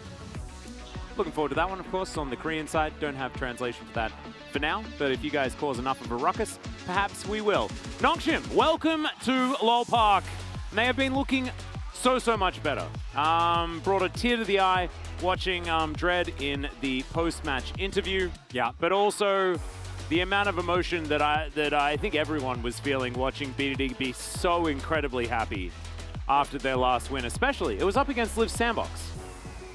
We finally get a glimpse of the potential of Nongshim Red Force. Yeah. This late into the season where there is all but zero hope. It reminds me of a team from 2021. Don't go there, Atlas. Okay, I won't. Called Hololive Esports. Ah! Okay, well, it hasn't started. Well, it has theoretically started, but it's also completely out of Nongshim's hands. They need things to go colossally wrong for DRX and for Kwangdong Freaks. They also, I believe, have to beat T1. So we'll see how that one goes. Fred and Brion, not as many worries. They are blue shells. They have been many seasons in the past. This time around, they did make a late resurgence. It was looking very, very sad for Fred and Brion at the beginning of the season. And now, certainly turning that performance around. I think Morgan has been brilliant. I think Delight has had some of his best games of the season very recently as well. And I'd like to just see some more good League of Legends out of these guys. You know what I love? What do you love? Is that both these fans are going ballistic, and these are the true fans of League of Legends, Atlas. Well, also, who cares about wins? Who cares about the Lolpark's packed? Yeah, have you looked around? Like it's a full house. It is actually a full. There's like a few seats that are unoccupied, and our last series, I think our last series had like half the people, whereas we are chock full for Fred and Brion taking on Nongshim Red Force. Two teams with, you know, fans abound, of course. Like, there are some big names, but there are also some big personalities on these teams. These are two of them, as the LOL King taking on BDD. BDD has been turning around some of his more lackluster stats from the beginning. However, he's always been good at getting damage out of his gold, and kill participation has certainly been very high alongside his damage percent because he's been making all of the plays when his team hasn't been wanting to. And BDD, of course, picking up his Penta and bringing tears to all our eyes, as you pointed out earlier. Yep. When we saw a smile that was cracked as they were able to pick up the win recently against Liv Sandbox. And for Fred and Brion, the resurgence of the team overall, for sure. Individually, though, I think that Lava, to me, was a very good, very well-rounded mid laner in Spring. The meta already suited him. He looked like he could go toe-to-toe with some of the best in the league. And that has not really been the case this split. And I think that that's the big reason why Fred and Brion, for the first, I want to say 75% of the split, just looked like a completely different team. They did. They were... I think it was a large array of factors. There was a lot. I think that Umpty certainly had a lot of underperforming games, and they just never really had that series where they were all on the same page that they could use to leverage towards getting a few of these wins strung together. They just never really got off the ground. They sort of ran out of runway, and then things all went belly up, as you mentioned earlier on. 500 games for Ghost. I want to have another petition to have Gorilla play just one game, because he's on 499 and he will be forever, and it makes me very mad. Every time I see that stat, I get upset. Yeah, he's working today. Maybe we can include like a year of LCK commentary as one game's worth, maybe. I don't know, it just bothers me. Anyway. Here we go. He's signed as a content creator. A team's mathematically eliminated in week 3, and he gets to play. Nice. Yeah, it's not possible. No, it's not. That's the scenario you need. Well, we can dream. We can dream that one day Gorilla will have 500 games instead of 499 forever. Nongshim have chosen the blue side, as they are, of course, our home team. They were the ones that came out first. That's a dead giveaway. And blue side has been very powerful this evening. There was a one victory. Kwangdong Freaks were able to do that one, but we saw in game number 1 of our previous series what can happen if you get blue side drafting correct and your opponent gets it very wrong. Things can go very, very heavily your way. Yeah. Very, very quickly. And overall, what I'm mostly looking forward to is just seeing some good old knuckle brawling League of Legends here tonight. Nongshim in particular have started to gravitate more towards some more proactive builds and drafts. We see most notably Dread looking a little bit more like himself. And then in addition to that, we have seen that BDD has been picking up his rise again. Look at the Yoga Bros down here. I know. Look at the fans. It's absolutely fantastic. And yes, some fans of the Lord over to the right there. I imagine there are many in chat who are very jealous of anyone with a Morgan jersey. And don't worry, you can understand. Also, Morgan does have the best LCK trading card. I was going to ask, that's the real question. Do you have that card yet? No, I don't. No, I don't have any. No, me neither. None of us have any. No. I haven't seen one outside of when I had my hands on the folder full of all of them, which was, I felt like I had too much power. I'm not going to lie. It was an Infinity Gauntlet situation. It was. I'm glad it was taken away from you. I think you would have gone mad with power. I would have. I'm not even going to defend myself. There is no way. Okay. You got to know yourself. As going into this draft, Zeri, the most notable pick that we would very much like to see taken off the list, although Nongshim on a blue side should be completely fine. Leaving that one open. As we have learned, Yuumi, obnoxious champion, very, very strong, but even without that, Zeri becomes a late game insurance that very few other AE carries can reliably match. Whoa. And we're going to let it through. Yeah, so Zeri's let through. The Yuumi has been banned. This doesn't work. But Aphelios is also available. Of course. Because, yeah, good. Okay. So, Ghost is going to be playing the Zeri. He has not found as much success as some of our other Zeri players. However, he did have a much better series last time around, and he was the carry in 2 of those games. As Morgan will pick Gnar. Renekton Elise. Oh my god. Just win the game in 15 minutes. No, it's going to be the Gnar at the very least. Poppy would make a lot of sense. Alternatively, you can prioritize a Lucian early on here, but I'm not expecting as they lock in the Poppy here because Umti and Poppy has looked quite good. Not quite up there with Peanut, but then again, who is? Yep. Main thing that the Poppy really incentivizes is very proactive and aggressive early game plays, and I actually think it worked out quite nicely. Wouldn't mind the Skarner pick up here. We've seen that pick be quite successful in piloted in the right hands, as Kana also going towards the Gwen here as the quote-unquote counter pick.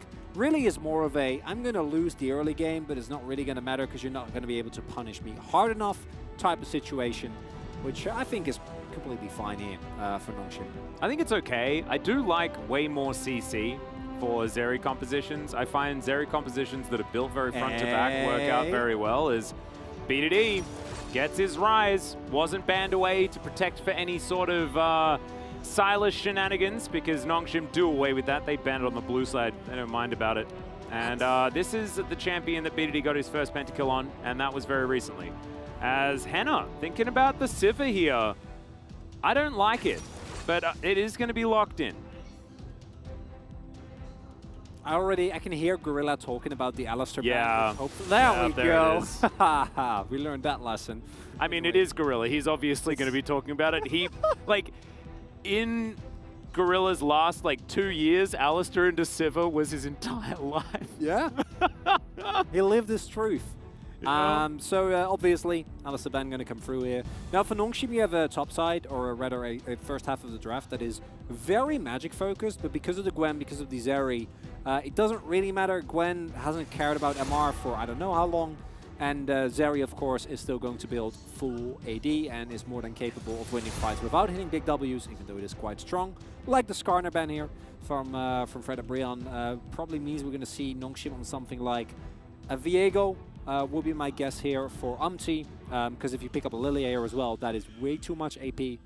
Yep. And I'm expecting Fred Brion to now just lock in Nautilus and then save their mid pick until later.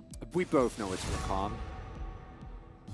Ooh, is it though? No, I want it to be Nautilus. I think Nautilus, even though the Sivir synergy is somewhat lackluster, works very well. If the comp has a point-and-click lockdown for the Zeri, and overall, I think it's just quite. And it's great denial because Snowflower not only has he demonstrated that it is most comfortable champion, but also Zeri Nautilus has been very, very popular. They're not going to do that, though, because Victor was available.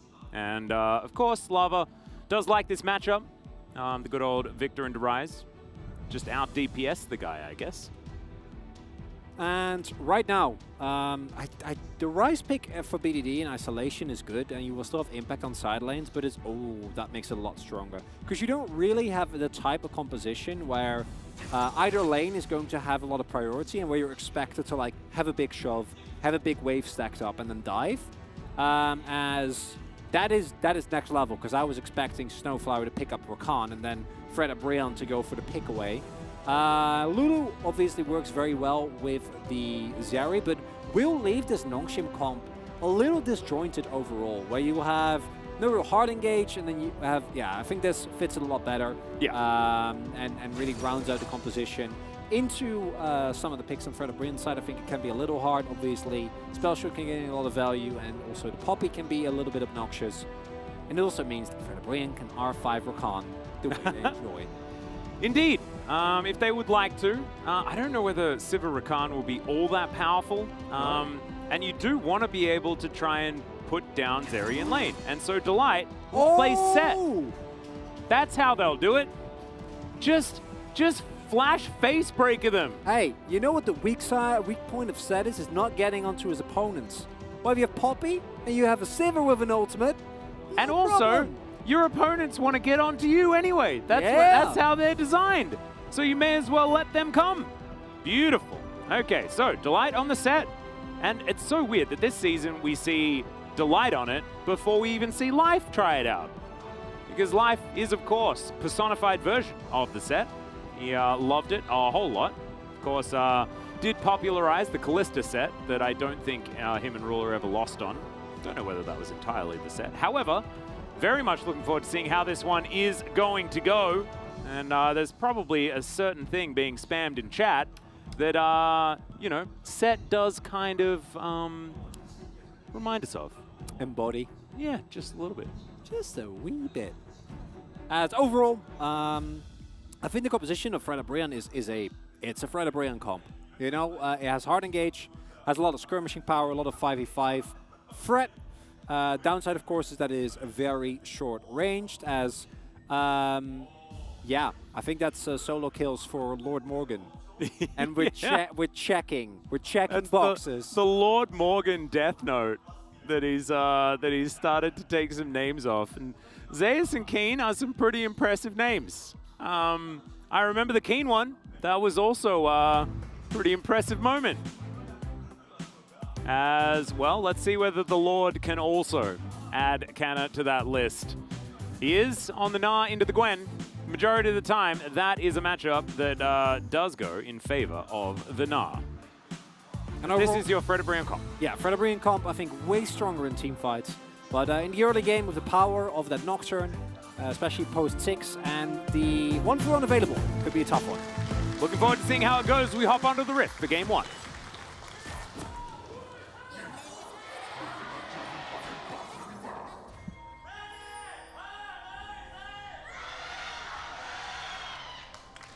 Fred Brian fans are just the greatest of people. Honestly. Across the world. They are eliminated from playoffs. And that was like the loudest fan chant we've heard all night. Yep. It is just, it's too wholesome. It is too wholesome, everyone. As Nongshim all grouped up as 5. Thinking about trying to fight Delight here as he moves forward. But we do already have Canna considering moving back up towards that top side. Fred Brian kind of knows something's up. Haven't spotted anyone anywhere. Yes. Maybe they just 3-man flash the wall. No. I don't think they will without vision, Atlas. I just want exciting things to happen in my game, okay? I know we've talked a lot about the meme that embodies and said, but that's too much. Even for a team as valiant as Fred Brian, can't do that. I mean, if you do it and there's no one there and they don't have a ward, then better. They don't get the flash timers, even if you completely whiff. So there you go. As I can't hear any of the game sounds, and it is freaking me out. But I think it's also happening. Yeah. Because the arena I was like, behind it's us. eerily quiet. It is eerily quiet. So, maybe we're witnessing a special monster hunt here. Oh, there we go. Oh no, we're back. Okay, we're back. All right. I thought there was no Lysandra in this game. We had no reason to cut the volume. I thought this was a Kazu hunt. I was a bit confused for a second there, but not going to be the case.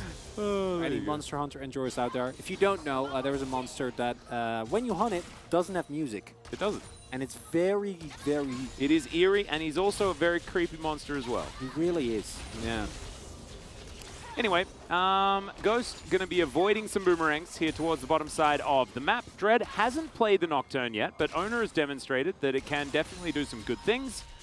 Even if it did lose yesterday, it has still been a great pick for T1.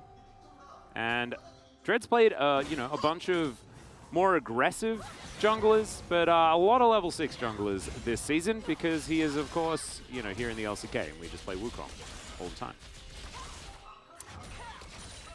One day, we'll learn that Wukong doesn't like playing into Karthus, but I don't know when it'll be, as, Zeri and Nautilus have a 5-game win streak. Yeah. And in that list, we see two of our biggest Zeri enjoyers, Prince and Aiming. Indeed. So, yeah, it's absolutely no surprise that Live Sandbox and KT have found a lot of success there. Yeah. Of course, this was one of the original Zeri lanes before she did get changed, and of course was a lot more on hit-based when it was the Trinity Force Titanic Hydra type build. This was the first Zeri lane. And it's all come full circle. Just as we have gone back to Old Man in the mid lane. Mm-hmm. Victor versus Rise. Yeah, so as far as our mid lane cookie cutter matchups are concerned, yeah. Which one, okay, let me give you 3 of them and you can choose the one you hated the most. Hit me. So, hit me. Corki Azir, the one that we had more recently. Yeah. There was the Orianna, and was it Orianna Syndra? Orianna Syndra was happening last year or the year before? I think year before, yeah. Over and over and over again. There was the Lysandra Everything matchup that was the year before that. You mean the year of Fly? Yeah, it was just the year of Fly winning on only Lysandra. As Delight is going to find Snowflower, or has Snowflower found Delight? Yeah, he's up a level. Delight just letting that cannon go. He doesn't need it that level. No, he doesn't. Unnecessary. Why would you need a cannon if you're set? You have cannons. One on the left, one on the right. Okay? And in he goes. There's the face breaker. Nautilus, no face anymore. And that's why he couldn't see that he needed to get out of the Haymaker as well. As Ghost getting a bit of damage down. I don't even know if Nautilus has a face. Oh yeah, that's true. Because I think he's... Is he an empty suit of armor? Yeah, I think he's... sort of thing? He's going full Alphonse. Yeah. Unfortunate for him. I can't even remember what the Bioshock lore is, so I can't even do the Big Daddy analysis of the situation. Very unfortunate. Yeah. Already we're scrambling. I know. I haven't been back to Rapture in quite some time. As Morgan almost gets snipped to death. Was sub 100 health for a little while. Has been drinking that potion that he picked up. As he will get Mega Gnar as well. And that will allow him to get all that health back. Not even close, everyone. I don't think anyone was worried. The Lord does not just get solo killed in lane like that. And overall, this early game, deceptively quiet. You might think it's because there's not a lot happening. Or that there wasn't sound for the beginning. No, because then it's not deceptively. Then it's just quiet. It's just actually. Yeah. As, okay, Umpty and Dread are just going to opt into the Thunderdome. The Dragon splits them apart like they're boxes at the end of a set. Speaking of set, he picks up first blood! Ghost now chasing after them because BDD and Dread are making their way down. BDD will be able to get the Rune Prison, and it's Ghost that picks up the kill. That's going to even it out, but Set got first blood, so I'm not sure. Well, I am. It's better to get the kill on Zeri Atlas. We've learned this lesson already. Overall, getting that first blood is nice, but it's a kill on Nautilus, and you lose kill on... okay. Oh, that's was that a Hex Flash? Just hanging out, Yeah. Hex flashing? Yeah, he was. Vibing, holding the wave, flashing Hexley, as Atlas would say. Yep. I think Delight is embodying the way Twitch chat talks about Fred Brion right now. Yeah. As Morgan is going to throw down a wallop. Nice little dash there from Canna, gets him out of the way. Of course, this is Canna's Gwen. He's very happy to play this champion. He's always been known for not necessarily having the widest of champion pools. It's something that they were actually talking about. Irian was explaining that that was one of their biggest problems, as Morgan now going to have to make his way underneath his turret as he has to flash. Canna doesn't have the ability to do that, so not going to be able to follow as quickly. The back will have to come in, and there's no teleport available for Morgan. Thankfully, Umpty in the area, so not going to get dove or anything like that, but this is a huge wave. The cannon's going to go wide. No one gets that experience. Oh, man. We are playing top lane on hard mode. Just very straightforward here. Get the face, walk in, get the face breaker. Nice flash there from the light. But then as a result, because Umpty was getting caught in the enemy jungle, forced to flash, not able to join this play at all. And of course, BDD is going to have the advantage when it comes to roaming early on, as he is playing the good old Rise and expected to have the early prio and look for plays across the map. So overall, I think in terms of gold advantage, it is going to, of course, be Fred Brion when it comes to where you want the gold to be. Big win for Nongshim. Yep, I would agree. Not going to be a gold lead really to write home about whatsoever, though. As Umpty and BDD squaring off, as Morgan does have the inside track. Gwen's going to rotate through, though. And Dread, he's level 6. There's the flash! As BDD just dives in on top, and Morgan is going to get punished yet again. Oh no! A disaster for the Lord up there towards the top side of the map, but amazing for Nongshim. As Lava's trying to catch BDD on his way back over, but BDD is playing like a man possessed. Really nicely done. Exactly what you need to do. Utilize the early power that you have. On the flip side, Fred Brion at the very least is going to be able to pick themselves up a Drake. Early Inferno was nice. Going to scale nicely into the later stage of the game as well, but giving up an early kill to BDD, who picked up his first official Penta very, very recently in a series that they didn't even win. Yeah. Which was kind of wild. They definitely won that game, though. That is for sure. So they at least had that. Slight gold advantage. Still there for Nongshim. They now have the Rift Herald to utilize. And as a Zeri composition, I don't think anyone really needs any more information. That is bad news for Fred Brion, especially considering this Gwen lane is going so horribly wrong for the Gnar. As let's have a look at this again. BDD, just immediate flash, no messing around. That makes sense. One of the big downsides of Victor is that in situations like this, you are almost in every situation going to have less value than the mid laner opposing you. And that was fine in the beginning of the spring, or beginning of summer, right, where the meta was still a lot slower. Oh, that's painful as well. Just wasting a plate. But it's not fine anymore. Early skirmishes have become very important. It's the reason why Ahri is still in meta, why Silas and Talia are so strong, and why Victor has had such an abysmal win rate, besides picking him into a 0. Please don't do that anymore. We don't like it at all. Yes. Very, very upsetting. Is because you just don't have the utility that the Rise has there. Obviously, BDD sets up the play very, very nicely, but a point-and-click route combined with the early burst of a Nocturne and a Gwen is just going to be very hard to play around. And yes, Umpty and Morgan are strong, and if Lava can then throw an ultimate on it, it's nice, but you got to play a lot slower then, and you need the control, you need the vision. Didn't have that, and they got punished appropriately. Definitely did. Now, if we have a look here towards the bottom side, almost 2 waves in the lead is Henna. Actually having a pretty good time on this Sivir in lane. That's why we saw that the gold lead was actually in favor of Fred Brion after that pick onto Morgan.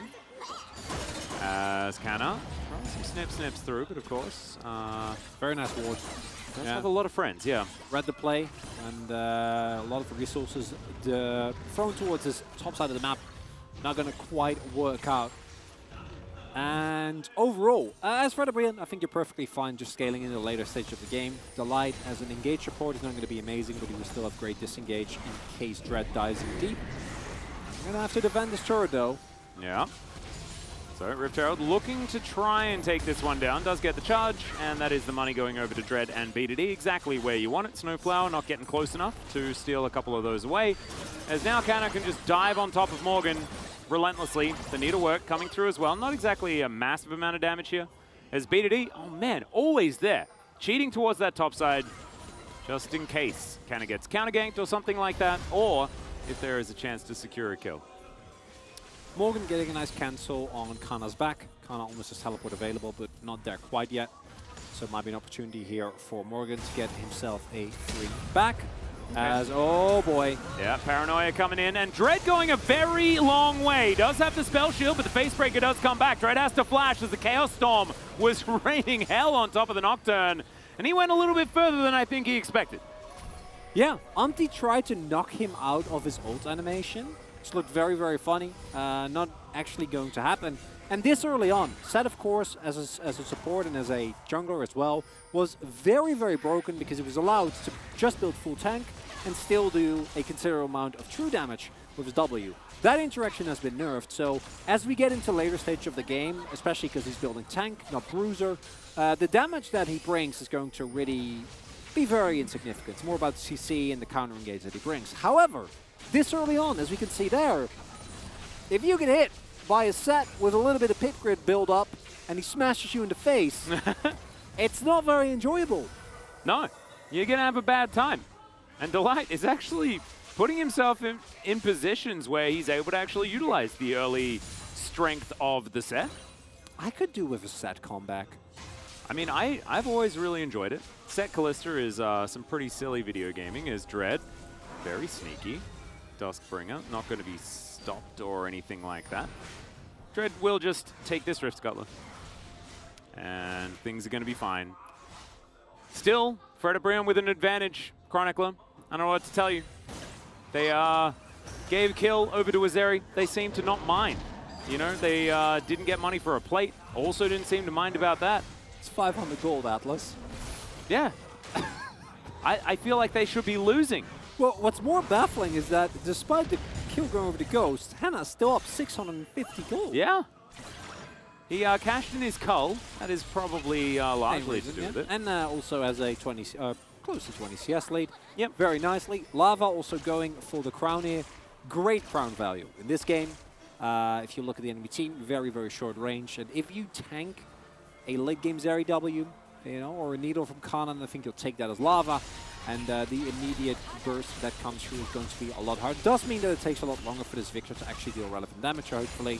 Going to go Shadow Flame into something else that really brings the pain. Okay, Umti in perfect position. Ghost does get his ulti off, but there is the showstopper. The double Facebreaker comes in as well. Ghost is going to get Haymade, but the Chaos is flying through, and he is going to have to move as far back as he possibly can. Snowflower taken down there towards the bottom side. What will Freddabrion do next? Hopefully respond to this mid play, because they're gonna lose first turtle block. They might have not made it, but I think you always have to try, because in terms of gold, obviously trade is gonna sting a little bit, but because the gold lead that they were able to get through this bot side play, in addition to the fact that in terms of CS, they are really pulling very far ahead of their opponents now. It is overall looking still very favorable, and look at that Soul Atlas. Oh yeah, it's my kind of game. Earth, Wind, and Fire as well. We are getting very close to September. What about only a month and a bit away? Extra fast Sivir. Not normal fast ulti Sivir. Ooh, but what about extra fast? Extra Sett? fast. Think about how much closer Sett can get. Well, yeah, but generally once he uses his ultimate, he's always where he wants to be anyway. No, but this way he can run in, get behind them, and pull them out. It's like a Lee Sin kick, but cooler. But you get movement speed after you use your ultimate. Yeah, so then you can run back and face break them. I'm saying like with the Cloud Rift. I'm saying with the Cloud Rift he can access more movement speed earlier on. Yeah, sure. I'll take it. I'll take it. As early play here, attempt to set it up from Dread. But with the teleport, you are going to be fighting on even footing, and Bro is very ahead on the play, have an insane amount of skirmishing power this time around because of that Sett. So Fred or Nongshim rather decide not to go for it, because if you flip there and more people die, then the game is pretty donezo. That's not going to be the case. And look at that, Lava. That's looking like a needlessly large rod. That's going to be a Shadow Flame. No Crown Morello's Lichbane Victor in my game.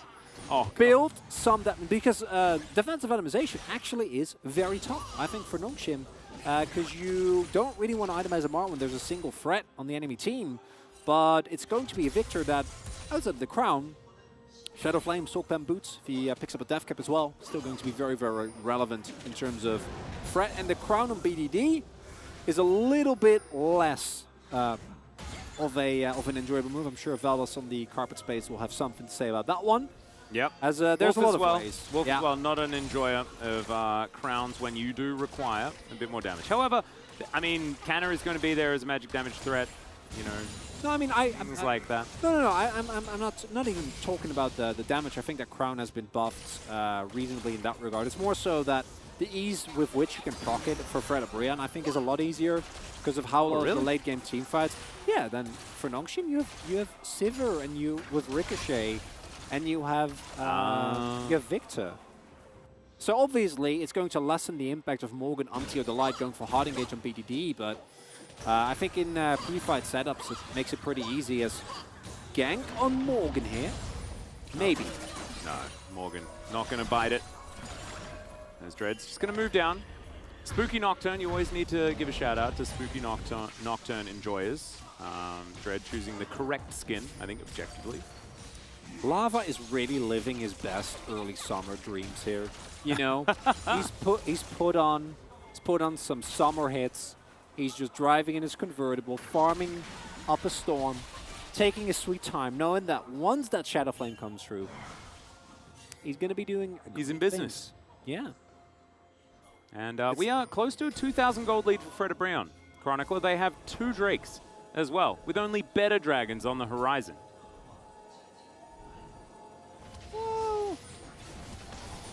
Sure. Yeah, thank you. I was just hoping that you just wouldn't fight it, because you knew that there was no saving it. You're right. Shirley is going to grab the first turret for Nongshim here. Sorry, second turret for Nongshim here, as they did manage to take mid with the help of Shirley. So Rift Herald's being put to work. 1,000 gold now the lead.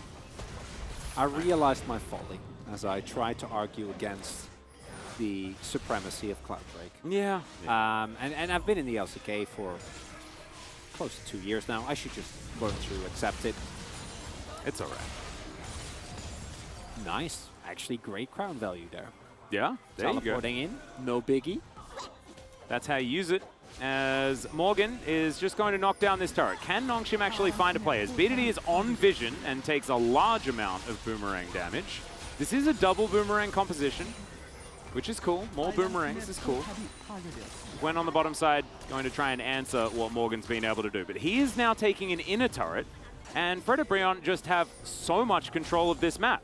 Nongshim just kinda not finding it. Extendo Beam also going to part the Red Sea. Well, you got to teleport early in there as Morgan, because if Nocturne ults, you can't join the fight. Need to be on time, has teleported to mid, so will be on time. 5v5 coming through, BDD looking for the flank angle. Yeah, he wants to flash over this wall if he can get in there. Morgan, Nabar perfectly poised for the beginning of this fight. There's the paranoia, but immediately Keeper's Verdict comes in and Umpty's going to lock down Soul Point for Fred and Brion. And they're not even interested in the fight. Morgan now might be looking for Snowflower as, Snowflower decides to go forward, which was odd. And he is just going to get taken down here. Nongshim will now lose their outer turret in the mid lane, and Fred and Brion have just grabbed this game and made it their own. Literally, they're playing set. True. Yeah, everything that they see walks up. This is mine. This is mine. This is mine. And it's working out swimmingly. And what we see here is the power of, I think, the raw 5v5 is very, very good. You can't commit here at the moment that it happens. And what's really interesting is that I think Nongshim is still looking for an angle here. Yeah, I think Snowflower, even if he tries to get away there, dies. And might have also have been a split call here, because we actually see BDD take a Rise ultimate, away, but then Kana and Dread are still moving forward by the time that Snowflower tries to go in for the hook. Unfortunately, doesn't work out whatsoever. And now, look at the itemization breakpoints for Fred Brienne. They're beautiful, right? Oh, You're yeah. looking at 2 items for Sivir, getting closer and closer to that IE, which is when the champion gets really obnoxious. Lava, who, yeah, his team lost 1 early skirmish. That was it. That was the Victor tax that you had to pay, and champion is getting a lot stronger from here on out, and every item is going to make him more of a menace. Morgan itemizing for the high amount of magic damage on Nongshim, like that a lot, gives him also the opportunity as a side lane a lot more reliably against either BDD or against Kana. And you still have the Nocturne as a threat to try and deal with the possible 1-3-1. I have Fred Brian, especially when you have the 3 Drakes, you can just choose to group up, go to Baron or go to Drake, doesn't matter, they're gonna have to respond either way.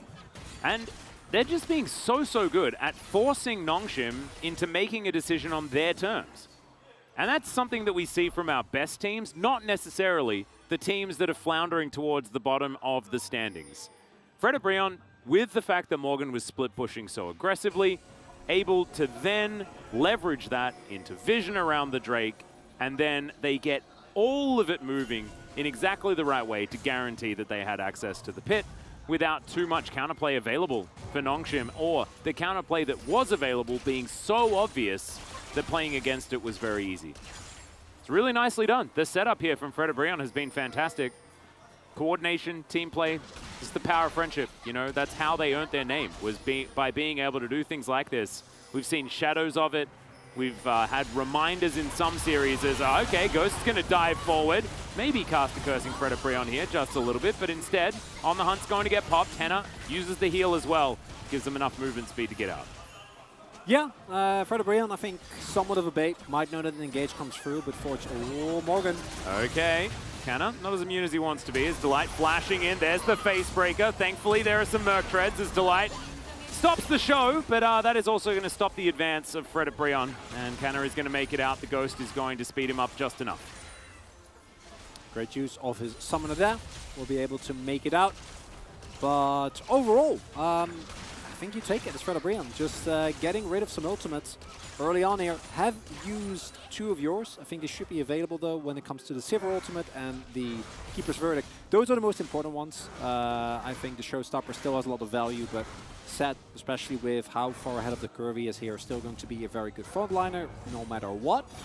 And Kana, I think, should also have his needles available, looking at the respawn timer, so it's going to be a very important fight coming up here as Hex Flash available for Delight.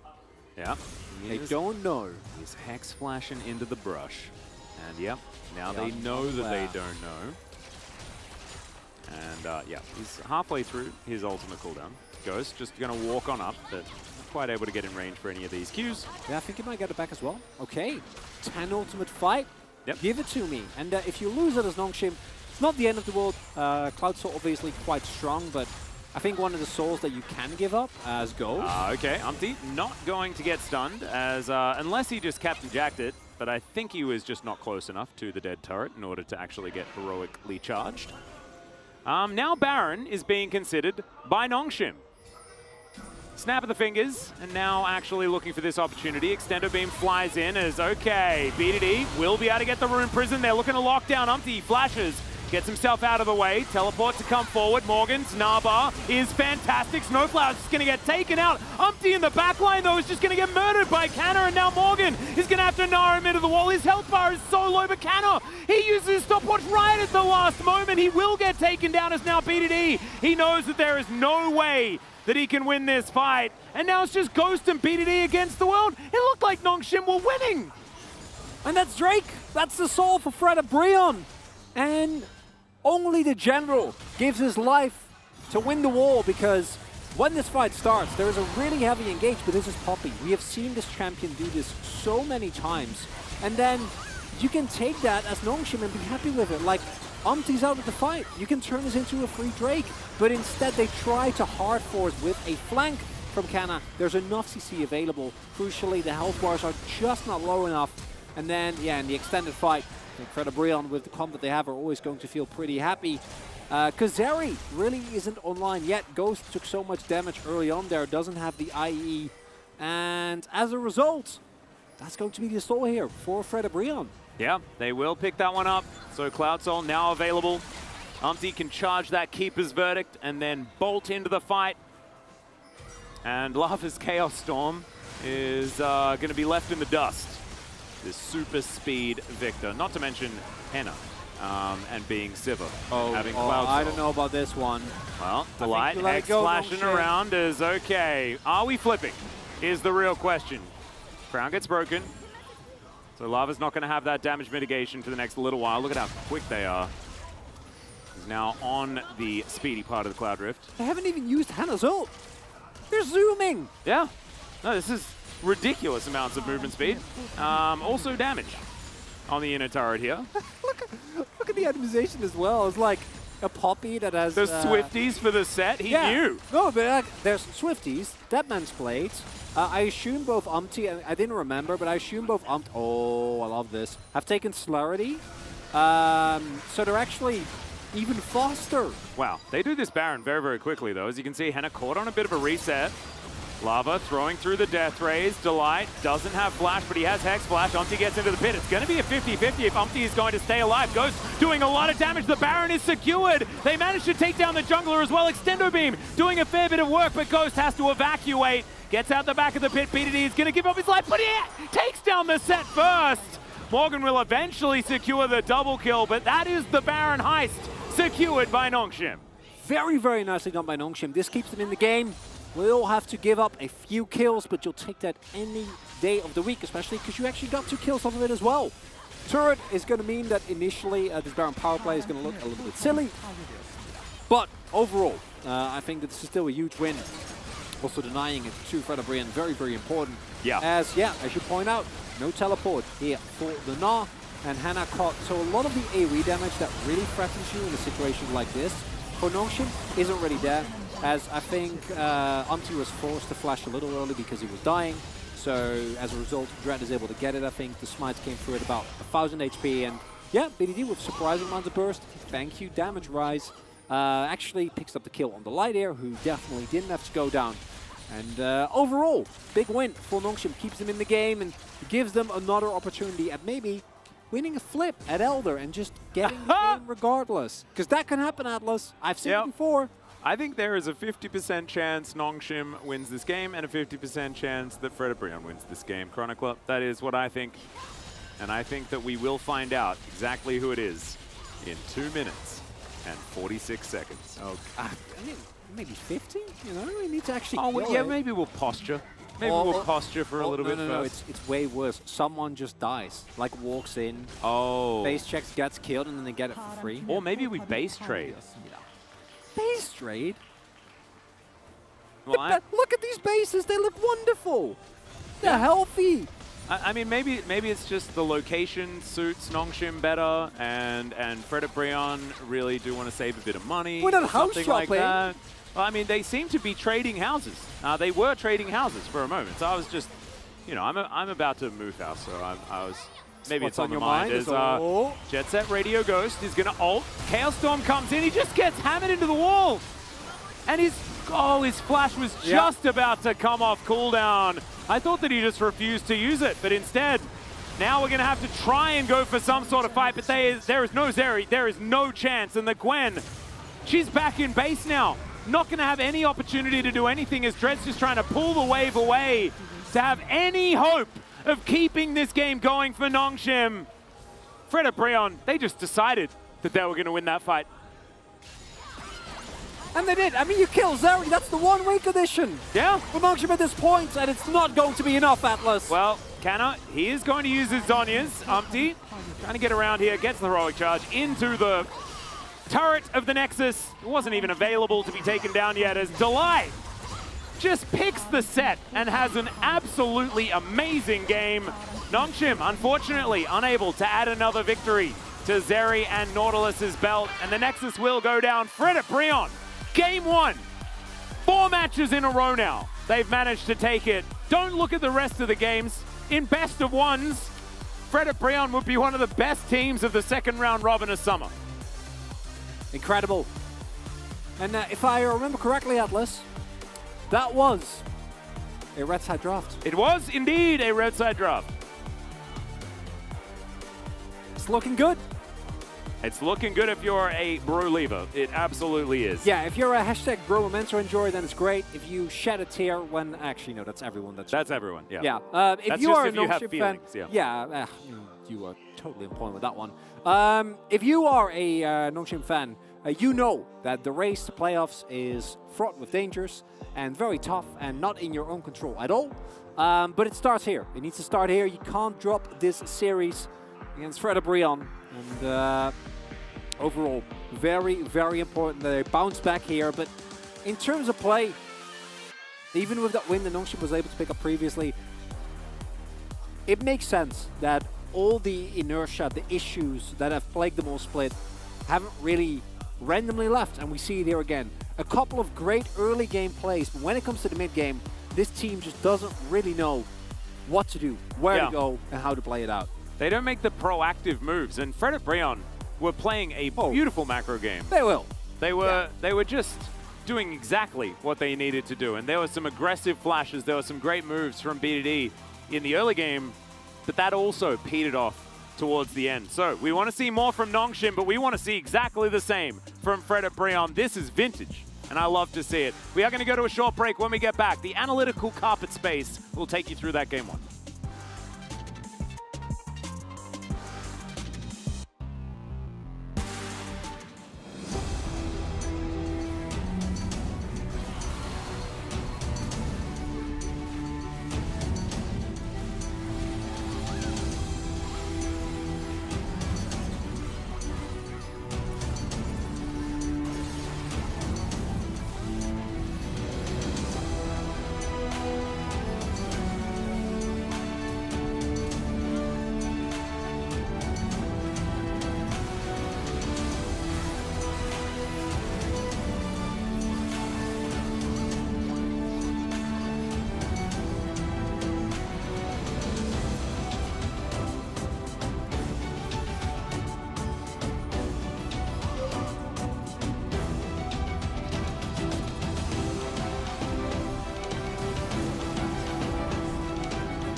형, 공 쐈다. 나도 앞으로 가볼게. 풀 써도 될 것 같은데? 나 좀 가볼게. 슬로 붙였어. 천천히 와봐. 사업부터 해봐. 에어본 안 되고. 몇 공? 잡았어. 끝내보자 이거. 제리 8초. 끝내봐. 나 메가 내면 되거든? 내가 할게. 해보자. 이거 제리 궁은 있긴 하다. 할만해 얘들아. 나 거라. 최대한 제리 마킹 해줄게. 노틸 로공이야. 끝내. 점사해. 제리 마킹 해줄게 최대한. 점사해. 점사해줘. 아니 죽여버려 그냥. 다 죽여버려. 제리 풀 썼어 나한테. 오케이.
seconds while you dream.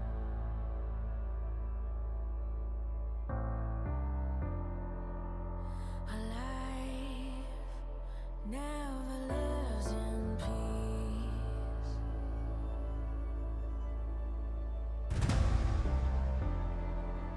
As you stand upon the edge,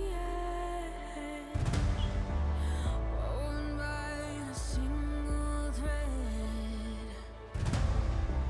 and fate may fall down upon you, while the devil is knocking right at your door.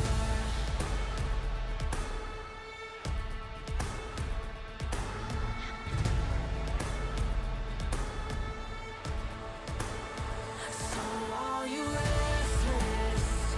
Each night you hear the drums of war. Awaken, awaken, the voice begins to call you while you hunger. A taste of destiny you're searching for. Awaken, awaken, the fight is at your door. Take up the cause.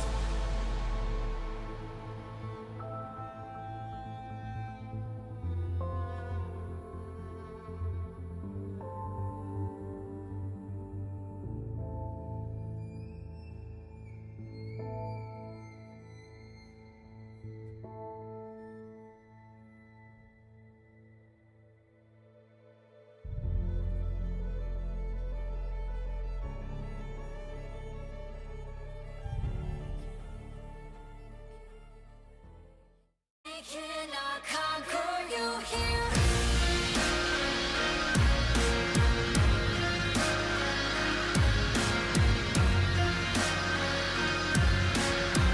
They cannot conquer you here.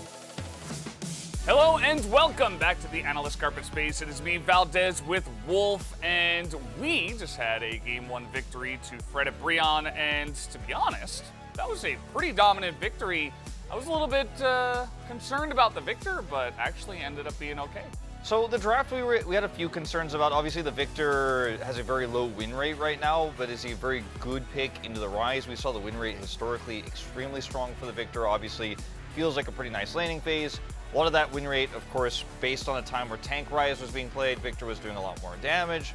But I didn't like the set Sivir too much. I thought, okay, will Fred at Brion be coordinated enough to pull this off? They had to make sure they're putting on constant pressure. And the risk is so high when you're running a draft like this, because while you're putting that pressure on, if you fail, if you make even one mistake, Zeri starts getting ahead, then you lose the game basically instantly. We did see one small mistake where we saw a kill on a Nautilus. Zeri gets a kill back. I was very concerned. But what I loved about Fred at Brion's tempo in this game was that they non-stop fought over Drakes. Take a look at the Drake timers of which they took them. They took first Drake fairly late at 9:24, but notice they're pretty much getting these on spawn for the rest of the game, and they were always set up for the fights, always preemptively set up for vision. And you can see this causes a very early Elder spawn. So they're trying to make sure they're keeping the tempo of the game high before the Zeri hits that 3-item spike. Yeah, I mean, everybody was on the hunt going forward, right? It allows the Victor to be in position. It allows the set to be in position. Everybody, especially from that lead, they were just really able to push it forward. So it was really nice to see Fred at Brion, coming out with confidence. I thought, the second I saw the Zeri pick, I'm like, uh-oh, might just be Nongshim running away with this one, but it was not meant to be. As, yeah, really fast ones there. Let's take a look at replay number 1, which will be the early Drakes. Once again, this was the second Drake that they picked up. So BDD here over the wall, the fight fairly uncoordinated. 2 players knocked away by Umpty, so it instantly becomes basically a 4v3 fight here. Snowflower tries to come back over. Chronicler pointed it out on the broadcast. It just really feels like the team on 2 completely different pages here. The Realm Warp is coming over as BDD's trying to get back to his teammates to maybe look for a turn. Snowflower's a little bit late on that. Really uncoordinated mistake here, which really costs, again, a lot of tempo for Nongshim at a time where the Zeri is just getting to 2 items, trying to look for a little bit more team fighting. Yeah, she was just a little bit too far behind in this one. I think the tempo was just really ahead for the side of Fred Brion. And let's take a look at replay number 2, which is going to be actually just a catch on Ghost. Yeah, so Ghost is one of the members who still has Baron buff, and Nongshim were pushing extremely far forward to try to get something out of this because if you guys remember, they lost the team fight, but still kept a few of their Baron buffs, so wanted to get map control and get a few more deep wards with extra vision, maybe take some turrets, catch up, steal that tempo back, leading into Elder, which was spawning at about 90 seconds time. But unfortunately, Ghost, because he has Baron buff, is fairly far forward. They're trying to use him to push, and when Fred Brion decide to collapse, the reaction is very slow from Nongshim. The whole team is wiped, and that's it. We don't even get to see the Fred Brion Elder fight because they just pushed to end. There was never really a Zeri moment, right? We never really got that. There was an early kill on Ghost, but it never really ended up being about Zeri, actually. Like, especially from ahead, Fred Brion were able to use that movement speed so well to just chase everybody down, and they really were kind of on the hunt, especially in that second highlight, so absolutely does do a good job of highlighting what it felt like to play from the side of Nongshim. Yeah, we saw some, again, questionable laning from Lava with the Victor, some small errors in terms of the early game play, but when this team was going into 5v5 team fights, they knew exactly how they wanted to operate around the set, around that Victor damage. Engages were clean. Fred Brion just looked to be the more coordinated team right now, unfortunately for Nongshim fans. Sometimes, at the bottom level clash in the LCK on the eastern side of the bracket, sometimes it is about your daily form. And Fred Brion did look much better in that game number 2. So guys, let's take a look at who looked the best. It will be Lava, who did not die and actually made the Victor work amongst everything else. Yeah. He laned well to the early parts of it. The mid-game, there were some questionable moments, but he was able to make it through. He lost a plate, which you and I were kind of scoffing at, but in terms of his ability to team fight here, group up with his team and make sure he's doing consistent damage output, he absolutely was. And BDD picked Crown, which we were not huge fans of. I think they've made way more sense for the Victor, who's trying to run at and chase an enemy team, and there's so much damage output that could burst him down, including a Zeri. I liked it for him. And an Nocturne, Yeah, I didn't like it as much for the Rise. I voted for Delight, though. Look at this, the EN cast and analysts coming together as one to give those votes to Delay. Nice job, guys, but Lava did have a very nice game as well. And Fred Brion, a great showing here in the first game of the series. Let's go back to the casters for game number 2. Thank you so much, gentlemen, for your breakdown. Absolutely loved that you represented Fred Brion's composition so beautifully on the television behind you. Yeah, nothing to add to that one, as we have seen that generally Fred Brion games go to 3 games. Can't remember the last time I saw a Fred Brion 2-0, but it was definitely it was spring. Damwon Kia versus spring. No, it wasn't. It was in summer. It was their first match of this round, but after that, 3 games every single time. No, that they won 2-0. Oh, that they won 2-0. Yeah, that's what so that's spring. Oh yeah, or like, yeah, further back than that. Yeah, I think it's spring. They made playoffs in spring. Yeah, It was definitely. Yeah, I'm sure it wasn't true. Yeah, I remember. But I also think unless they didn't manage to 2-0 Nongshim in the first round of summer. Could very well be the case. That might have I'm been gonna look that up. So give me a second. Does that mean that? So if they win here, it's also going to be the first 2-0 of summer, and it's also against Nongshim, which would make Nongshim the only team that has not managed to take a single game off Fred Brion all season. They did indeed. Yep, that was literally the first game of the round. Fred Brion, 2-0 Nongshim. Yeah. Yeah. Well. Let's see whether history will repeat itself or whether Nongshim can find themselves the draft that they were looking for. The Na is going to be banned away this time. Wukong not going to be banned. I think all of us are very okay with that. Wukong, I don't think too worthy of a ban at this point in time. How are your thoughts about that one? Chronically, he has been getting a few more wins recently. Has been decently successful. I've been very outspoken. I think the Poppy is obviously very strong in the Wukong, but there's other picks as well. Generally, there is a ton of AP junglers that can really punish him very heavily and can toe-to-toe, out-farm him, out-pace him, but haven't really seen those, and I don't think that's suddenly going to change, no matter how much we plead and ask. As Sivir actually going to get banned away, and that, to me, would make me believe that Fred Abrine is at the very least going to throw his Zeri ban over as well. Unless you want to go Twitch Lulu, which seems not amazing. How are you feeling about an Aphelios first pick, Chronicler? For Nongxin? Yeah. Well... Oh, never mind. It's going to be banned. Yeah. I just, for some reason, I felt Aphelios in my waters. He came earlier than I expected. I'm worried that Fred Abrine see that game like, oh, Zeri's no problem. So he's going to let Ghost have it, and then we're going to pick Lucianami. Yeah, I've seen that one play out before. Yes. That's a bike. Gwen going to be banned away. So, we're going to have a very different game here, Chronicler. And having a look at what hasn't been banned, Kalista is up, and Ghost is going to lock that in. One of his all-time favorites, of course, built up some notoriety on this pick whilst playing for BBQ Olivers, of all teams. Okay. I believe him and Ignar played some pretty sick Kalista Blitzcrank. Slam that Draven Renata, or Ashe Renata if you want to play a little safer. I like Ashe Renata. Yeah, I think Ashe Renata's very good. I think you can leave the Ashe, pick the Renata up now though. Poppy Renata to me is quite a nice opener. If you pick up the Silas here, which of course is an incredibly strong... Oh, yeah, never mind. Rises. Okay. Okay. Yeah, we are going with the meta of the series. Silas is just going to be ignored. We already know BDD doesn't really play it. But also, we also know that a lot of teams think yeah. that Rise is a you can't play the Silas anymore button. Yeah, which has had varying results, but I respect the thought processes. This is obviously going to give a lot more early power in terms of all-in and in terms of early game fights. When it comes to the laning phase as a whole, though, I think Kalista still is, or sorry, Renata still is the best combo. And also already is good into Fred Abrine, right? Like, Fred Abrine is probably going to draft, again, a very short-range composition. Yeah. With a lot of early game, close-range dive power and a lot of damage in CC, where Renata is very happy playing into that. Ooh, this is another mid lane meta that we've had many times. How? Yeah, this is sometimes a thing. Zeri just happens to fall through the draft. And Henna is now going to pick that one up.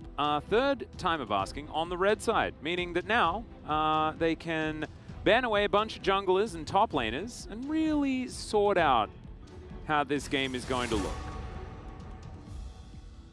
And it is BDD on the Azir, but this split that has not actually been a vote of confidence, unfortunately, as was the case in many a game in the past. He did manage to get a win on it in their last series, but that was his first of the season. It's 1-8. Yeah.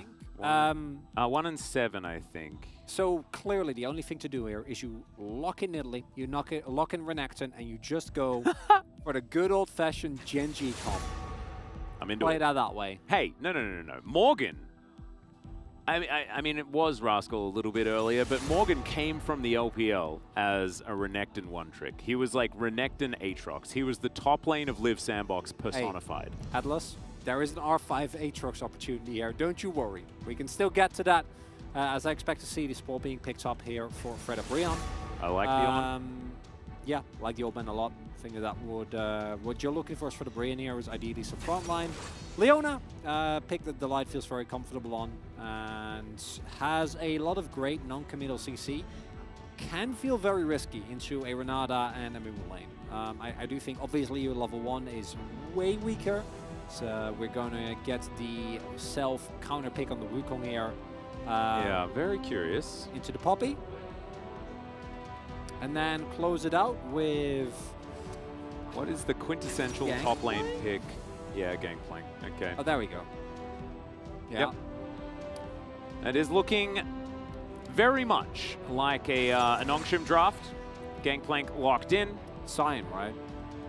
I mean, Sion or Aatrox.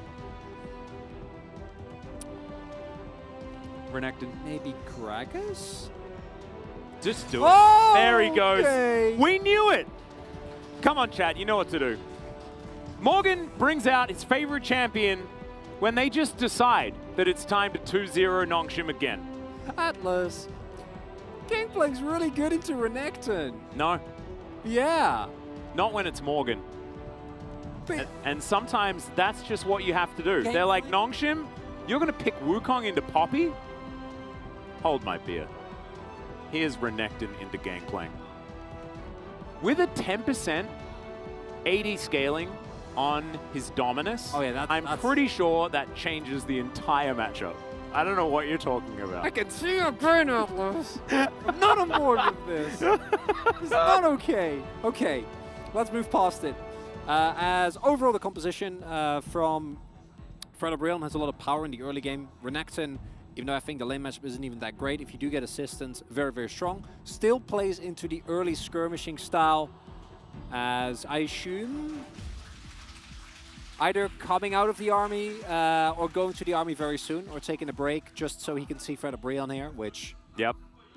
He came to witness the best series that Fred O'Brien will have all season. And yeah, he's going tomorrow. That's why his hair is already well and truly prepared. Wow. Oh, if only we actually had the Skarner not on the ban list, because we would have otherwise had the majority of those champions. Really cool. Really, really cool. And I really like the Nautilus. look at the amount of, like, look at these. I want these blankets. Whoa, I didn't even notice the blankets. blanket. That's amazing. I want a Gnar blanket. Well, all right. Remind me to visit the Riot Shop afterwards, but in terms of scaling, I think Nongshim Red Force have a lot of great teamfighting tools on the top side of the map. Are lacking somewhat in terms of CC though. In the later stages when the Mumu and Wukong get a bit of a tougher time, as Fred O'Brien, top side dominance into very winning condition. Absolutely. And range? What's range? We're not about that. Let's hop onto the Rift here for game number 2.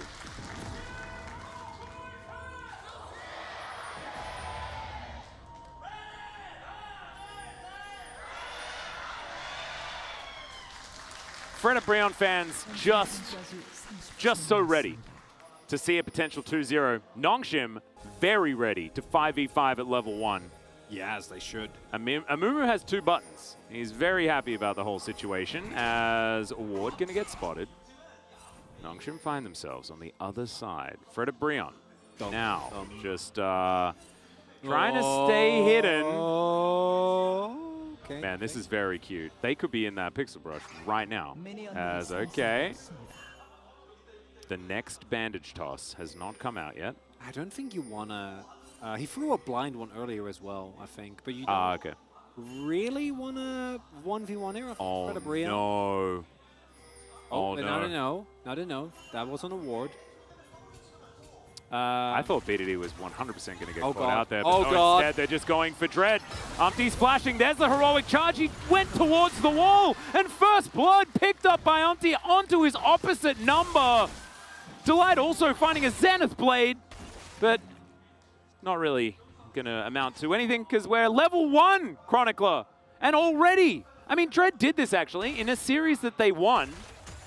Died extraordinarily early on the enemy side of the map. He wasn't, very similar situation. But this is not looking too good. Kanna holds on to his teleport. At least that is going to be a fact. And just a reminder, you asked me before, you should go to the Riot store later. Yeah, thank you. You're welcome. I really appreciate that. As, yeah, due to the vision control that's here, they know that this invade is coming through. Actually, really nicely done here by Ghost and Snowfire to get out. Dread's always dead there, unfortunately. And also, unfortunately for Nongshim, not actually having the vision around there. BDD, of course, level 1 is here. Not going to provide you with too much. Couldn't really get there. Now, what actually has happened in terms of summoners all across the board? Obviously, Ghost not having a flash makes him a little bit susceptible to early game ganks, but Umpty's path, of course, topside. Morgan also had to teleport very, very early on. And I want to highlight again, when GP was not meta, he was often mentioned as like one of the better counters into Renekton. Yeah, that is true. That is true. Henna has an 83.3% win rate. on this champion. Morgan as well, 70.6. And remember, Morgan has played on Hummer Life Esports and on Fred Brion. These are not teams that did a whole lot of winning outside of Worlds Gauntlets. Atlas, he doesn't. And, you know, Worlds. He doesn't have TP. He gets bullied early and he doesn't get to go back. Oh my He's buying God. time. He's buying time. No, the bot lane is dead. Yeah, they're going down. There's no flash. That's just a flash Zenith Blade. They're all the way in there. Delight just taking matters into his own hands. Snowflower was next on the menu. Delight was already looking for him because he knew that Kalista was dead.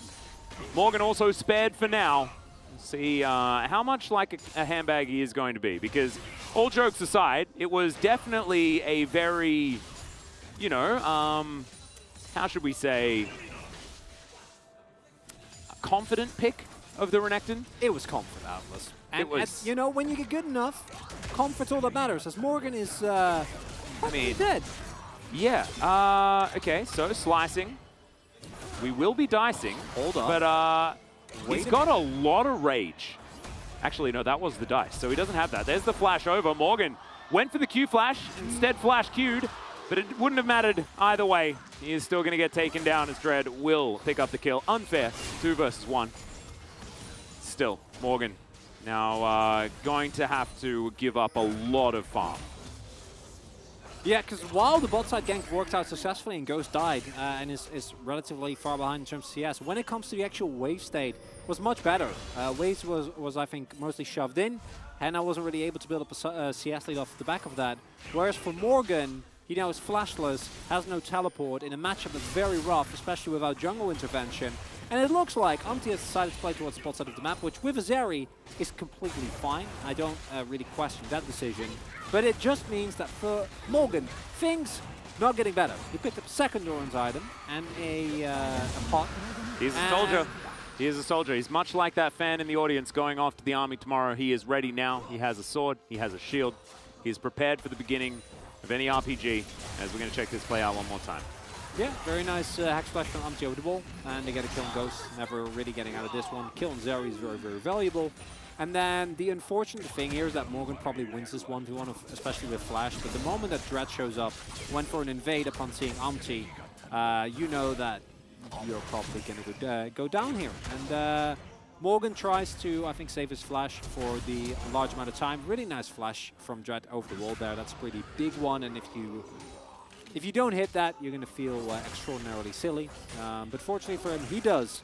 And you know what? I've seen Morgan win team fights like 40 minutes in the game on an accent, so sure.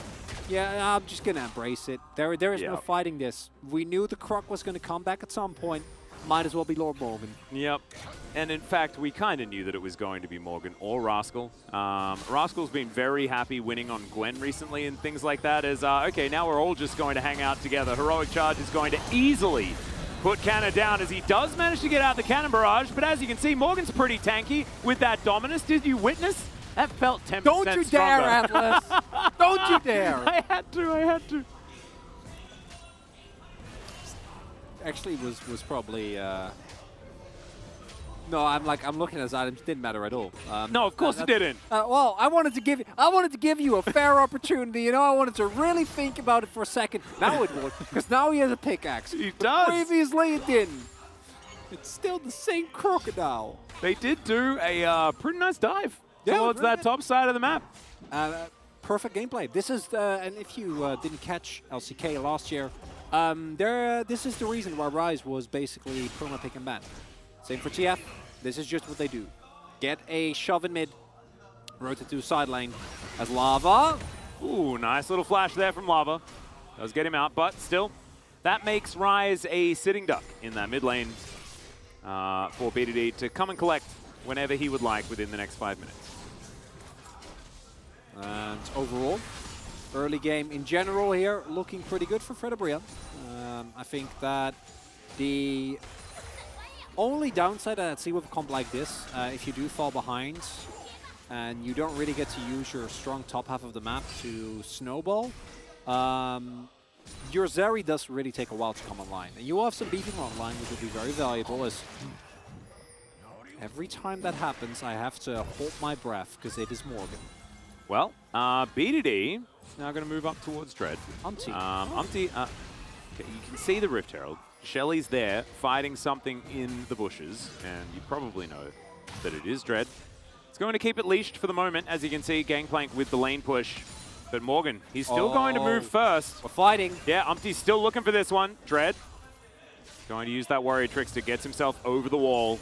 Delight moving on in here, and he's moving real quick.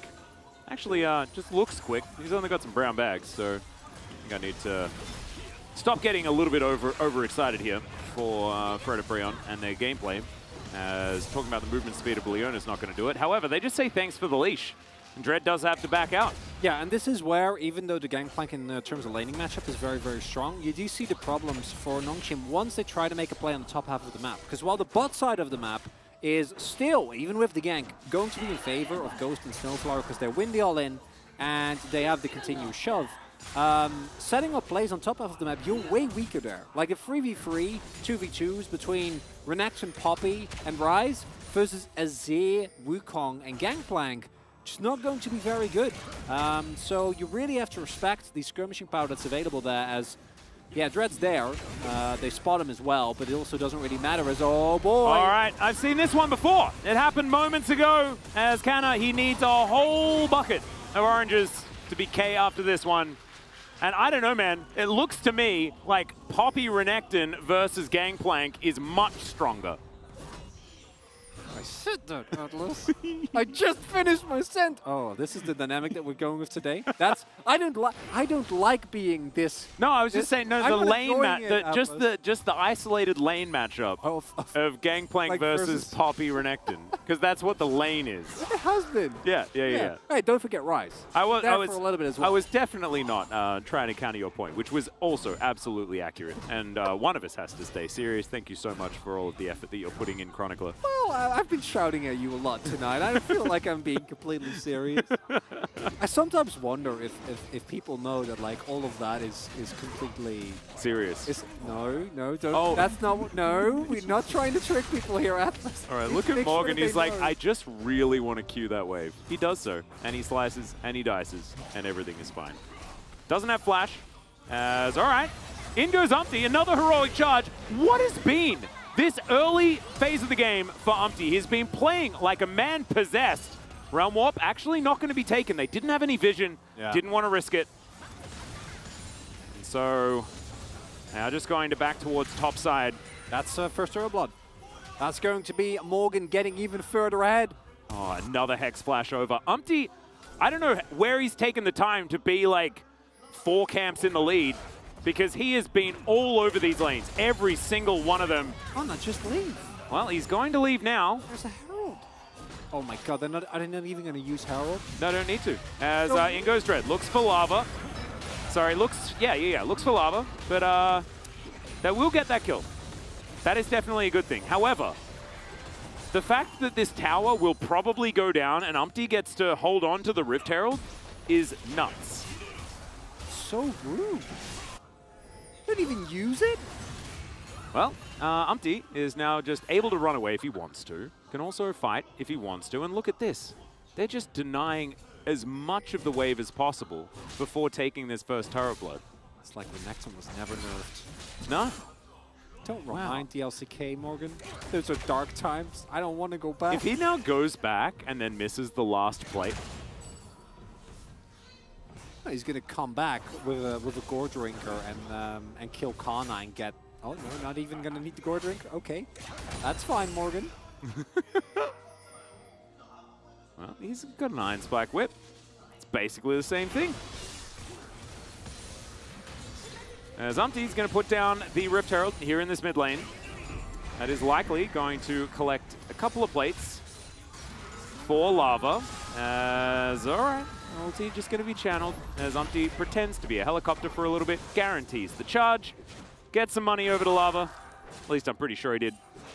And as we can see, we've got 1 more minute, and I really want to keep my eyes on whether or not Morgan is actually going to kill this turret. Because if he just left it and didn't get that last plate, and I feel like it was somewhat inefficient. Gonna be very upset. Yeah.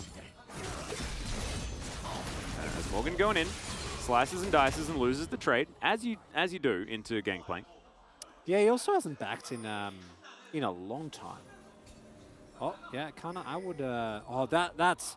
That is actually that's so clean. cute. That is so cute. Yeah, because that's the threat. You don't actually need to go for the play. Yeah. He doesn't even have Realm Warp. Yeah. You keep But track of Umpty that. could have been there, because Umpty was off vision. And so now Kanna gets zoned out of another wave. To Kanna's credit, he is, only about 9 CS He's different. teasing us. It's 15 seconds on the clock, Atlas. Oh my god, Morgan, please just hit it one time. There we go. Okay. We'll be able to pick up first turret for the Renekton.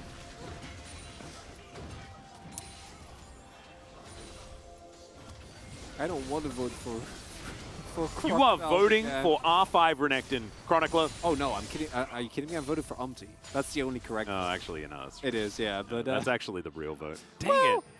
We'll I was see. hoping that it was We'll going to see be the what fun vote happens. and the real vote at the same time. We'll see what happens in the team fights. If I was casting with Munchables, he would also say vote for Morgan. I would love to see an Atlas and Munchables cast. That is a combo that has never happened before. That would be great. I don't know what would happen, but the result will be... Two slightly boneheaded play-by-plays just result yelling will be about Morgan. magnetic. Oh. It will be... I want that. I mean, we'd have a great time. I just don't know whether it would be a great cast. Oh, no, it wouldn't be, but it would be like... It's a one-off, you know? You just gotta... Yeah. Although, I mean... The Valdanalist and Atlas has been, that's double play-by-play. It's been pretty good in the past. That's true. Although Valdez has a big brain. Not to say that Munchables doesn't, but him and I are geared the same way in our casting technique. I'd like to think that you are both very pure play-by-plays. Yeah. Some have described me as that in the past. As Kanna will tidy up this wave towards the top side. Umpty is going to secure Shelly. And we'll see where that one's going to go. And I think it's going to go there pretty soon as BDD holds onto the ult, but does get the flash as Morgan just dives on top of the Azir. He is going to go golden, breaks his stopwatch. There is an Emperor's Divide that he finally pulls the trigger on. He's burning down as the Extendo Beam almost secures the kill on the Pigeon. Doesn't actually in the end. I love the proactivity. This time around, though, doesn't net them too much. I mean, they get a Drake, and if you get a Mountain Soul here, the game becomes much harder to play for Nongshim already. And as we've talked about, Nongshim naturally should have had a winning bot lane. That didn't really come to fruition. And now, as a result, you're going to be very reliant on hitting your spikes and then finding your appropriate CC. But you're playing behind so far on tempo. Yep. And Umpty is now just Hex flashing on cooldown as often as he can. There's that ruthless predator that we've gotten used to as Henna dives on in, presses his ult button, might die to the turret. No, doesn't in the end. So he's all right. As Shirley's going to come through for a second charge. I don't know what Fred and Brian have for breakfast, but I want to try it. I just can't believe that this game is so one-sided. I'm kind of baffled. As it turned out, all what Fred and Brian needed was friendship and a crocodile. Yeah. You know what? That's what Liv Sandbox got this split as well. Yeah, exactly. Friendship and a crocodile. That's what they should have known. That's the formula. Uh-huh. Because Prince is very friendly. I mean, also, like, replacing a role player of a bottom lane with a very, very strong carry. Yeah, Prince is very friendly, except when you install him. Friendly. Well, yes. It actually is very true, because, he's Prince clapped back against me, and now, because I apologized, every time he's at LoL Park, we shake hands. It's actually very so cute. friendly. He always says hello as he walks by. Very, very sweet. As, this is the downside of the composition that you have here as Nongshim, I think, at this point in time, is where ideally you'd look to scale into items on your Azir and your Gangplank. And it's easy to forget, because we haven't seen this happen to Gangplank in a while, because the meta has been so bot lane centric. But in the old times, when a Gangplank was picked, this was one of the most common strategies, where you really just dive him again and again and again. Yeah. And you snowball the rest of the map so hard as, yeah, I'm sure Dread wanted to go for that, but he would have also died, so good in him not to. You snowball the map so hard that he doesn't really get to play the game. And I can't believe that after losing his teleport level 1, losing his flash in a gank level 3, being down 20 CS, and losing like a full wave and a half of CS. I know we all love memeing and we all love joking around, but like this is actually a testament to Umti and Lava and how they have been able to play towards Morgan regardless. I mean, Morgan is Umti is actually the general this game. This Yeah, is he is. why he had that nickname. This is the Slightly spotted on vision. You can see the mad pings come out. And Morgan, of course, is going to know. Morgan, because he is so powerful, he has extended vision range, and that is why they were unable to figure out exactly where they were capable of standing. I don't actually know if crocodiles have No, they great have vision. terrible vision. Yeah, they do? Yeah. Just really good noses then? Yeah, they got very good noses. Makes sense. If you've seen it, crocodile's eyes, they're kind of, you know. Yeah, no, I don't know. I know. I imagine eye technology has gotten better over the last few million years. I don't know. Not that they need it. No, because they just haven't evolved because they haven't needed to. No, because they're the apex predator. Exactly. Yeah, I'm always glad when I'm talking with you about this because I feel like we've established it many a time that they are the perfect killing machine. They are. It's insane. Have you ever actually seen them like swim though? I've swam with crocodile. No. I'm Australian. No, I know, but like, have you actually? Because when you look at it from the side, it looks insanely silly. A crocodile swimming? Yeah. With their little dangly legs? Yeah. Yeah. Because it's just like the head's just there, and you feel like they should be just up by the water, but they're not. It's just like they're just dangling. Yeah. Yeah, that's weird. It's not weird. It's cute. Well, yeah, it's cute, but it's a killing machine. Why is it cute? I don't need it in my life. Actually, very, very fast as well. Oh, I know on that. land, which is very scary. Anyway, that's enough crocodile facts for now. Is it? And we will come back to it. Don't worry. 4,000 gold is the approximate lead here for Fred Brion as we wait another 35 seconds or so for the next Mountain Drake. Up here towards the top lane. Snowflowers coming up alongside Dread. Morgan's going to spot them as he spots all. Canna will be able to secure the red buff for himself. I thought of what if there was a champion in League, but I guess that's kind of Warwick. And Rek'Sai, but that's, you know, Tremors, not smelling. You're in a really awkward spot as the Gangplank here because you want to go for the crit build for obvious reasons, just the best build. And I don't think you're getting a lot of value out of a Bruiser build or the Zay's build that we've seen kind of drop in popularity. Yeah. But you also need to actually hit enough crit, right? So this Collector is going to feel very bad into what is going to be a second Mountain Soul. And also, he's got the Executioner's Calling to stop the Cull the Meek from doing too much work here in a side lane and stuff like that. It's delaying all of that crit that we really do want to see. Yeah, at least Mortal Reminder you can, or sorry, Executions you can build into a Mortal Reminder and you feel a little bit less bad that's about true, it. that's true, that's true. But then, even then, like you're still looking at after you finish your Collector and after you finish your Mortal Reminder, if you do end up going that way, then you still need Lord Dominic's because look at the amount of armor there's going to be a shield and IE, you know, before you really start chunking people. And I guarantee you, by that point, either the game is over or Henna is very happy to try and show you who's the better late game carry. Absolutely. And Henna has done it many times so far this season. Ghost has struggled to carry on this area, as we saw in game number 1. But Henna, when he gets his hands on it, has been pretty reliable. It's just a matter of Nongshim. Can they get behind BDD's Azir, which is iconic, as we know.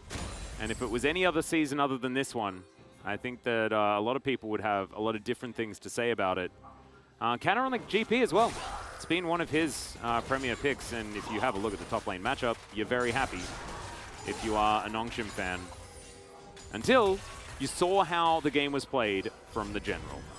Yeah, and what we have now is not unsalvageable for Nongshim, because when you look at the overall game state, there's still a lot of scaling elements between the GP and BDD, and they have a lot of great teamfight ultimates. I think, hold that thought. Umpty is phase rushing away. So, Flash for teleport. Hex Flash you still have as the light, so I don't think it's the end of the world. I think I might have mentioned at the beginning that Nongshim might be lacking CC later. That was bogus. I don't know why I said that. Makes no sense. They have plenty of CC. It's more about actually being able to use the CC to get the Zeri, which that is still going to be a problem. Because if you look at the front line between Leona, Poppy, and Renekton, it's going to be very hard to actually get to the damage dealers. Because Morgan, especially for the next 10-20 minutes, scaling even further because he's Morgan and they're probably going to pick up a Mountain Soul. Into the late game, like actually getting on top of Hannah is going to just be so tough. And even if you do get on top of him, he has Flash, he has Cleanse, and he's going to have triple Mountain Drake Soul. Yeah, no, it'll be absolutely nutty. And the rest of Fred Brown, everyone is melee range, like even Rise, basically. And so everyone's just going to try their very best to sit on top of Henna. Yeah. And Snowflower's going to get in there. He's going to curse to the Sad Mummy. It's going to hit 5 people. And Fred and Brian are going to shrug and then probably press their buttons and kill the Amumu. Yeah. That is what I'm kind of expecting. But that is kind of relying a little bit on this Mountain Soul. And I want to go back to what the gentlemen were talking about on the chairs, which was the accelerated pace of the Dragons. And this time around, Nongshim have managed to take one, but we're still looking at a sub 27-minute Mountain Soul potentially here for Fred and Breon, as they have just started off this Baron, and there is no vision for Nongshim. Yeah, I think you turn here, and then you take him down. Fred and Breon, don't risk it. Well, they're not going to. Steadfast Presence gets all the value that you could ever need. Ghost is going to pull out that Sad Mummy and say maybe next time.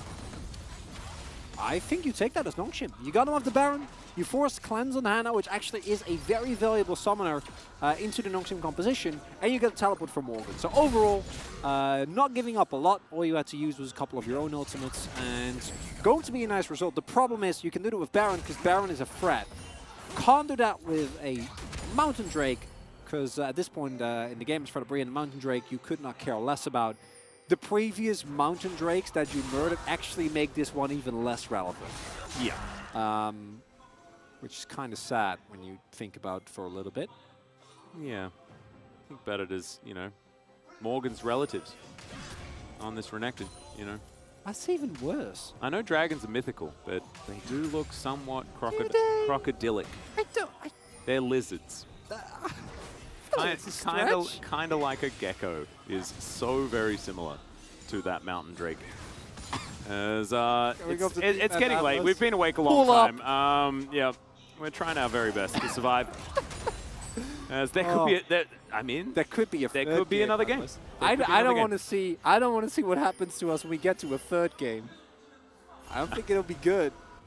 You may not remember. It may be at that level of delirium. Could happen. Yeah. As Lava has a very nice hat, now fitting with his wizard theme as Rise, just in general. Got his crown and his hat. Does he wear the crown underneath the death cap or crown over the top? Yeah, I think you can, especially if it's like one of the, you know, one of the ones you wear on your forehead. Like a tiara? Yeah, kind of. Well, yeah, somewhat. But you have like the ones that are, you know, like Aragorn wears in Lord of the Rings. Yeah, so you have that one, and then you can put a hat on top.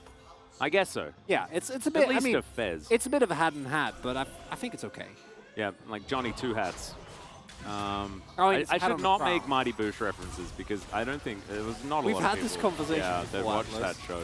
Anyway, Fred and Brion have now started off the Baron yet again. Umpty just walks all the way up there and says, "No, Mr. Jungler, you will not participate in my Baron take." And now, Delight's flashing forward. Ghost has to use the cleanse immediately. Morgan off to the side, not quite able to get in here, but there is no gangplank. He does have his ultimate available, but Umpty's diving in yet again. Dread, nothing he can do against the power of this Poppy as Henna jumps on in there, flashes, the Sun Disc is there, my friend, but he has absolutely no fear, and why would he? He takes down the Amumu and gets himself out as Umpty is chasing after Ghost. Poppy, of course, Callista's worst nightmare, and he's still running. No. Okay, he's not going to do it. He's not going to do it. No, he is. Oh god, he is, because he's got Hex Flash, because he's Poppy. He Okay. decided not to. I like to think He let him decided live. not to. He let him live, Atlas. He Okay. did. This general has mercy. He has mercy. Top of the gangplank, Atlas, as Fred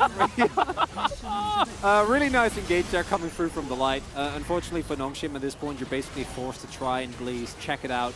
Even though you know, like, you can't really win this fight.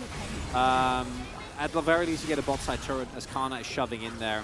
But with the complete lack of care and reckless abandon, Fred Briam, flash over the wall, starts that fight. Hannah flashes over the wall. Doesn't give. He skates over the wall and then flashes around a turret. Yeah. I imagine like what the comms were is, oh, we're not going in there? All right, I'll just quickly kill this Amumu and then we'll call it a day, I guess. But they were so far ahead. 2-0-2 now for the Zeri, basically untouched. You had Hannah had IE already at that point. Like, who's gonna win that? No one, yeah. No one. Yeah. Quick 2-0, nothing to see here from Fred Brian was not what I expected coming into the night, Atlas. I feel like we should have, though, because we did recently witness this. Nongshim just beat Liv Sandbox. Yeah. But Fred Brian doesn't forget how to beat an opponent. Forget. They don't forget. They managed to get the 2-0. It was the only other one that they've managed to pick up this season. And you best believe that they're doing it again. As Umpty just setting up shop. They have full control of both sides of this jungle. The news doesn't get better here for Nongshim, folks. Unfortunately, 7,000 gold is the lead here for Fred Brian. These waves are crashing forward. Now, Kana down to 50% health. Umpty gonna move on in, and there's the heroic charge. Flash does come out, and Hannah is just gonna last hit the pirate. This turret is not long for the world. They are pushing every single lane. Delight split pushing in mid. I love it, just making sure that they keep the Baron buff there. First inhibitor is going to go down, and just waiting for a wave. Bottom lane is there. Lava is potentially susceptible, but he's walking around with a heal and a flash, and his crown well and truly happy. And now we're just sieging Nexus turrets. Fred and Brian just want to go home, I guess. Fate's Call going to come out. Ghost not going to find it. It's, oh no! He knocks away the Callista, and then the Amumu finds himself completely alone. Dread now cycloning, but is trying to get away. It's not going to work. The Monkey and the Mummy both going to go down, and now Fred and Brian have their eyes on these Nexus turrets. This has just been a clinic, Chronicler. It has been. Fred and Brian. Welcome back, I guess. Welcome back. Was a while after spring, but good to have you here. Yeah, they managed to figure it out. They're like, oh, we've got game 1 nailed. Now they've figured out game 2 as well. They're unstoppable. It's best of 3, Chronicler, as the Nexus is going to go down, and Fred and Brian find themselves a redemption victory. This is largely just bad news for Nongshim Red Force. This means that it is very, very, very difficult for them to get into playoffs. They're not officially eliminated yet, I don't believe. However, it is all but written on the wall with a loss here. Not mathematically is not what you want to hear if you're a fan of a team, because that generally doesn't mean great things. Yeah. Unfortunately, but for Fred and Brian friends, this one is one that I'm sure you have been looking forward to for a long while, because while this team in summer went through so much hardships, in spring, they were a playoffs team. And yes, they were a playoffs team that relied on finding really high tempo wins, very, very much depending on the form of the day. At the same time, they're a team that everyone just loves to love. And tonight, that came true here as well. You can hear the fans screaming behind us. They're just a wholesome group of chaps, and they're good friends. I think you mean chats. Yeah, well, I mean, definitely. Just really fun to watch. And when Umpty is playing on form, when Umpty has read his opposition, when that download completes, he is just everywhere. And his Poppy today, his Poppy has been great in the past, but his Poppy today was just a thing possessed. And the Poppy Renekton into the Gangplank.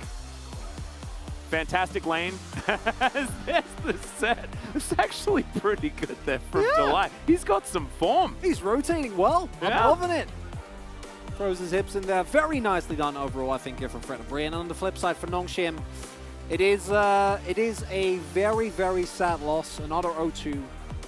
But it's one that, considering the rest of the split, has not been a complete surprise. No, I don't think anyone's surprised. But I think everyone's disappointed. Yeah. Yeah. After that win against Liv Sandbox, I'm sure there were many fans that maybe thought this could be the start of something special.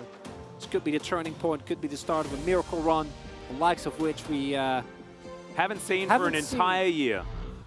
Yeah, but wasn't going to be the case. And Fred and Brion, when they really look good, it's almost comical as to how decisive they are. And it's something that reminds you of teams that are much more consistent and are much higher up in the standings. It's just a shame that they can't always replicate this type of form, Atlas.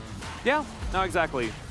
But it is, when it all comes together, it does look fantastic. And you can really see that the heads on the shoulders of these players are fantastic. They just don't quite have the hands of some of our better teams. Agreed. Or some of the decision-making, the desperation is still there in some of their other games. But when it is working out, the flow-on effect, the way they snowball one good thing into the other, I think that's why they're so deserving of all of the Giga Chads that are in chat right now. It's just really nice to see a team that you want to succeed. Doesn't always happen. Has barely happened this split for Fred O'Brien. Individual game wins, they picked up plenty. But actual series wins, the only series that they've won are both 2-0s. Hannah, we gotta talk, because doing it here is okay, but you've also done it in games that are not like this. Yeah. And then it's a bigger problem, but in this game, he gets away with it. Doesn't matter at all. And, he just puts his wallet up in front of him and says, hit this. Oh, you can't. It's too big. Oh, he can hit the wallet, just not him. Yeah.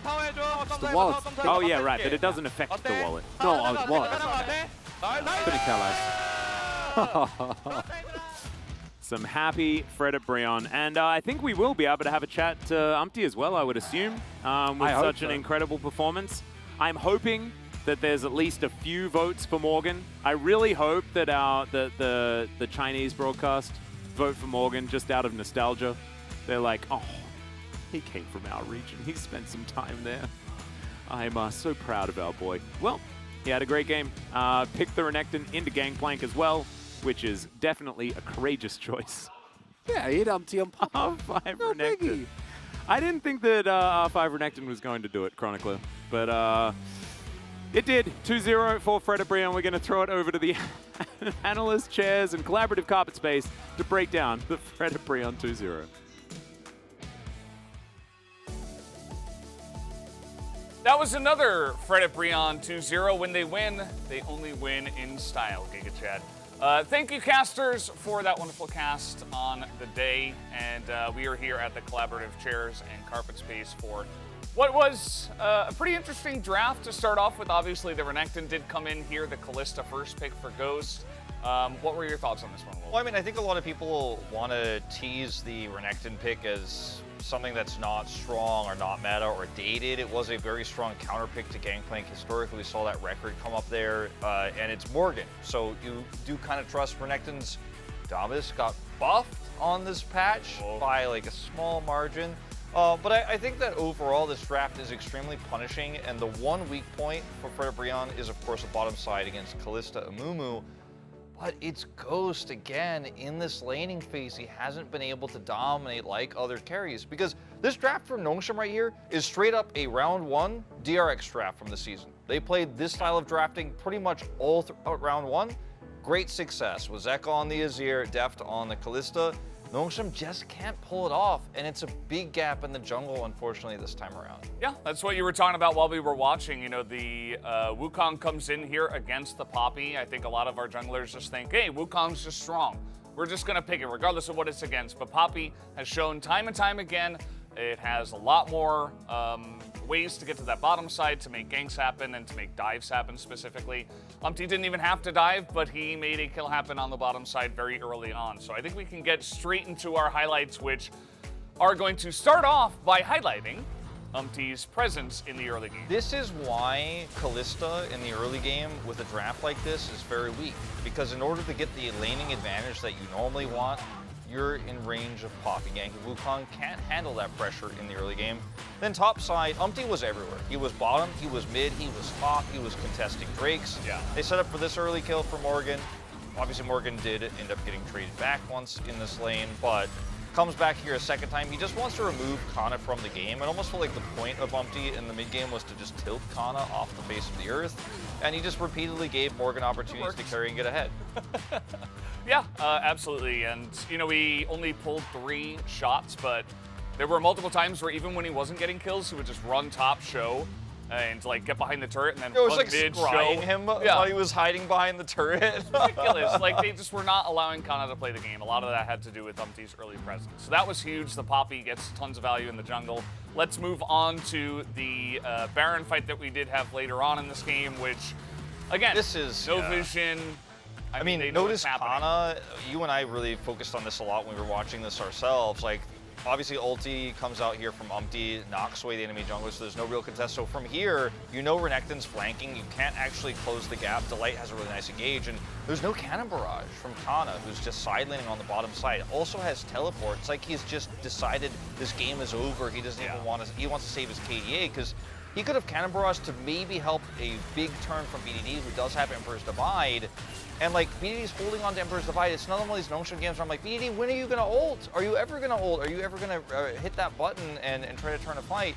Kana doesn't cannon barrage, and no-shot just surrendered practically there going into this fight. Yeah. It was rough, you know, they didn't have the whole team there. 2 of them went in. Snowflower kind of went in because he had Fate's Call, but the rest of the team was just behind, getting flanked. It was not the best communication, not the best coordination. Fred Brion came to play tonight, that was for sure. But who is going to pick up POG for game number 2? It will be Umti, not a big surprise on this one. Field participation at 100%. And the guy knew the power of Poppy in the early game versus the Wukong. He's been on the Wukong side of this matchup quite a bit this season. I think he's really learning how to play around it, especially in this one. Like, this is the most egregious part of the early game for me, because you have to know that, yes, you're Kalista and you want to push this lane, but you can't do so without support, so you actually have to play this one a lot slower. He's up here on the top side. Like, this is just a repeat of our HL1.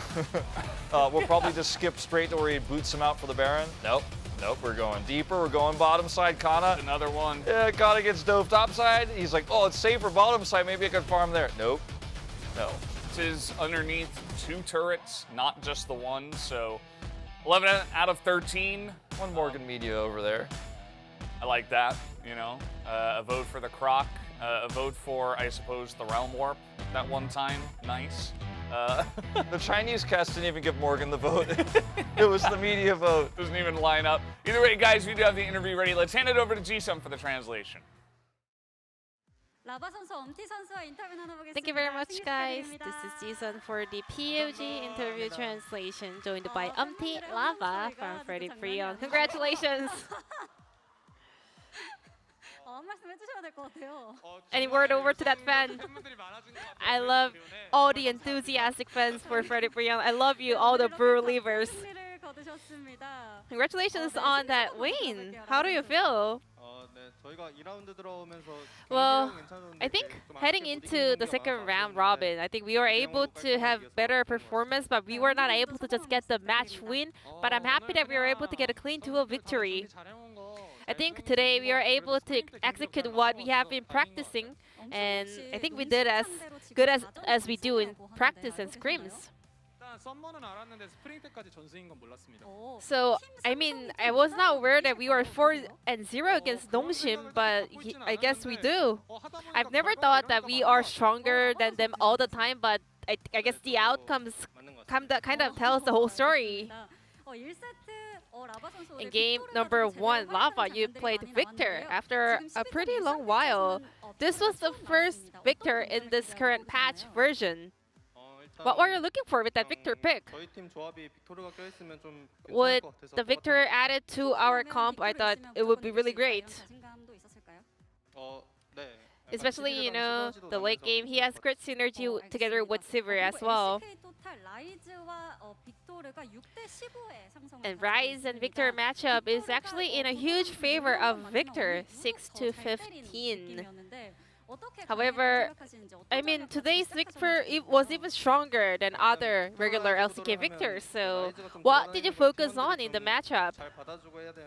When you're playing Victor into Rise, you have to kind of deny the roams of the enemy mid laner. And you got your POG on Poppy in game number 2. You were one step faster than the opponent jungler. Tell me about your pathing. I think it comes down to the characteristic of the pick, you know? Wukong is a bit more solid but kind of late, whereas Poppy is really fast and swifty. So I was able to kind of exploit that fact, and also Wukong was a little bit unlucky starting from the early level number 1 kind of fights. So you played Poppy in both 2 games, and especially we had first pick Poppy in game number 2. I mean, us as a team believe that Poppy is a really good pick for our playstyle. Game number 2 started off with a lot of action starting from the get-go, so let's take a look at the replay together. How did you set up for this play? It was my setup. I was looking for this fight because I was pretty sure, I mean, our bottom duo was pretty sure that they're gonna invade in level 1, but I made a mistake with the blast cone. It was heartbreaking, but still we were able to execute it successfully. Lava, were you aware of that blast cone mistake? I mean, I watched it after the game because told me, and it was like, haha. Well, Freddy Brion today was really successful on the invade, but in the past, it was always actually you guys losing the trade. Well, recently we were winning all the invades early on, but still, there were a lot of mistakes that happened, even though it was a little bit minor mistakes, but still we really wanted to get rid of all of those to become even more perfect. And Freddy Brion, there will not be Freddy Brion in this playoffs, but how do you kind of look back the entire summer split? I think I definitely underperformed compared to the spring split, and there were many matches where we should have won, so after losing those, it was really hard to make playoffs. I think early on in the split, it was a huge bummer that I was not able to play better, and also I wish we could have actually adapted to the meta a little bit faster. And today we had Umtin's parents here at Lone Park. I don't know where they're sitting, but I guess there they are.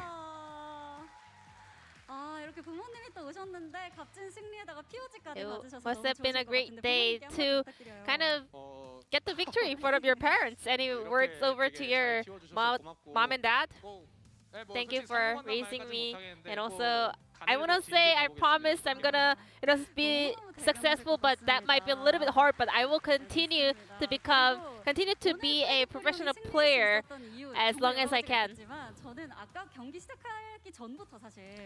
Well, prior to the beginning of the series, I could already feel the energy and support from all the bro fans out here. So any words over to the bro leavers here?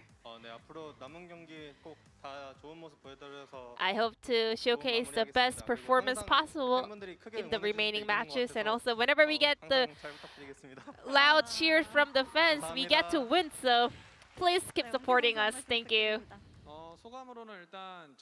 To start off, you know, yeah, we're not making it into playoffs, but still, we can be the spoilers, you know, we can determine the destiny of the other teams, so we will do our best playing spoilers. And also, yeah, I want to say, I was so amazed by this crowd and fans supporting us. I think today was the loudest, which made us feel so happy, and I will do my best to also remember all the fans supporting us with the cool fan signs. Looking forward to seeing more and more Freddy Brion in the future, but this will be the end of the interview from Lava and back to the carpet space. Thank you. Thank you, Ji-sun, as always, for that awesome translation. I suppose the happier they are, the better the friendship bond is. As let's take a look at the standings now, as Fred and Brion have remained in 9th place, but they have doubled their wins. Yeah, I mean, I think Umpty said it all there. You know, the fans are still cheering them, they're still supporting them, and Nongshim looked defeated. Fred and Brion mathematically out. They do not. You know, they came in tonight, they showed a really interesting play style, played aggressively, and, you know, you like to see a team finish strong. Yeah, you absolutely I know I do. Yeah. They still have 4 more matches, and we still have 2 more weeks of the LCK Summer before, of course, we do get into playoffs. Some match of the weeks here, Homalife versus Bro on Saturday. You and I are going to be covering that one, but also Live Sandbox up against Damwon Kia. Damwon Kia having a rough time, and this could be Live Sandbox's moment to shine. Also for Gen.G, they will face off against Damwon. T1 have a pretty easy week, as here's Challengers is going to be tomorrow and the day afterwards, so 1st and 2nd of August. You could check out coverage of that in English on Chronicler's stream if he's covering it, and of course in Korean officially on the LCK Challengers team. Yeah, if Chronicler can get his power cord fixed, which I hear he might be looking to do on Monday. But either way, guys, that's going to be enough for us. We are done here for this week of the LCK. Please make sure to join us next week for more of the LCK Week 8, and we'll see you then. Have a great night.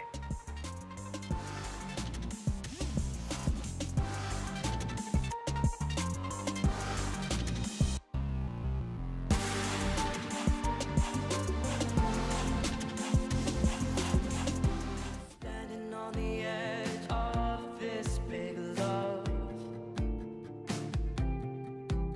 I'm not looking down, baby, I'm ready to jump. I never believed love could set me free. You break down the walls I build around me. It's a strange magic every time we touch. Yeah, I'm falling to you. I'll keep falling for you.